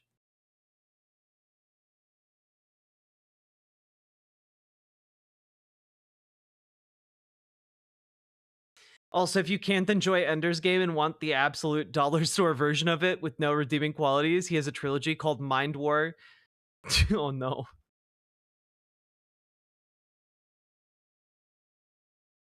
Yeah, we're heading up to 12,000 subscribers, which is crazy. Hi, I heard this is the cool stream. Mind if I join? This is one of the few YouTube chats that's actually pretty good.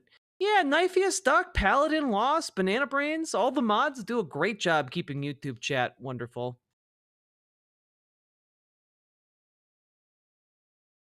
Hell yeah. Thank you all for being here for this. I appreciate you guys.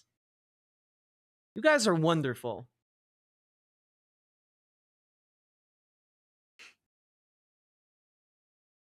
Is stream ending? No, I have to rip your hearts out, unfortunately. Before stream ends, but we're not going to do that quite yet. Erica, that's not true. You do things in YouTube chat. I seen you.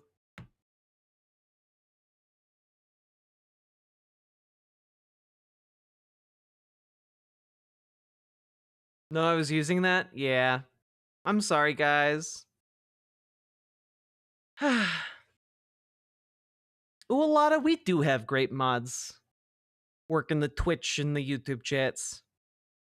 My heart is made of iron. Good luck. All right.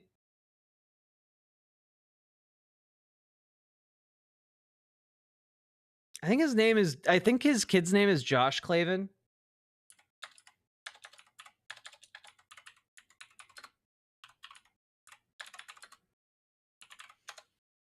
Oh no, his son's name is Spencer Clavin.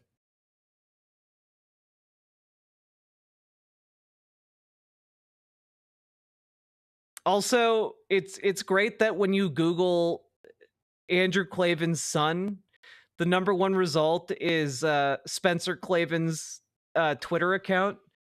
And the #1 result on Google is, it's me, Andrew Clavin's gay son.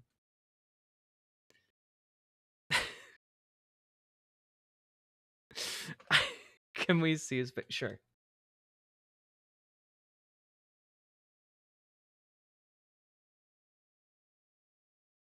It's me, Andrew Clavin's gay son. And, if I may say, his pride and joy, he's been advocating for tolerance of gays since before I was born. And you know, that's maybe one of the saddest things I've ever read in my life. Can we? You guys don't want to watch Spencer? I have a video going over Spencer Clavin's content on my YouTube channel. You know, like Spencer, like if you have to say my dad's been advocating for tolerance of gay people, I don't know. Does it feel good to know that your dad only tolerates you? You know, like damn. Racist but not homophobic. Well, not as homophobic as he is racist, we'll say.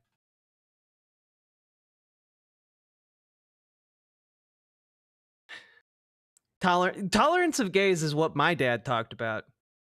You know, you tolerate gay people, but you never accept them.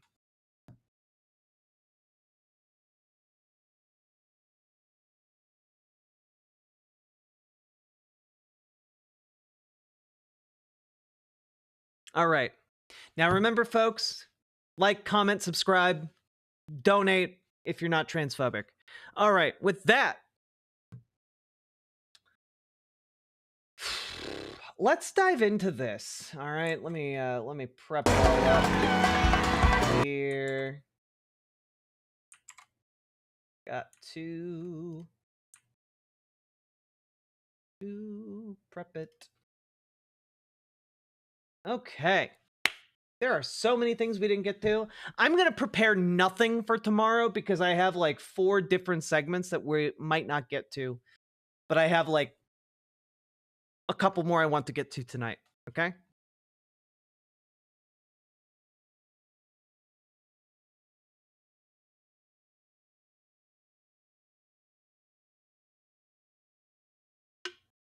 Oof. Sorry to hear that, girl failure.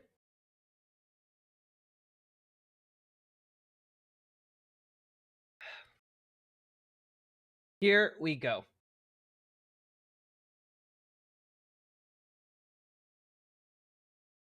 So, folks, there is a man named David Hogg, and he survived the mass shooting when he was a child, and he's grown up to be a man who is prominent within the Democratic Party, right? Specifically, he survived the Parkland shooting. Now, David Hogg has been making waves because he's been advocating for the primarying of different Democratic Congress people. And the people in Congress, well, they don't like that. They don't want to be primaried. They want to be safely in their jobs and not have to worry about that ever again, right? And so that's kind of where we're at. And David Hogg has kind of become like this de facto face of a brewing civil war within the Democratic Party between the old guard who wants to keep their jobs and the new guard that wants to demand action, right? And that in turn is leading to a lot of strife, a lot of turmoil, and things are difficult to say the least. Now,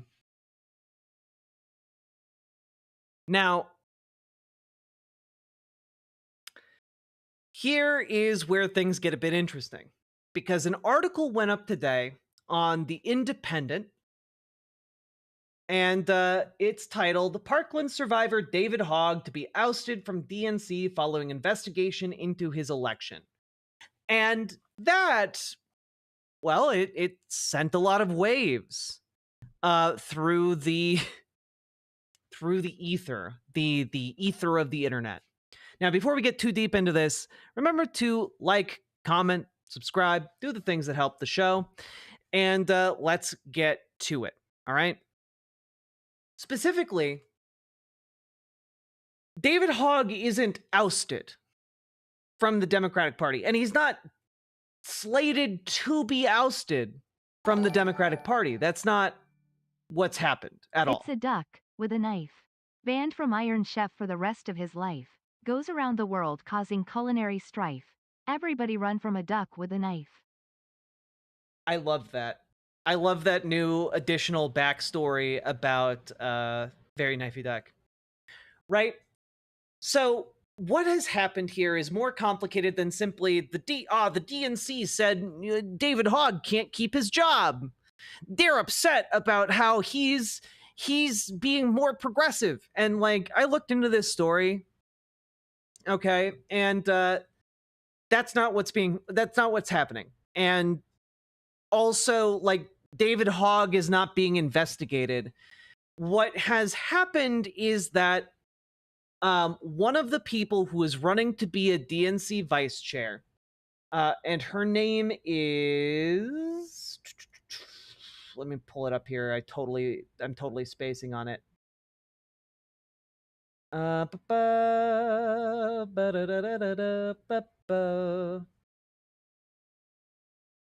Let's see.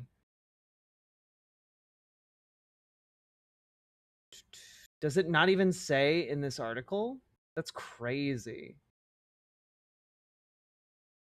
Oh man, this article does such a bad job explaining what happened. Basically, there is a woman who is running to be a vice chair in the DNC, and she has challenged the election because she alleges that instead of having two separate votes, instead the DNC had selected David Hogg, or put David Hogg and another man who's a vice chair named Malcolm Kenyatta onto one vote. And so that was deeply unfair to her because DNC bylaws say that there has to be a certain ratio of like men to women. And essentially, she's saying that like she would have had a shot of winning if instead of them being on the same ticket to be like put into the running for vice chair, there had been two separate votes. And so, yeah, there is a sore loser in this election who is claiming discrimination based on the bylaws of the DNC. So, after looking it over, the DNC has like this like committee that looks into stuff like this. They said, okay, well, we're oh, there we go, found it, found her name. The person who is challenging it is Callan Free, who is an Oklahoma-based activist, right? Basically, this only potentially invalidates the election of David Hogg and Malcolm Kenyatta, right? And importantly, David Hogg is leaning into this narrative that this is the DNC trying to get rid of him because he's trying to fight the good fight. And like, there might be some truth to that. That like there might be some truth to that, where like, you know, maybe there are some members of the DNC on this committee that like, you know, they weighted the scales to like invalidate this election and like redo the election to maybe try and get rid of him. But that's like maybe the most charitable reading in his favor that I can give. The alternative is one being put forward by Malcolm Kenyatta. Now, for those of you who don't know who this man is, he is from Pennsylvania, and he's been kind of a rising star in the party for a while. Here he is giving a speech in 2024 at the DNC.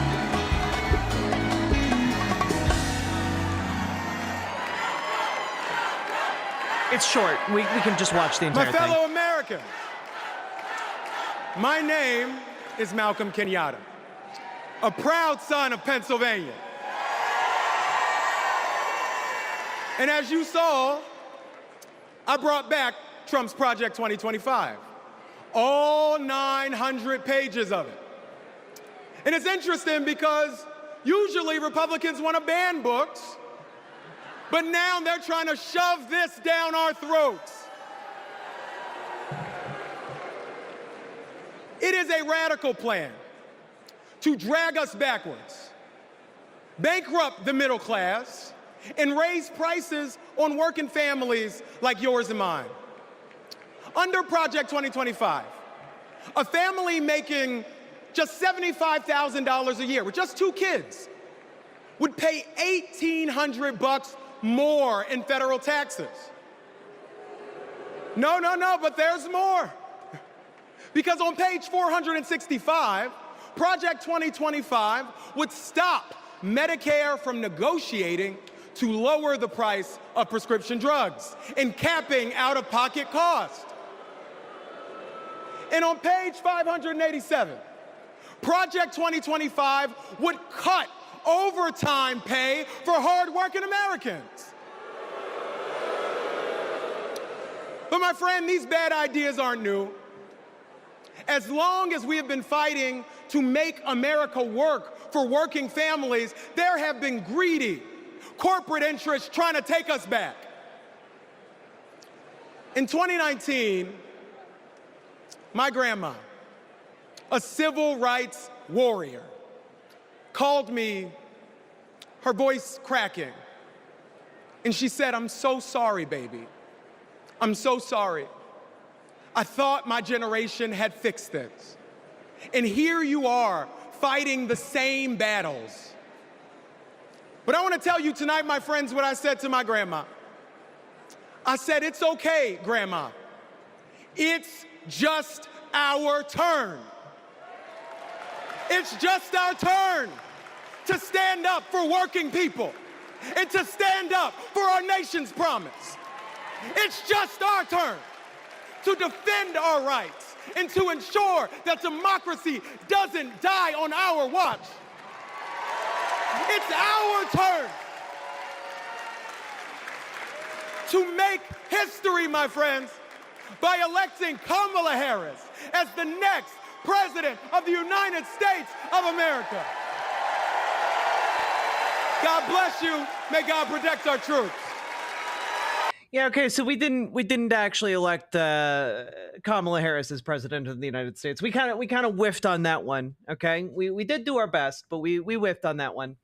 But like, dude's like a solid progressive voice. He's great.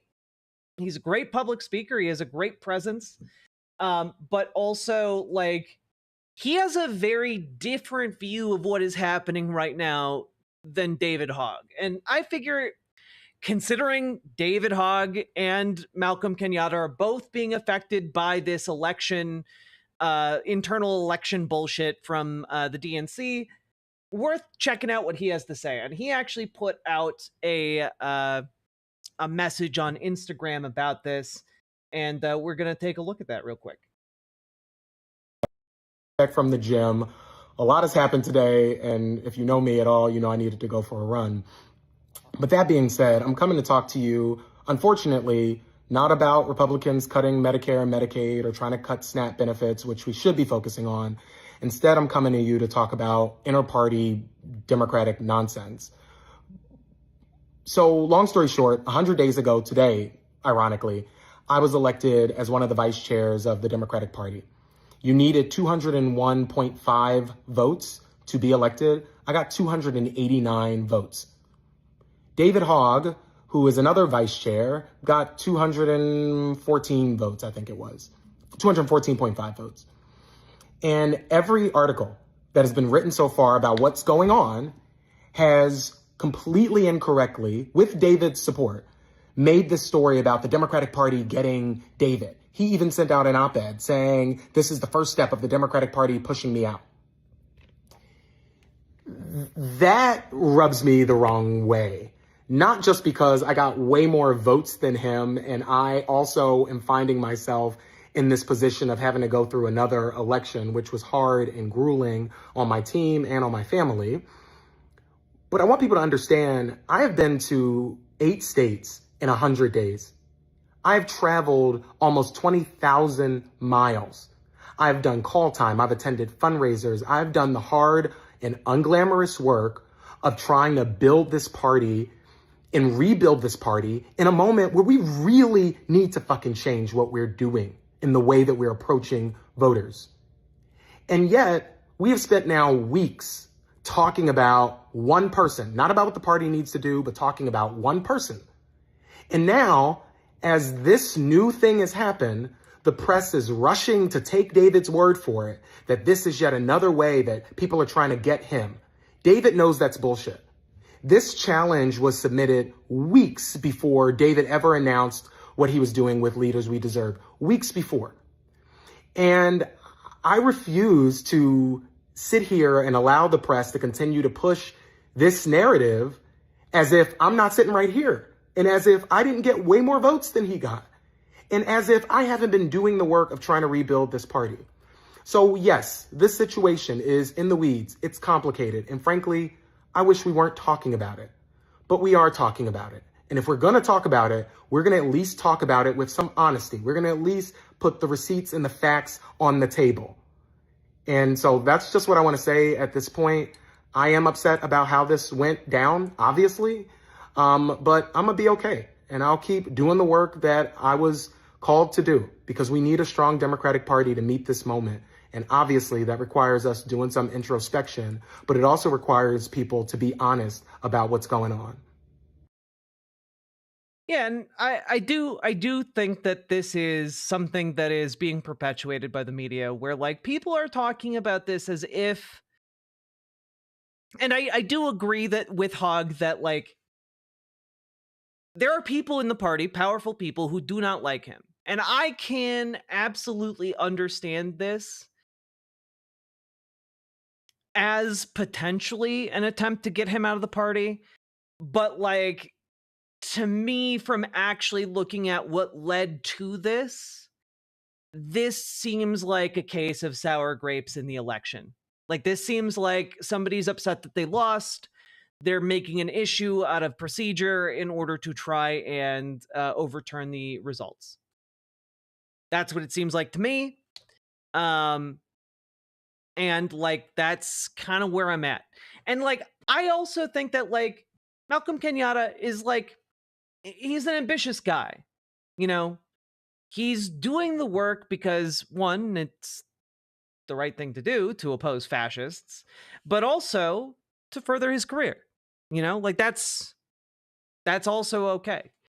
That being said, like, given that additional information that like David Hogg won by a slimmer margin, well, Malcolm Kenyatta's probably in a safer position than David Hogg, who has been far more public about his opposition to various incumbent Democrats. And like, that's interesting. This could be, you know, the party going after someone who's not willing to play nice. It could be. But I think that the reporting on the story as that is definitively the reason this is happening, I don't know that I buy that 100%. You know? I don't know that I buy it 100%. Hogg seems like a disruptor and not someone who plays the game for establishment rules' sake and wants fighters. This breaks norms and people want the norms that people want, which isn't always good, but it gets stuff done. Yeah, and like I generally support David Hogg. I think his approach is correct. But like, I think, could it be that the DNC is being like a stickler for the rules in this particular case, or like empowering this case of sour grapes in order to like try and get, you know, dislodge David Hogg? I'm willing to buy that, but like, the reporting on this as if it's a foregone conclusion that David Hogg is out, or the reporting on this that like really underplays like the role of like what initiated all of this, like, that's the weirdest part to me, you know?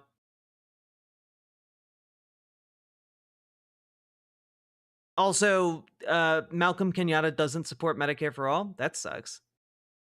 My opinion, the procedure could have been worked around. The complaint may have been submitted beforehand. However, the DNC chose this moment to take the course they're taking on this. Yeah. Yeah. But, you know, unfortunately, whether or not the DNC, like if the DNC does dislodge him, that's not going to stop him from doing what he's doing, you know? Like, he already has his group to like run races against these clowns in office.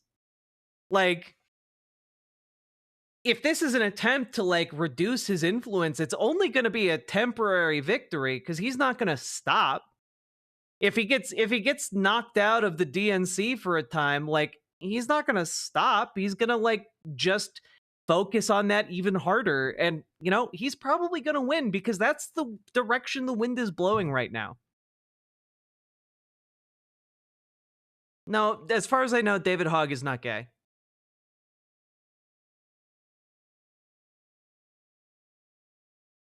It would actually probably give him a bigger platform. Yeah.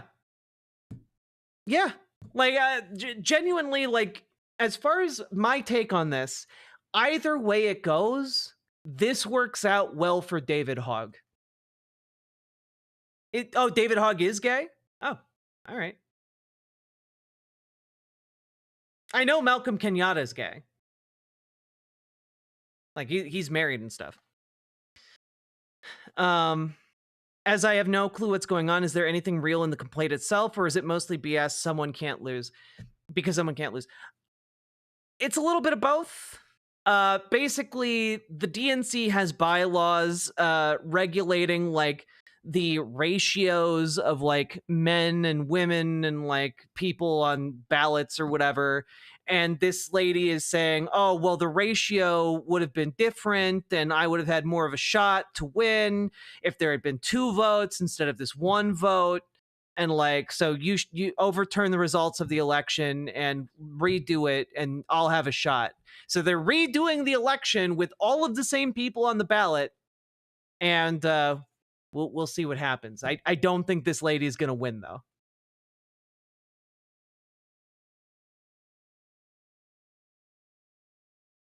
Who is David? I don't Google it. I'm not Google.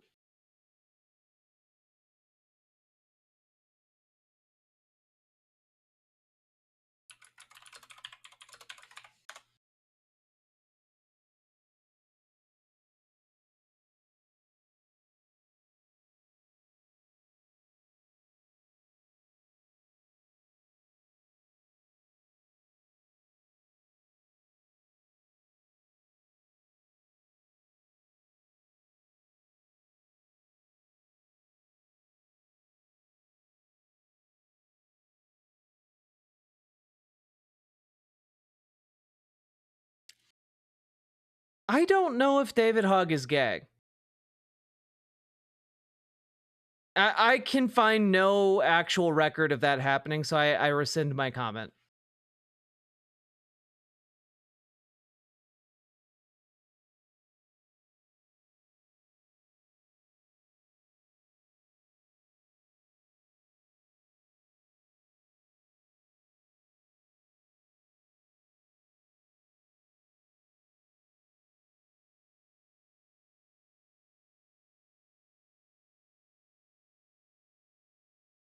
He posted about his date for his senior prom online. Yeah, 7 years ago. I don't know if he's gay. I don't know. People think they're straight in high school and then they turn out to be gay. Or I thought I was straight until I was 25, and then I was like, oh wait, I'm bisexual. Like, I don't know. People be like that. He's an adult now. I'm not going to judge him based on like one thing. He doesn't like talk about what his sexuality is. Also, why the fuck do we care? Because I don't.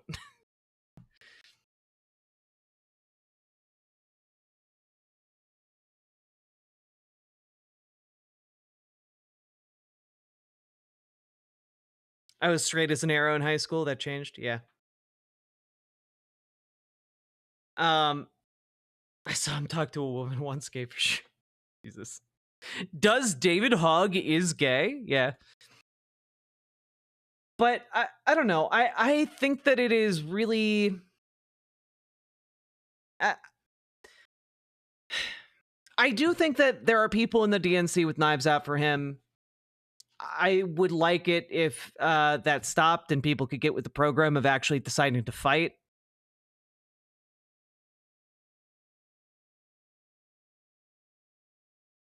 Yeah, I saw what you said, Jess. I understand his date for prom was very cute. Yeah. Um, I'm not gonna like track for obvious reasons. I'm not gonna track down a picture or an announcement of like who a guy dated or went on a date with. I don't know, 6 years ago, 7 years ago.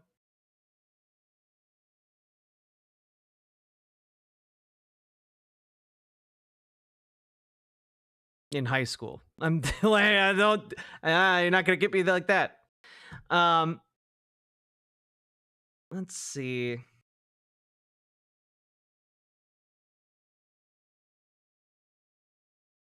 Anyway, all of this, I don't care about it. I care more about the internal DNC maneuvering and drama.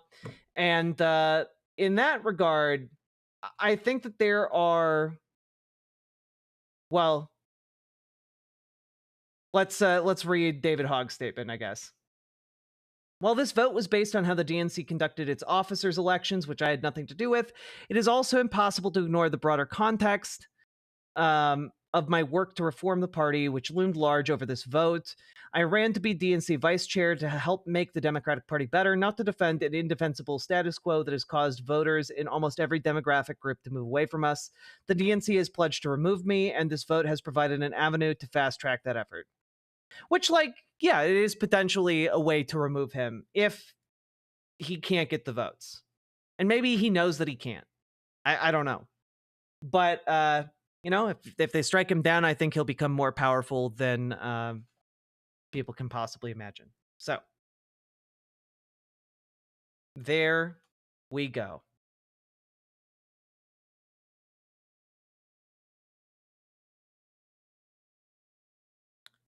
Nailed it.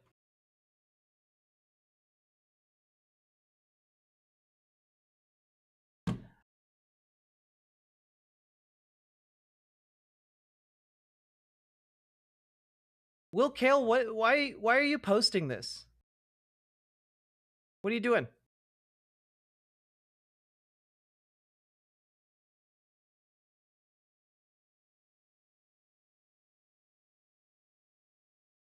Doug, stop.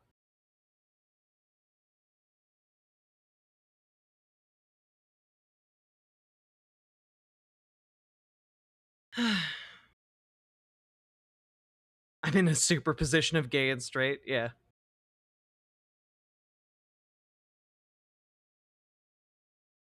Cat on keyboard? Maybe.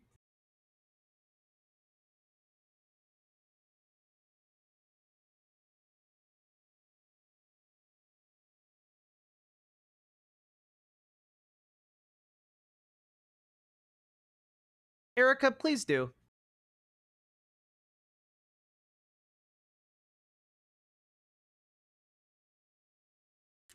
Is this person who's challenging Hogg's credentials a progressive rival? I genuinely don't know anything about Kaylin Free. Let's just take a look.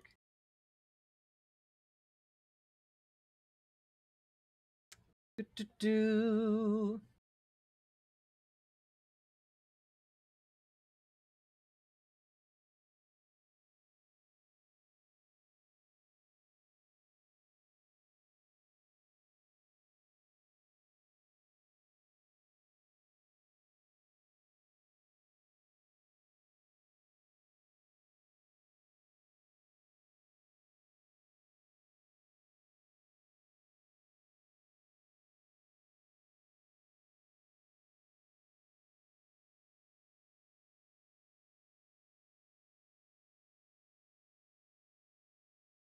Okay. It sounds like the person who endorsed or the person who challenged Kaylin Free is a longtime Democratic operative. She's had the support of like Emily's List, the Sierra Club, 21st Century Democrats. She founded an organization called INDN's List, Indigenous Native Democratic Network, which is a political action committee, or was a political action committee dedicated to getting progressives into office. but she alone funded the organization until 2010. Then she was a super delegate in 2008 for Barack Obama. And then like between 2010 to 2019, like kind of dropped off the political landscape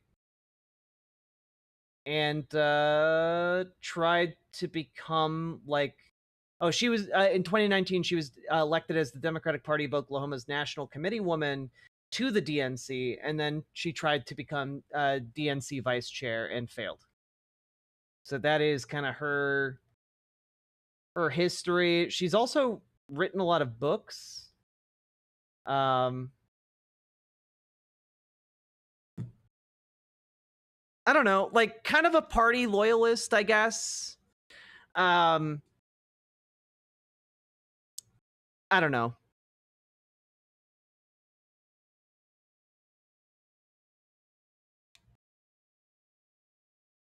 Sounds like a neo-lib to me. Maybe not like a neo-lib, but like at the very least a libby-ass lib, you know?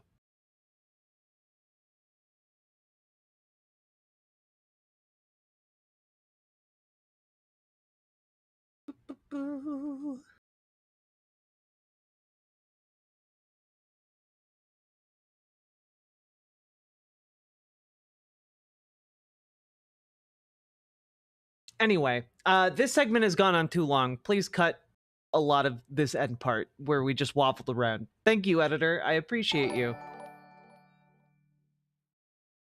I'll say it. David Hogg shouldn't be funding primary challenges as a DNC vice chair. He shouldn't use his position to fundraise for his PAC. It feels similar to Lara Trump at the RNC. I am not entirely... I'm fine with it, to be honest. I do think that perhaps it would be better if he wasn't a vice chair and also was like, I think it might be better if he just chose his lane. But like, I think he could be using his power more directly as a vice chair. For example, like similar to like Tim Walz, how he's like going around the country doing these empty chair town halls. I think like David Hogg could do that. Like he has a certain media profile he could be weaponizing right now, personally. That being said, like the DNC itself should be like funding these challengers, in my opinion. Like that's what the DNC should be doing.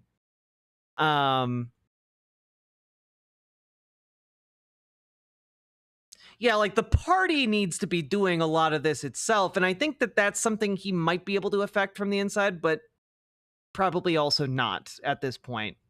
I don't know. I think that the war between like the different factions in the DNC needs to get over and done with so that we can go into 2026 with clear eyes. I don't know. I'm okay with like him doing extraordinary things in extraordinary times. I wouldn't be as kindly towards it in a normal circumstance. But I do agree it would probably be better to do it in different ways. But like, there are so few people actually doing shit right now that needs to get done. Yeah, the war's not going to end until, 2026 is done. But hopefully it's over by 2028.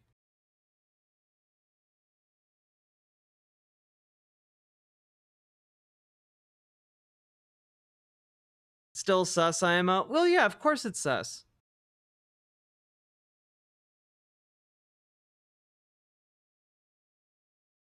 Yeah, war. There are two different factions in the Democratic Party, and they're trying to fight each other for control over it.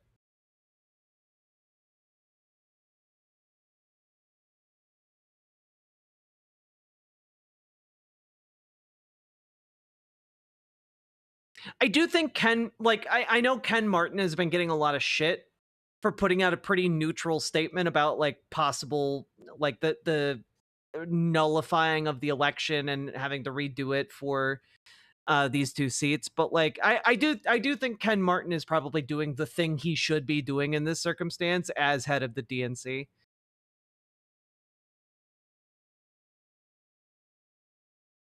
I know he's getting a lot of shit for it, but like, I do think he's doing what he should be doing. Like what is his job description?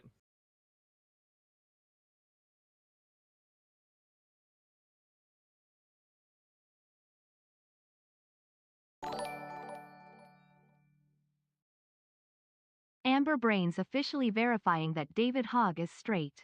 She knows his super PAC age. Kidding. Love you, Amber. Thank you for the $5 dono, Paladin Lost.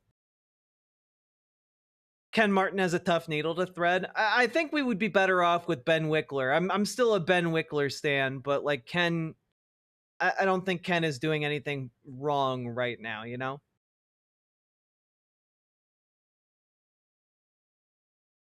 I do think, again, I do think, however this winds up shaking out, David Hogg is going to come out okay. Like, either he remains like a DNC vice chair and like, you know, is able to use his power in that regard, or he goes and just does the primary thing and throws himself fully into that. And I think either way, it's going to work out fine. A lot of people are making this out into like a bigger thing. I don't think it needs to be a gigantic thing.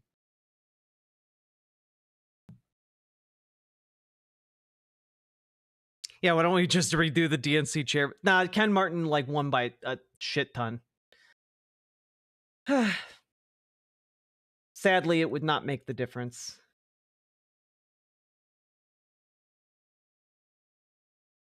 Also, can we just like take a moment? Look at how shitty this event is going to be. Welcome Fest, June 4th, 2025. Responsibility to win. This is where all of my aroused peeps are going to go. People are aroused. I haven't seen people so aroused in a very, very long time. Speakers include Alyssa Slotkin, Jake Auchincloss, Jared Golden, Adam Gray, Mary Glusenkamp Perez, Kristen McDonald Rivet, Tom Suzy, Richie Torres, Rebecca Cook, Janelle Stelson, Josh Barrow, Lakshia Jain, Adam Gentleson, Marcia Kozlov, David Shore, Derek Thompson, and Matt Iglesias. Man, I haven't been this aroused in a long time. People are aroused. I haven't seen people so aroused in a very, very long time. Yeah, this is like the Avengers of people who suck in our current political landscape. It's crazy. A bunch of people who are in the Chuck Schumer wing of just do nothing, let people suffer and die, and then like, you know, try and waltz in because you're the only game in town. I hate it. I hate these complacent assholes. I only want assholes that care. The crowd goes mild. God.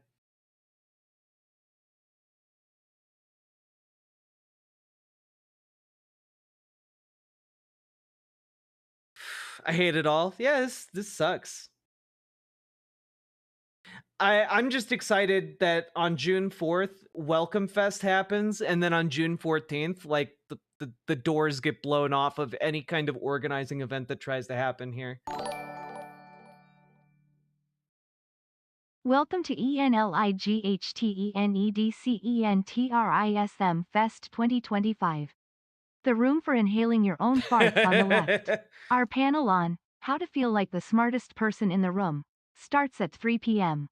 Honestly, I think we should have sprung for the fart sommelier, to only have the finest and most refined of farts inhaled.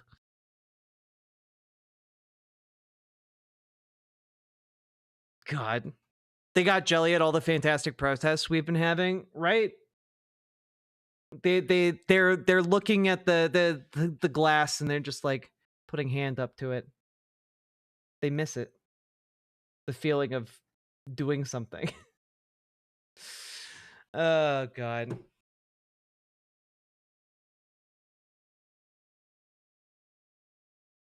Now, folks, we've been going for 5.5 hours. If you've been enjoying the show, hit that follow button on Twitch, hit that subscribe button on YouTube, like the goddamn YouTube stream, and please consider supporting the show with your subs, your donos, your memberships, your super chats, etc.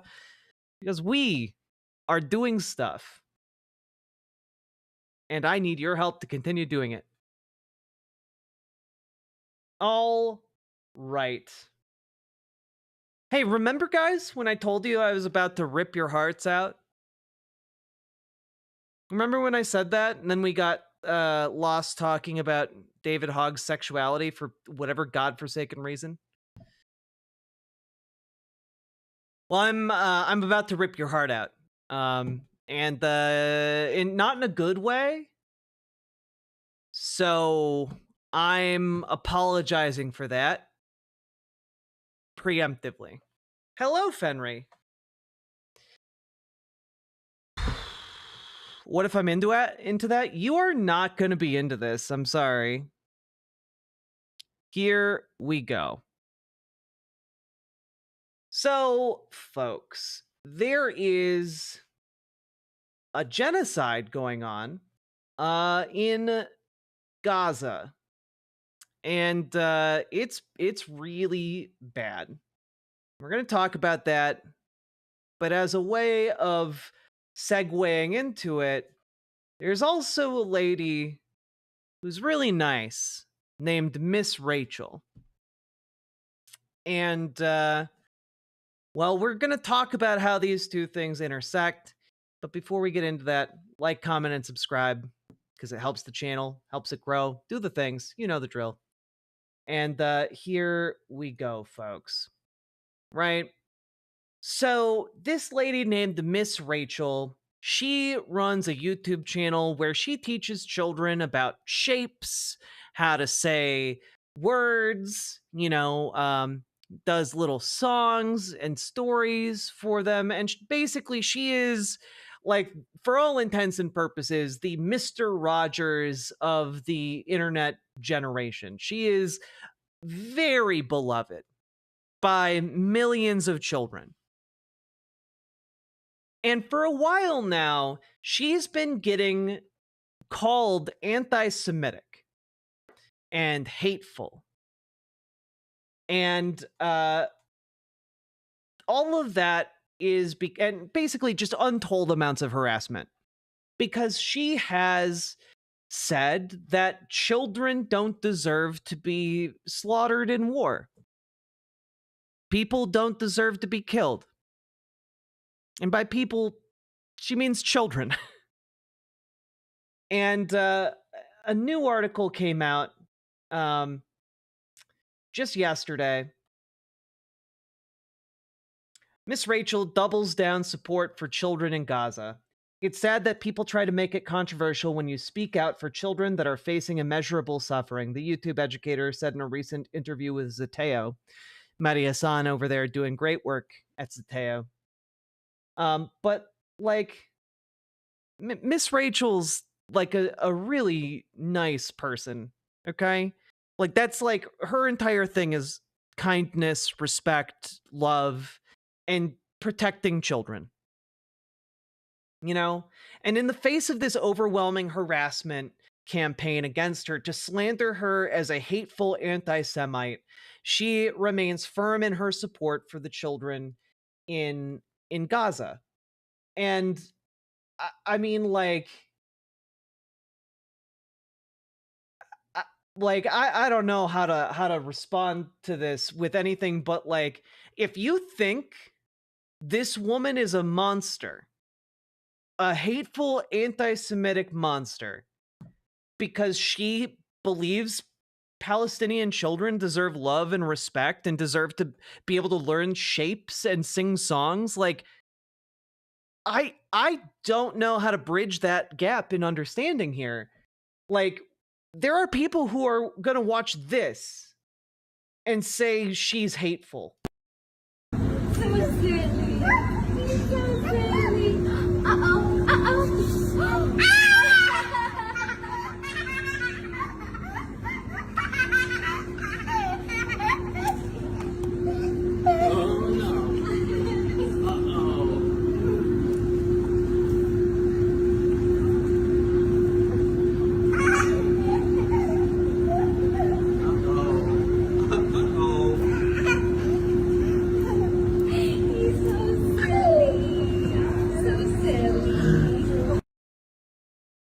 I'm gonna read the I'm gonna try not to tear up, but I guarantee you by the time we finish this segment, I'm gonna be in tears. So apologies.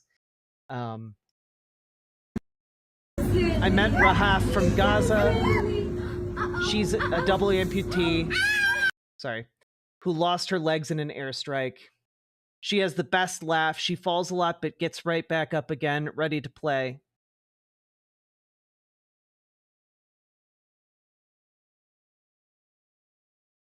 PCRF was able to facilitate her medical evacuation. They are my heroes. And PCRF stands for Palestinian Child Relief Fund. Her wonderful mom is here. Her sweet brothers and dad are still in Gaza. She's so adorable, smart, loving, and precious. All kids in Gaza deserve to have the chance she now has. And I just want to pause this.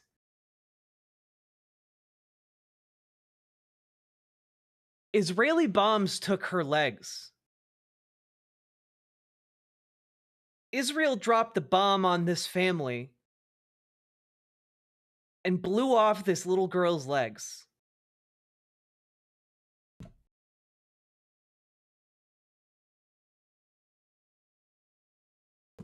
And honestly, anyone who is painting a woman whose job it is to just love children, to entertain them, and to treat them with kindness and respect is only a hateful monster. That's it. You know? Like, I'm sorry, but if you are sitting there and going like, no, you don't understand. When she says, all children deserve love, kindness, and respect, like that's actually because she's a monster who is discriminating against like certain types of children. And like, I don't see any evidence of that. I, in fact, see the opposite. She's standing firm in the face of overwhelming pressure to discriminate against certain types of children, and she's refusing to do so. That is strength of character that many, many, many people who are accusing her of the most vile bigotries could only imagine having. You know?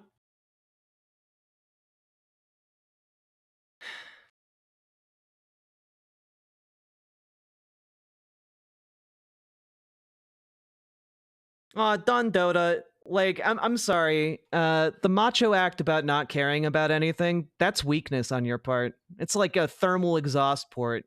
Like, it's like gonna destroy you, man. You're gonna be like alone, and you're gonna be wondering why, and you're not gonna be able to figure it out. You're gonna cry yourself to sleep, and eventually one day you're just not gonna wake up because you overdosed on pills. And that's like the story of every single kind of guy like you. And I know because I've seen it happen.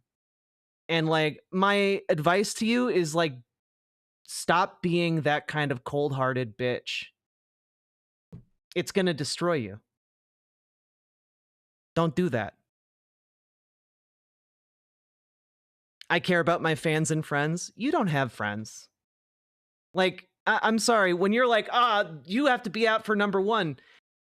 If you're out for number one, you don't have goddamn friends. You have people who are associates at best.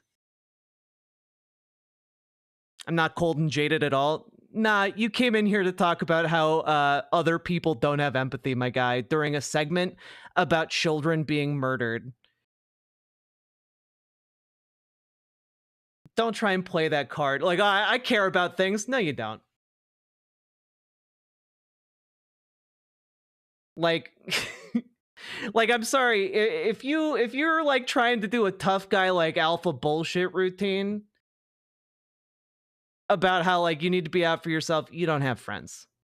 You just told us you don't have friends.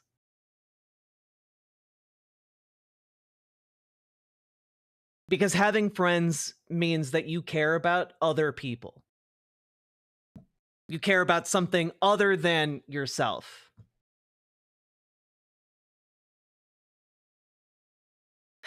Now, all of this being said, Miss Rachel is doing like incredible work, right? And I'm just going to read out the message she wrote on this post, this video of this little girl playing with her prosthetic legs. 3-year-old Rahaf, who lost both legs in an airstrike, do you see her strength? Can you find the strength in yourself to stand up for kids like her in Gaza who don't have food and medical care right now? Thanks to the PCRF, who facilitated her medical evacuation, she has the chance to thrive now. Unlike the kids in Gaza, she has healthy food,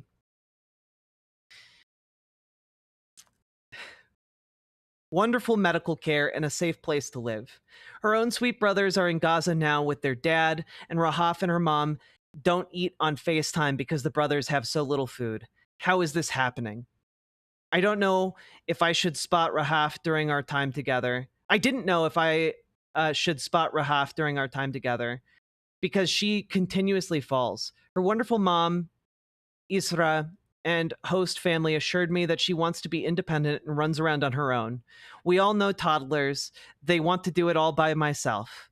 When you hear about the thousands and thousands of children killed in Gaza, do you hear a statistic or think of individual children like precious Rahaf?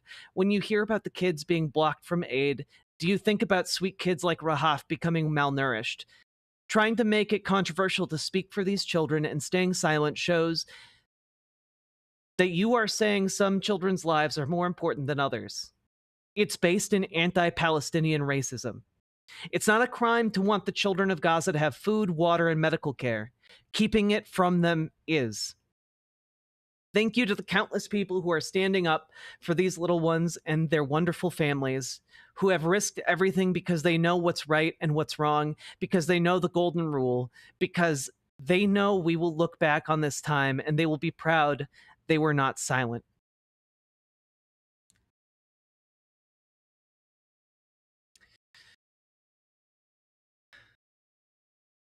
I also want to remind people there is a video of her on the hospital floor in so much pain. There are pictures of her screaming the first time she saw she didn't have legs anymore. We can't just be like, kids are resilient, it's okay. This is not okay.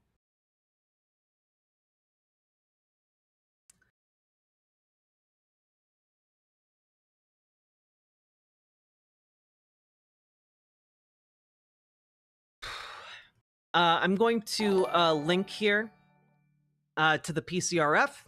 I think being compassionate is one of the bravest, most manly things possible. There's risk in opening your heart, sharing others' pain, and spending your resources to help just because you can. Absolutely, Paladin. Absolutely. Thank you for the $10 dono. And folks, I'm linking the PCRF here. Okay? Consider making a donation. This organization actually makes a difference. They actually get aid into Gaza. They actually have people on the ground in Gaza who, they have dwindling resources after 60, it's almost, I think it might be 70 days now of all aid being blockaded. And, but when you donate, it can make a difference. It can help get some kids out of there. Okay? And I would encourage you all to donate if you can. And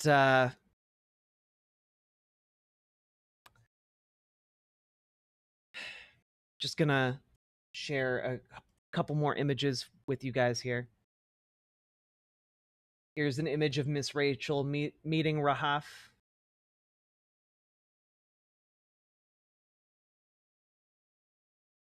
PCRF was able to facilitate her evacuation.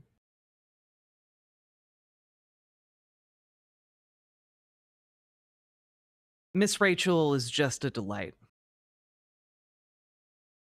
Empathy, compassion, and love is what makes you human, but it's also what makes you strong. Not caring about things is a huge weakness, and caring about things is a strength. When you care about something, you are able to go beyond your limitations, and you are able to go beyond what you thought was possible. Because you care. Okay? That's important. It's important to give a shit.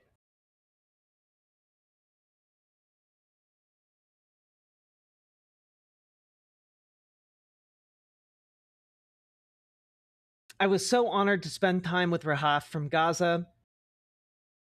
Rahaf is a 3-year-old double amputee who lost her legs in an airstrike. Absolutely adorable, most loving, smart, playful little girl.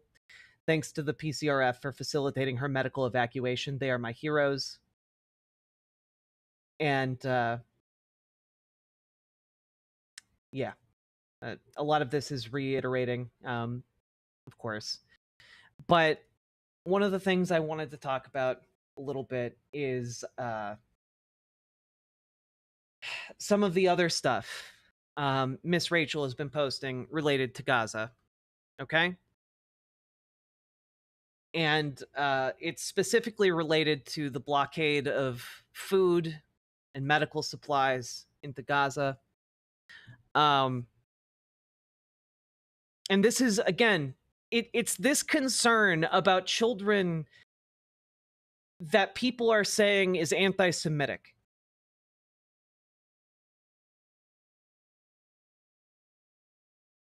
This is from 6 days ago. Hi, Rahaf Aid.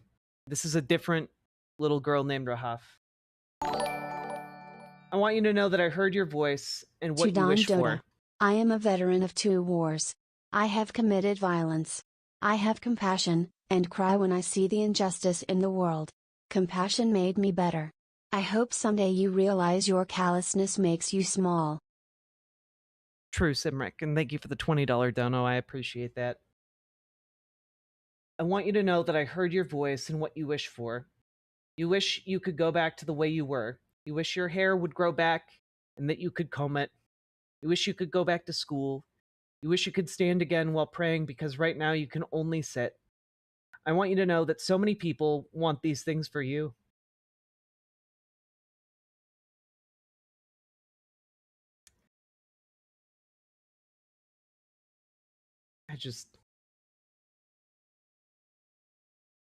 I believe the majority of people want every precious child to live, to thrive, and to grow into happy, healthy adults.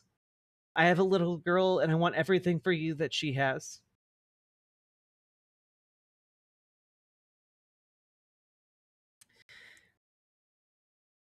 My friends at the PCRF are working to help you and so many other kids in Gaza get better.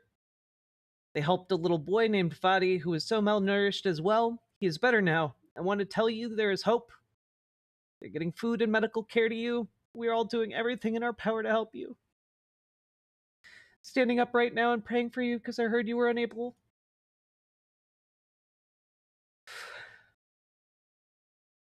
To stand right now. Maybe other people will stand up and join me in a prayer for you.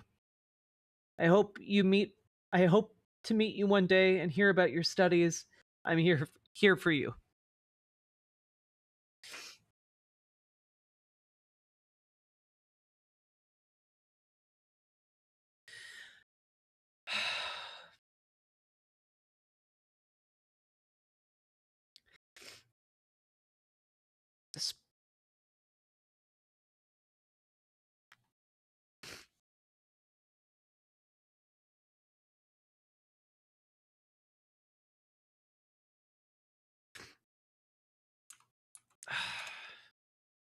Again, just linking this.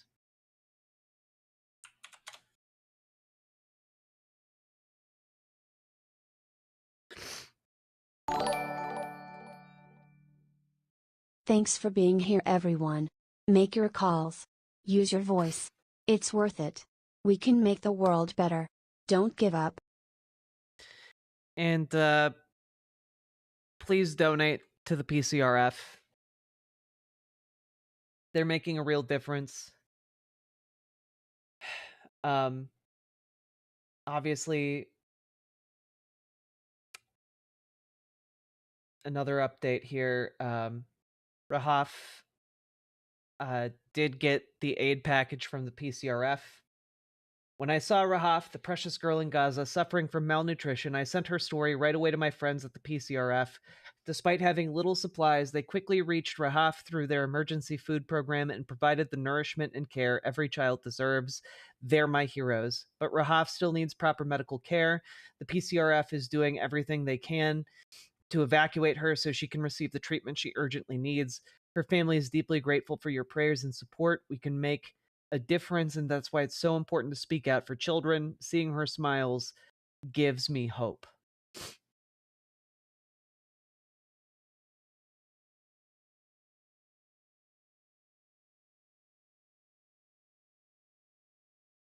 The woman facilitating getting aid to these children is being labeled as a hateful bigot.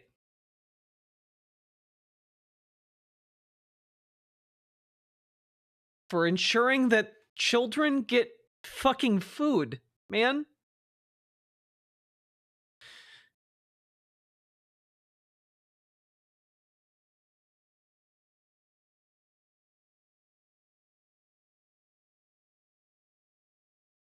You know, like these food supplies, these kinds of food supplies, they're the kinds of things that US aid used to mass manufacture and send out into the world to save the lives of children like Rahaf. The Trump administration, for no reason other than unadulterated cruelty and selfishness, have cut those programs.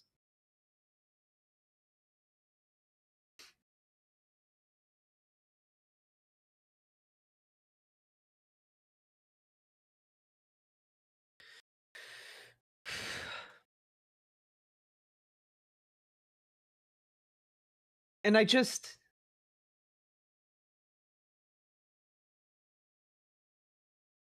This is what this lady does. You know?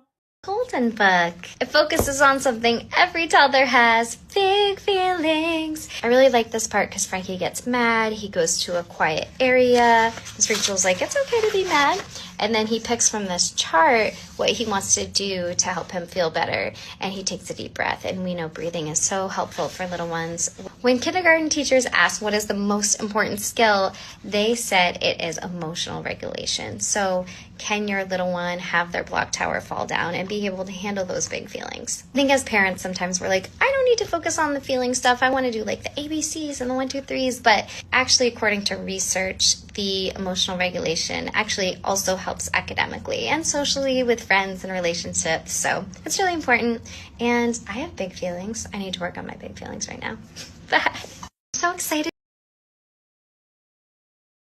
This is who people are trying to paint as hateful.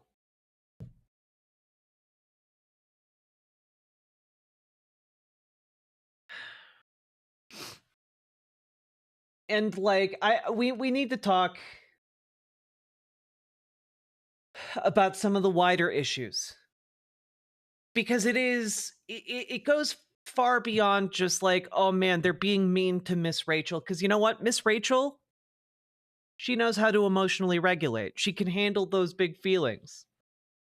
You know? But like, Miss Rachel alone can't handle like the blockade of aid to Gaza. You know? And I wanted to cover this days ago. Okay, this is from 5 days ago. This is Bernie Sanders. Yeah, it has now been 73 days since aid was allowed into Gaza. 73. Okay? Here's Bernie Sanders talking about the 68-day mark of no aid being allowed into Gaza. About an issue that people all over the world are thinking about, are appalled by, but for some strange reason gets very little discussion here in the nation's capital or in the halls of Congress. And that is the horrific humanitarian disaster that is unfolding in Gaza. Today marks 68 days and counting since any humanitarian aid was allowed into Gaza. For more than 9 weeks, Israel has blocked all supplies, no food, no water, no medicine, and no fuel. Hundreds of truckloads of life-saving supplies are waiting to enter Gaza, sitting just across the border, but are denied entry by Israeli authorities. To add to that, World Food Kitchen, who went in to feed and ran the last active bakery in Gaza, they are now completely out of supplies. There is no ambiguity here. Netanyahu's extremist government talks openly about using humanitarian aid as a weapon. Defense Minister Israel Katz said, quote, Israel's policy is clear. No humanitarian aid will enter Gaza, and blocking this aid is one of the main pressure levers, end of quote. This is a war crime, by the way. Like, it is a war crime to do it for a short period of time, and to do it on a long period of time is genocidal. And there's really no other way of getting around that. Mr. President, starving children to death as a weapon of war is a clear violation of the Geneva Convention, the Foreign Assistance Act, and basic human decency. Civilized people do not starve children to death. What is going on right now in Gaza is a war crime committed openly and in broad daylight, and continuing every single day. Mr. President, there are 2.2 million people who live in Gaza. Today, these people are trapped, the borders are sealed, and Israel has pushed the population into an ever smaller area. With Israel having cut off all aid, what we are seeing now is a slow, brutal process of mass starvation and death by the denial of basic necessities. And this is a good point, Nomi Sunrider, that you make. The amount of supplies that have arrived within Israel and within Egypt and are not being allowed to pass into Gaza is astronomical. Like, let me just look up and see if I can find the number real quick.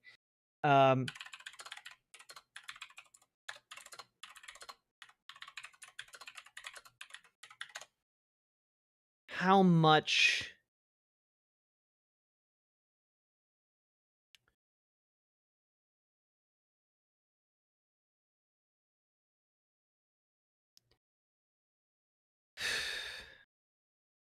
Yeah, the UN is calling it a massive war crime as well. How many tons?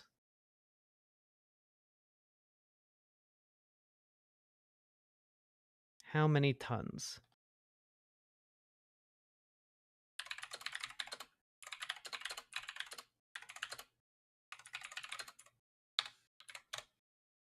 Yeah, here we go.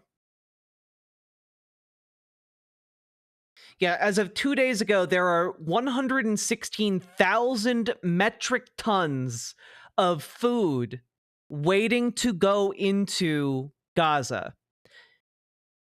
Enough to feed 1 million people for up to 4 months. And it's all sitting right outside of Gaza, being denied entry into Gaza by the Israeli military in a deliberate effort to kill more people in Gaza. That's why you see children emaciated and starving and dying of malnutrition in Gaza. It is a deliberate military effort. It's not because there's a lack of food. There is an abundance of food sitting just outside of reach. And I don't know how to I don't know how to talk about this without just saying, like, it is an evil act to deny that food to those starving children. It is evil. It is unambiguously evil in the strongest and harshest possible terms of and like there's no I do not believe any person on this planet could see like over 100,000 metric tons of food denied to starving children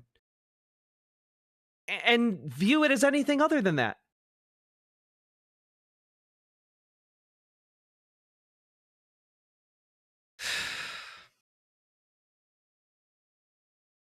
It's hateful. This is methodical. It is intentional. It is the stated policy of the Netanyahu government. Without fuel, there is no ability to pump fresh water, leaving people increasingly desperate, unable to find clean water to drink or to wash with or to cook properly. Disease is once again spreading in Gaza. Most of the bacon. Yeah, exactly, vegan. A lot of people within Israel proper, and I don't have access to the statistics, but I've seen the rhetoric, make the argument that, well, those children are future potential terrorists, so it's okay if they die in the name of national security.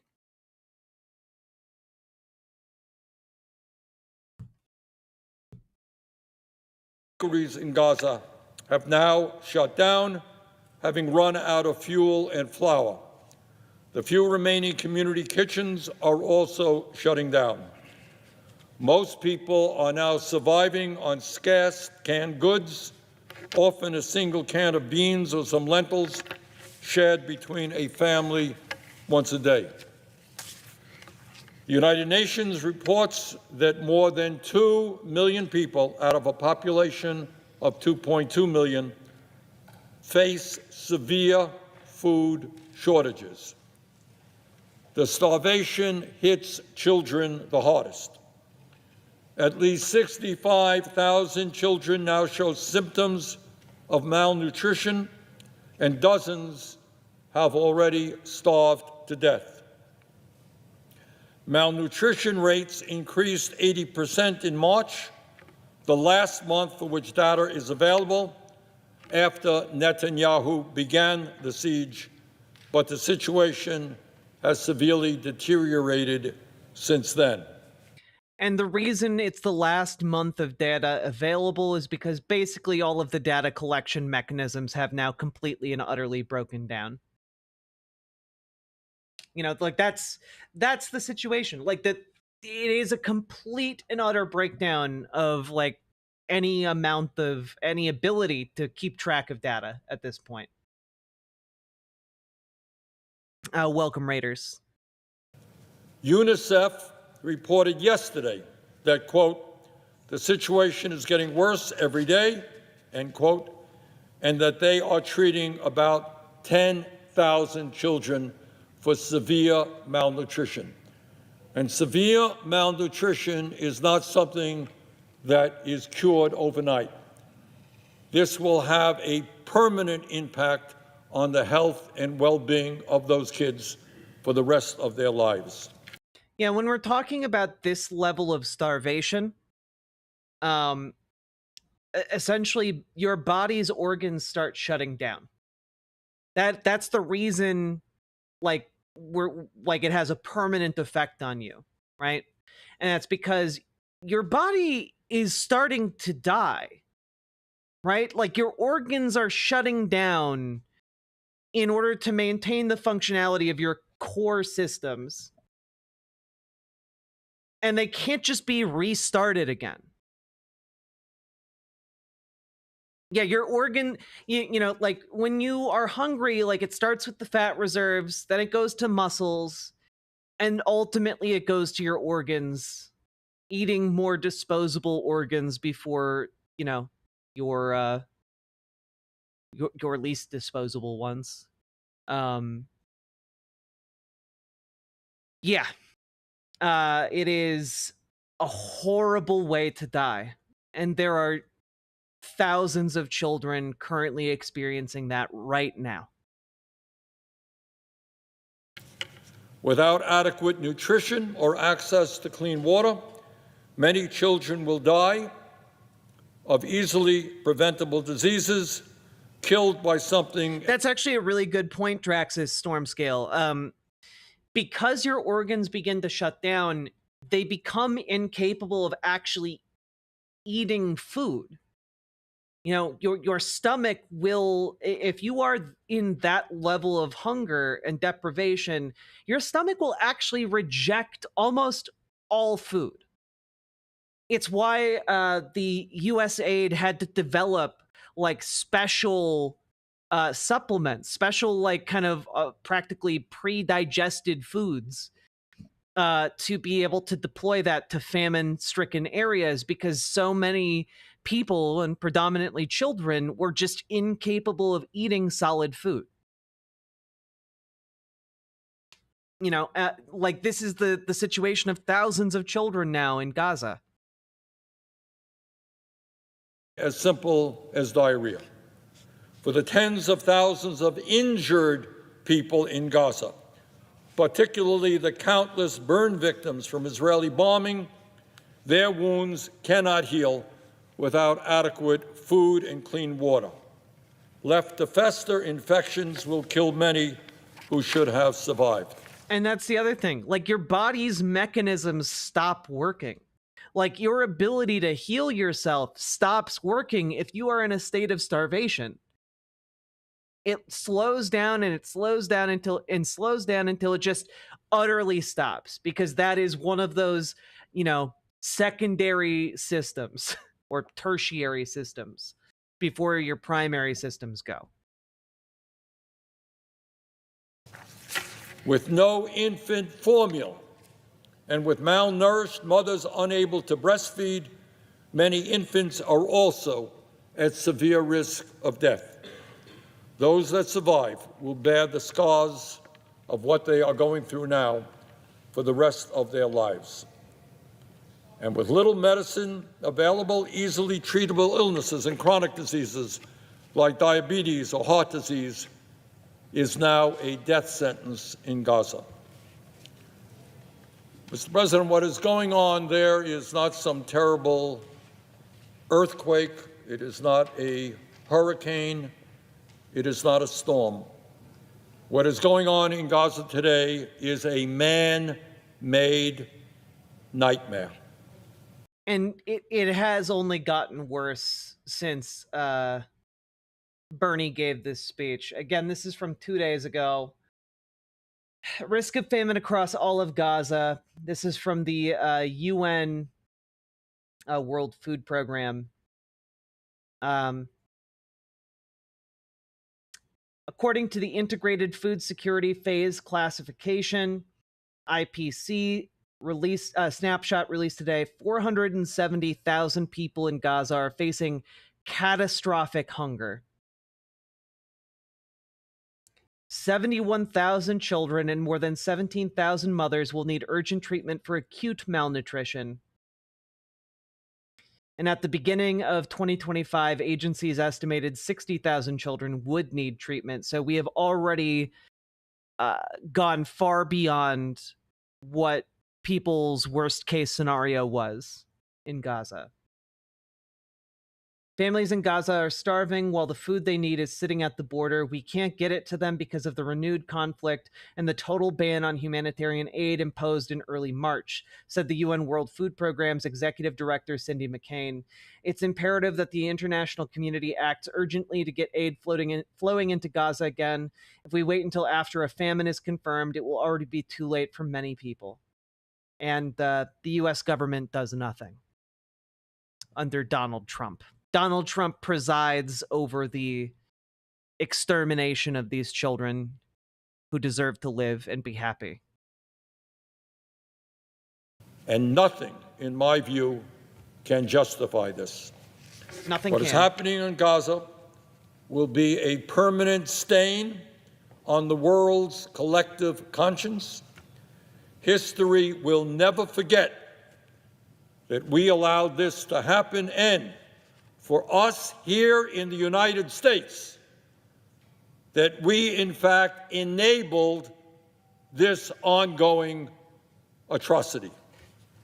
There is no doubt that Hamas, a terrorist organization, began this terrible war with its barbaric October 7, 2023 attack on Israel, which killed 1,200 innocent people and took 250 hostages. The International Criminal Court was right to indict Yahya Sinwar and other leaders of Hamas as war criminals for those atrocities. Clearly, Israel, as any other country that was so attacked, had the right to defend itself against Hamas.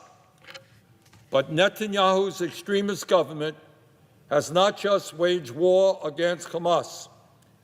Instead, they have waged an all-out barbaric war of annihilation against the Palestinian people. They have intentionally made life unlivable in Gaza. Israel, up to now, has killed more than 52,000 people and injured more than 118,000. What are Trump supporters going to argue? They're going to argue that it's not their problem. That's Israel's war, they'll say. It's not our problem. They wash their hands of it before they even understand what's happening. 60% of whom are women, children, and the elderly. More than 15,000 children in Gaza have been killed.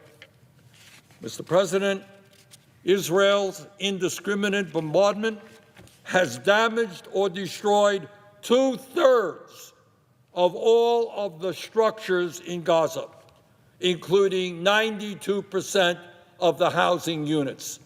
92%. Well, Kalishna, understand that, like, I think it's becoming clearer by the day that, like, Israel has no intention of stopping this.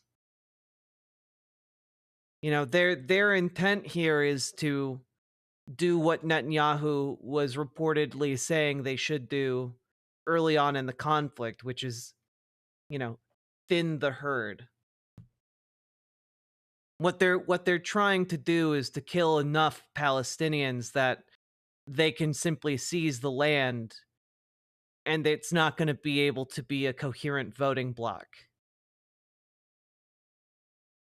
You know?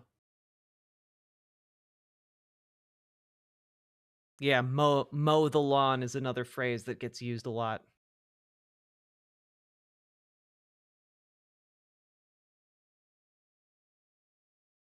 Yeah, the United States has had the power to stop this the entire time.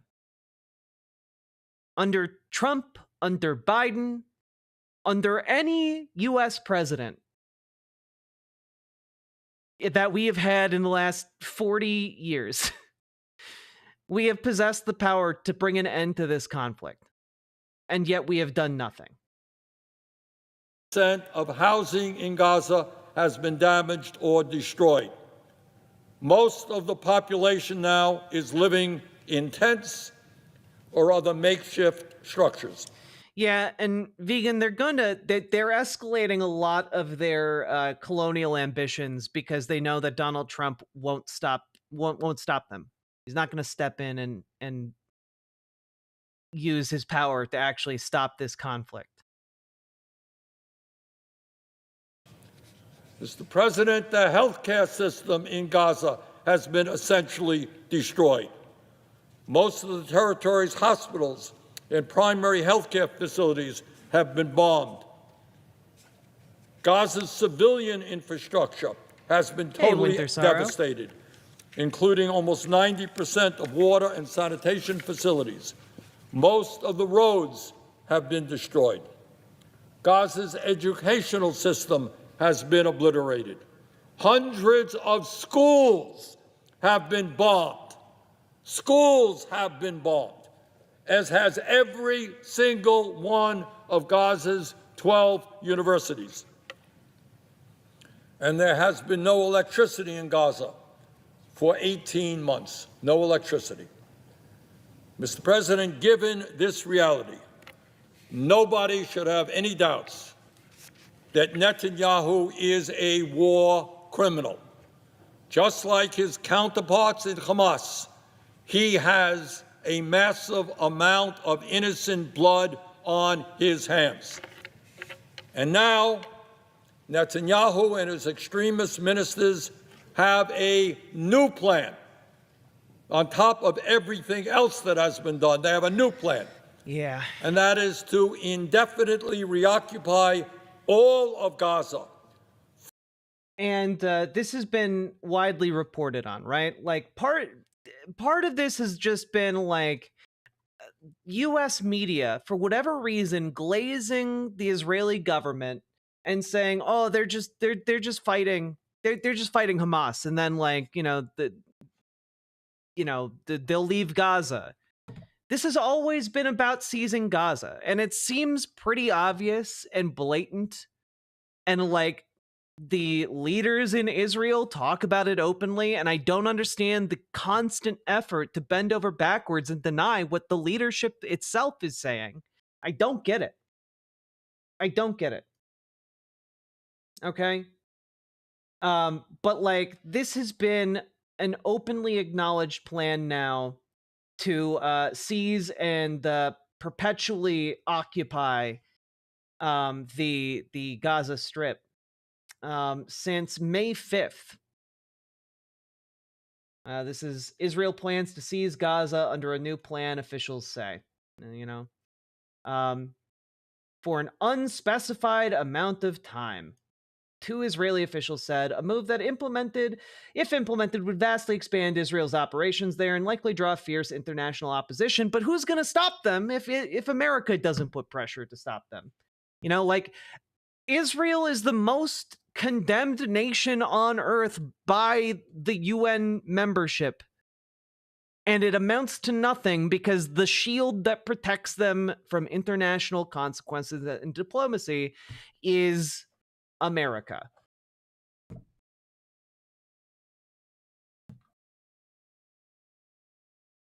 And that's where we're at. We are the ones that perpetuate this. So one of the things we need to do going forward is to keep this in mind, is to keep asking better of our politicians, to keep moving forward, to bring an end to this insanity. Okay? And this isn't like, oh, well, it's just like a couple guys. The new plan, which was approved in early morning vote by the Israeli cabinet ministers, also calls for hundreds of thousands of Palestinians to move to Gaza's south. That would likely amount to their forcible displacement and exacerbate the already dire humanitarian crisis. So basically, they're going to be doing a mass ethnic cleansing while seizing the territory, Cool stuff. And like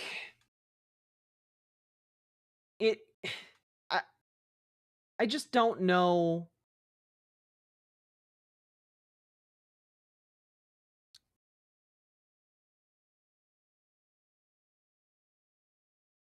I don't know how to like explain this. Like I don't know how to like put it into like words. It's been a year. This is from Mondo Weiss. Exterminating Gaza was always Israel's plan, but now it's official.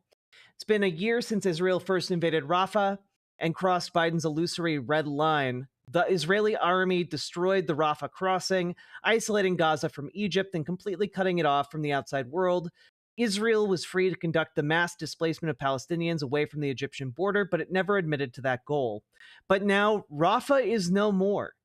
And Israel's recently approved plan to reoccupy Gaza indefinitely has made explicit what many have already expected for months, that the ulterior motive of creating permanent military installations and buffer zones in Gaza is to facilitate the mass expulsion of Palestinians. This is ethnic cleansing. Israel's now openly announcing its intentions and publicly advertising ethnic cleansing as voluntary migration. This is like, I need to really emphasize this for you guys. This is mirroring like all of the steps numerous different groups have taken prior to committing full-on genocide. Like, this has happened before, and it's happening again right now. You know? The entire, like, it is an old playbook to basically frame this as, oh, well, you know, we want them to voluntarily migrate, but if they won't, we'll force them to. And, you know, actually, it's pretty expensive and difficult and logistically to, like, forcibly displace people, but, like, what if we just kill them?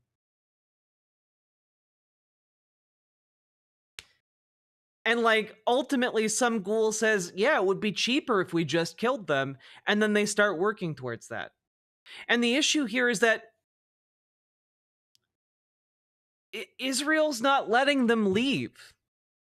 So if Israel's not letting them leave, and they're talking about forcing them to leave, but there's no option for them to actually leave, then, and the aid is being denied, then all Israel has to do is wait until all these people die.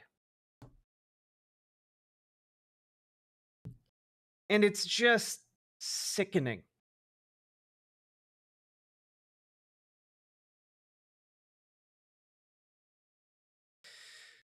Just last week, Benjamin Netanyahu announced that Israel's main war aim of defeating its enemies superseded the goal of releasing Israeli captives in Gaza, echoing previous statements from his finance minister, Bezalel Smotrich, the so-called hardliner.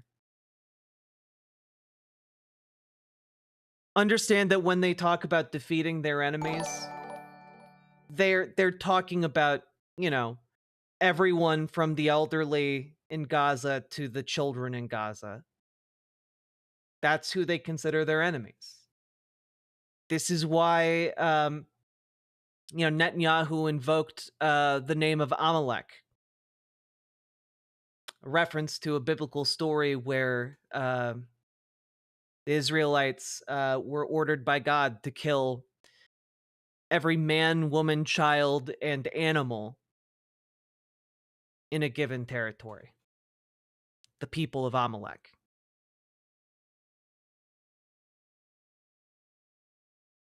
Do you have any trusted organizing resources? What I have right now is a link to the Palestinian Child Relief Fund. They do actually get aid into Gaza, or, you know, they're sometimes able to get children who have been injured out of Gaza.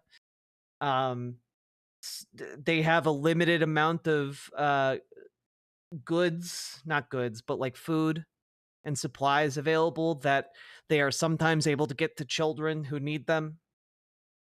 They are on the ground and doing work in Gaza as we speak, and they bravest people on the planet. Okay?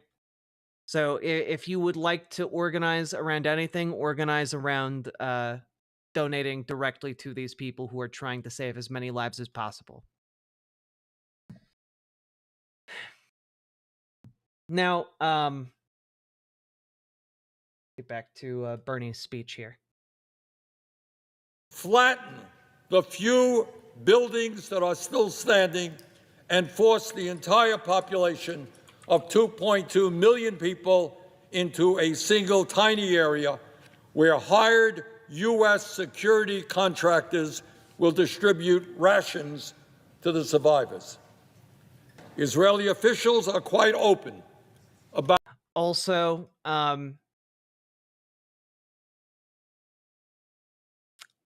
you might have maybe done a double take when I mentioned that Rafah is gone, when Mondo Weiss talked about that. Rafah is one of the major cities in Gaza, built along the border with Egypt. when they say it's gone, it's gone. Like it is flattened.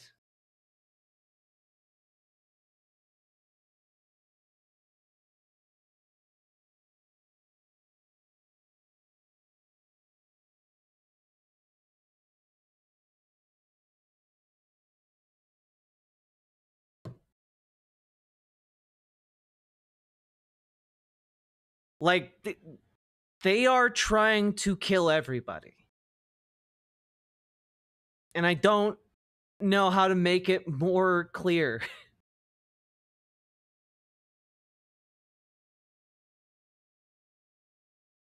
This is from January 19th of this year. It has only gotten worse.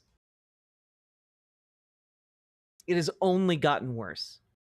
There is no military reason for this level of destruction against a predominantly like civilian population.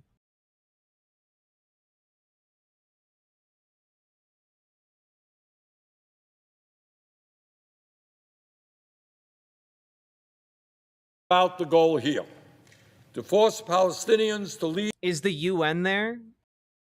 I think there might be. No, I think they're trying to get aid into Gaza, but they're being denied by the Israeli military. No aid has gone in since March 2nd. For other countries, quote, in line with President Trump's vision for Gaza, end quote, as one Israeli official said this week. Israeli Finance Minister Smotrich said this week that, quote, Gaza will be entirely destroyed, end quote, and that its population will, quote, leave in great numbers, end quote. For many in Netanyahu's extremist government, this has been the plan all along. It's called ethnic cleansing. Yep. This would be a terrible tragedy, no matter where in the world it was happening or why it was happening, whatever the causes of it might be. But what makes this tragedy so much worse for us in America is that it is our government, the United States government, that is absolutely complicit in creating and sustaining this humanitarian disaster. It didn't just happen. We are a significant part of creating this humanitarian disaster. And this is the thing, right? Like, this is why you can't just say, oh, well, it's not our problem. It's happening over there. Israel's doing it, not our problem. This is why there is a huge flaw in a lot of the MAGA reasoning, right? I mean, setting aside like the Christian nationalists who believe it's good that this is happening because they want, you know, a conflict in the Middle East around Israel because they believe that will fulfill end times prophecy and bring about the end of the world and the return of Jesus Christ. Setting those loons aside, you have like people who are just like, it's not our problem. It is our problem. We are the ones allowing this to happen. We are the ones perpetuating the conflict. And it's not just like a left and right issue. There are people on the left who believe that it is perfectly fine and acceptable for the United States to perpetuate the mass starvation and destruction of people and children in Gaza. We must defeat those people. We must defeat the forces of apathy that currently strangle both our party as well as the party currently in power.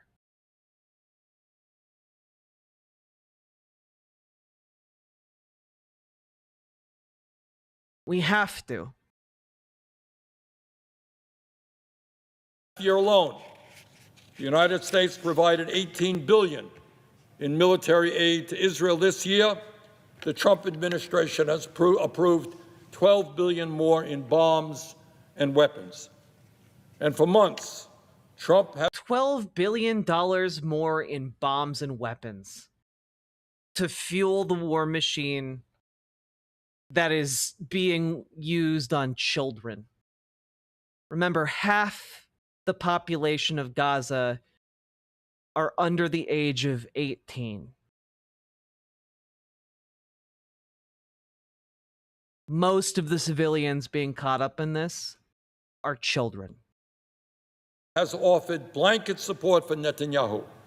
More than that, he has repeatedly said that the United States will actually take over. Yeah, again, this exactly, vegan. This is why I am skeptical of Cory Booker trying to position himself as a great fighter against the fascist Trump regime.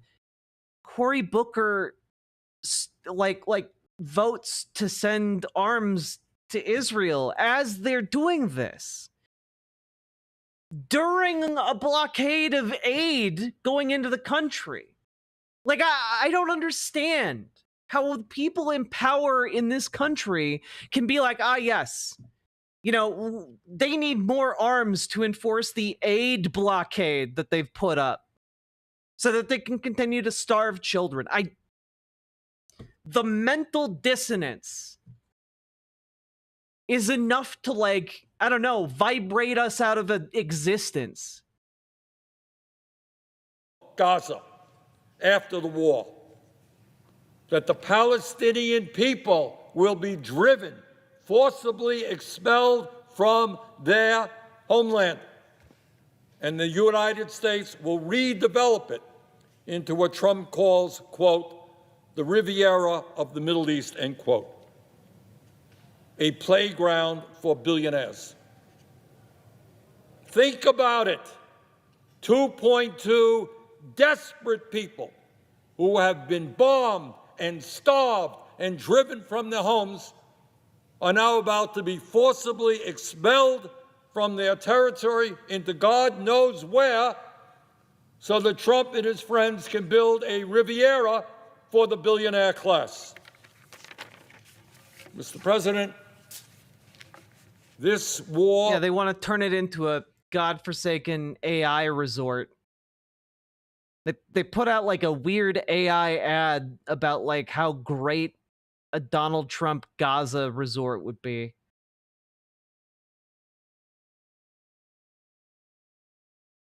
Unconscionable. Has killed or injured more than 170,000 people in Gaza.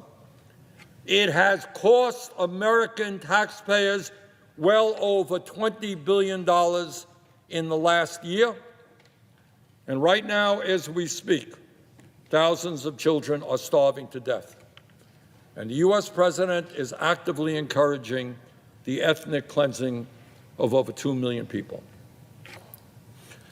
Now, given that reality, one might think that there would be a vigorous discussion right here in the Senate. Do we really want to spend billions of taxpayer dollars starving children in Gaza? No. A real vigorous debate. No. I want to hear why that is a good use. We have people sleeping out on the streets of America 2 blocks from the nation's capital. You tell me why spending billions of dollars to support Netanyahu's war and starving children is a good idea. I'd love to hear it. But, Mr. President, we are not having that debate. And let me suggest to you why I think we are not having that debate. And that is because we have a corrupt campaign finance system that allows organizations like AIPAC to set the agenda here in Washington with regard to what happens in the Middle East. In the last election cycle, AIPAC's PAC and Super PAC spent nearly $127 million combined on campaign contributions. And the fact is that if you are a member of Congress and you vote against Netanyahu's war in Gaza, AIPAC is there to punish you with millions of dollars in advertisements to see that you get defeated. One might think that in a democracy there would be a vigorous debate on an issue of such consequence. And there really should be. There really should be so many cowards in the Democratic Party unable to stand for what is right. So many cowards. And we need to get rid of them. We need to primary them. We need to get them out by doing whatever we can, supporting primaries, primarying them ourselves if we have to. We cannot have people complicit with a genocide as our leaders. It's simply unacceptable. But because of our corrupt campaign finance system, which impacts us in so many ways, on this issue, people are literally afraid to stand up, because if they do, suddenly you're going to have all kinds of ads coming in. Yeah, true. If you want to get involved, like genuinely, if you want to get involved in an effort to like try and primary these Democratic fucks who are too like cowardly to say anything about a genocide unfolding with our support, you can reach out to Dragonfly in the Discord. Dragonfly is prominent within the Democratic Party and will be able to help you get started in your local Democratic politics, okay?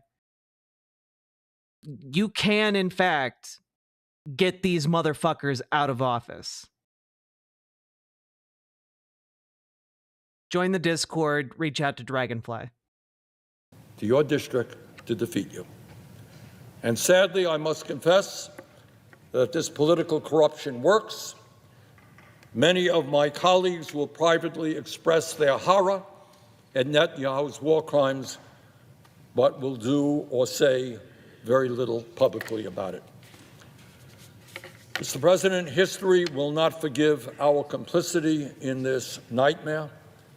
The time is long overdue for us to end our support for Netanyahu's destruction of the Palestinian people. We must not put another nickel into Netanyahu's war machine. We must demand an immediate ceasefire, a surge in humanitarian aid, the release of the hostages, and the rebuilding of Gaza, not for billionaires to enjoy their Riviera there, but rebuilding Gaza for the Palestinian people. With that, Mr. President, I yield the floor. Senator from Ohio. And so much of this is on Biden as well.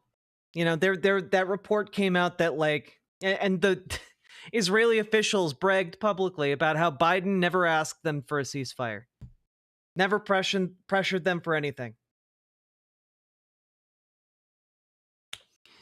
You know, like, so much of this is on Joe Biden. So much of it is on Joe Biden. And I will just say a little bit more, because I know this has been a lot. But there's a reason why Miss Rachel is such a threat, that she needs to be attacked by a lot of these Zionists who want to shut her up. There's a reason why they are desperate to do that, because their dedication here is to a project of ethnic cleansing and genocide. It is to retake the entirety of what they view is theirs by right of history. And it is a threat to that project to view the people who are currently living there under terror and threat as human beings. Okay? It is. Feedback. Sticker sets should have entirely different designs. Merch ideas. BWA, Dono Ghost. Shimp. Jim Waters, CEO of Big Water Cup. I appreciate that. I should have probably turned off notifications before I started talking. That's on me. Thank you for buying stickers, though. I'm glad you appreciate them.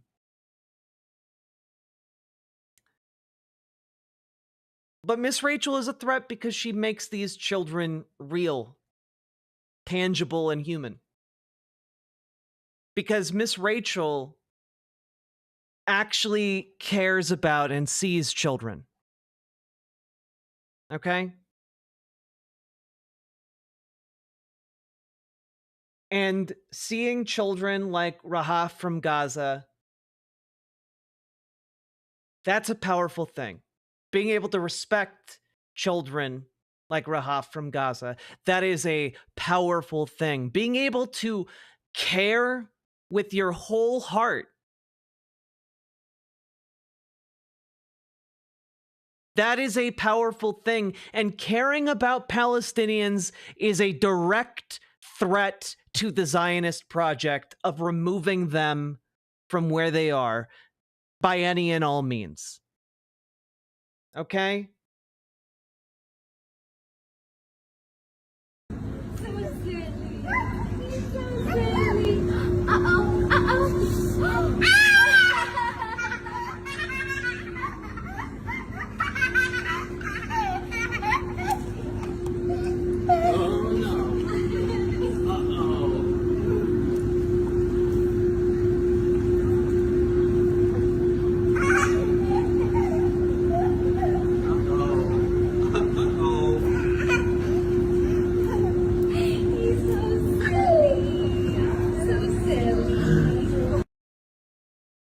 The laughter and love of a child is more powerful than anything Zionists can bring to bear. It's why they treat it as such a threat.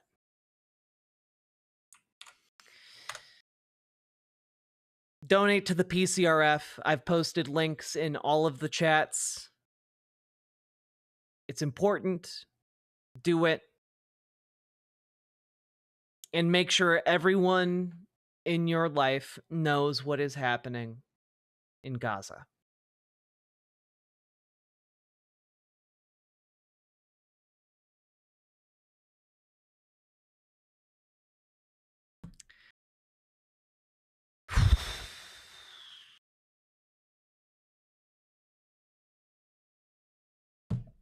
There we go.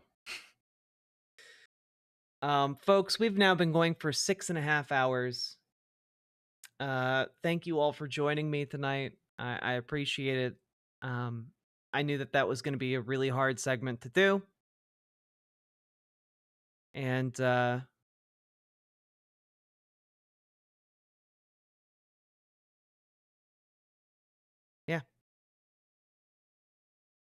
I was right.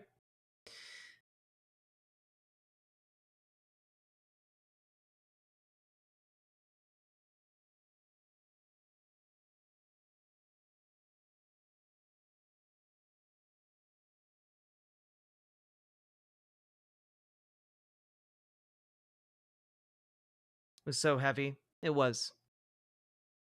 I don't know that I can continue to do the show tonight after that. Oh, Banana Brains. Yeah, it's just an integration that exists. I don't really have that much control over like the merch site. Also, usually people don't usually buy things while I'm streaming, so I haven't seen a pop-up like that in like maybe 2 years. Cozy game stream. It's also like 2:00 in the morning. But yeah, I think I'm gonna be done tonight. We'll raid into someone on Twitch. Yeah, uncritical support for Miss Rachel.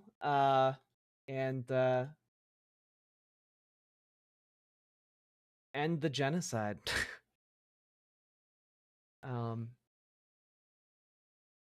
Good night, folks. I will see you all tomorrow, and we will continue our foray into political hell tomorrow. Got some good segments lined up.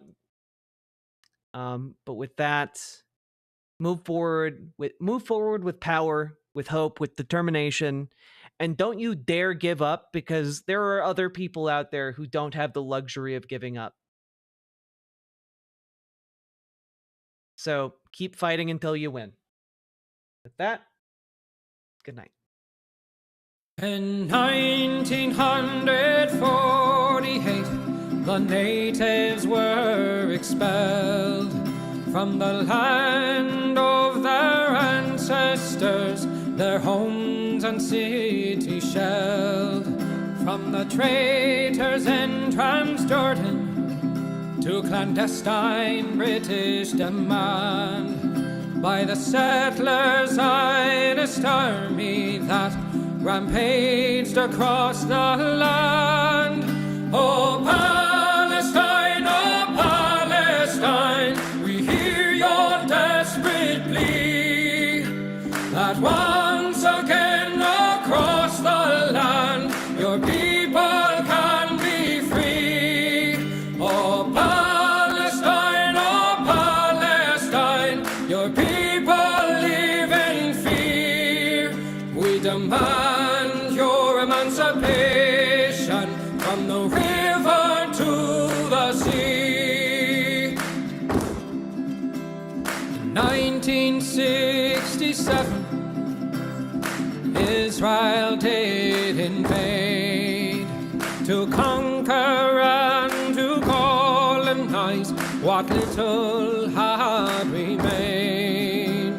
The people of old Palestine, once again their fates entwined with the Zionist occupation of their homes and weary minds.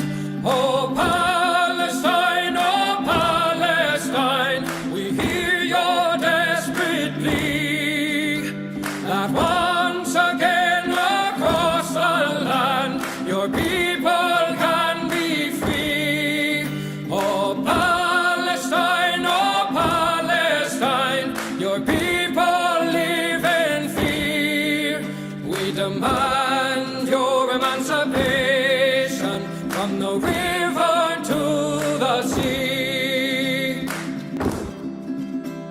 In 2023, they've come a final time to destroy your homes and families with a murderous, lethal design. The bombs overhead are falling as our leaders continue their lies. The sky does glow and the blood it flows as we hear the children's cries. Oh Palestine, we hear your desperate plea, that once again across the land your people can be free. Oh Palestine, your people live in fear. We demand your emancipation from the river to the sea. We stand with your emancipation. Your people will be free.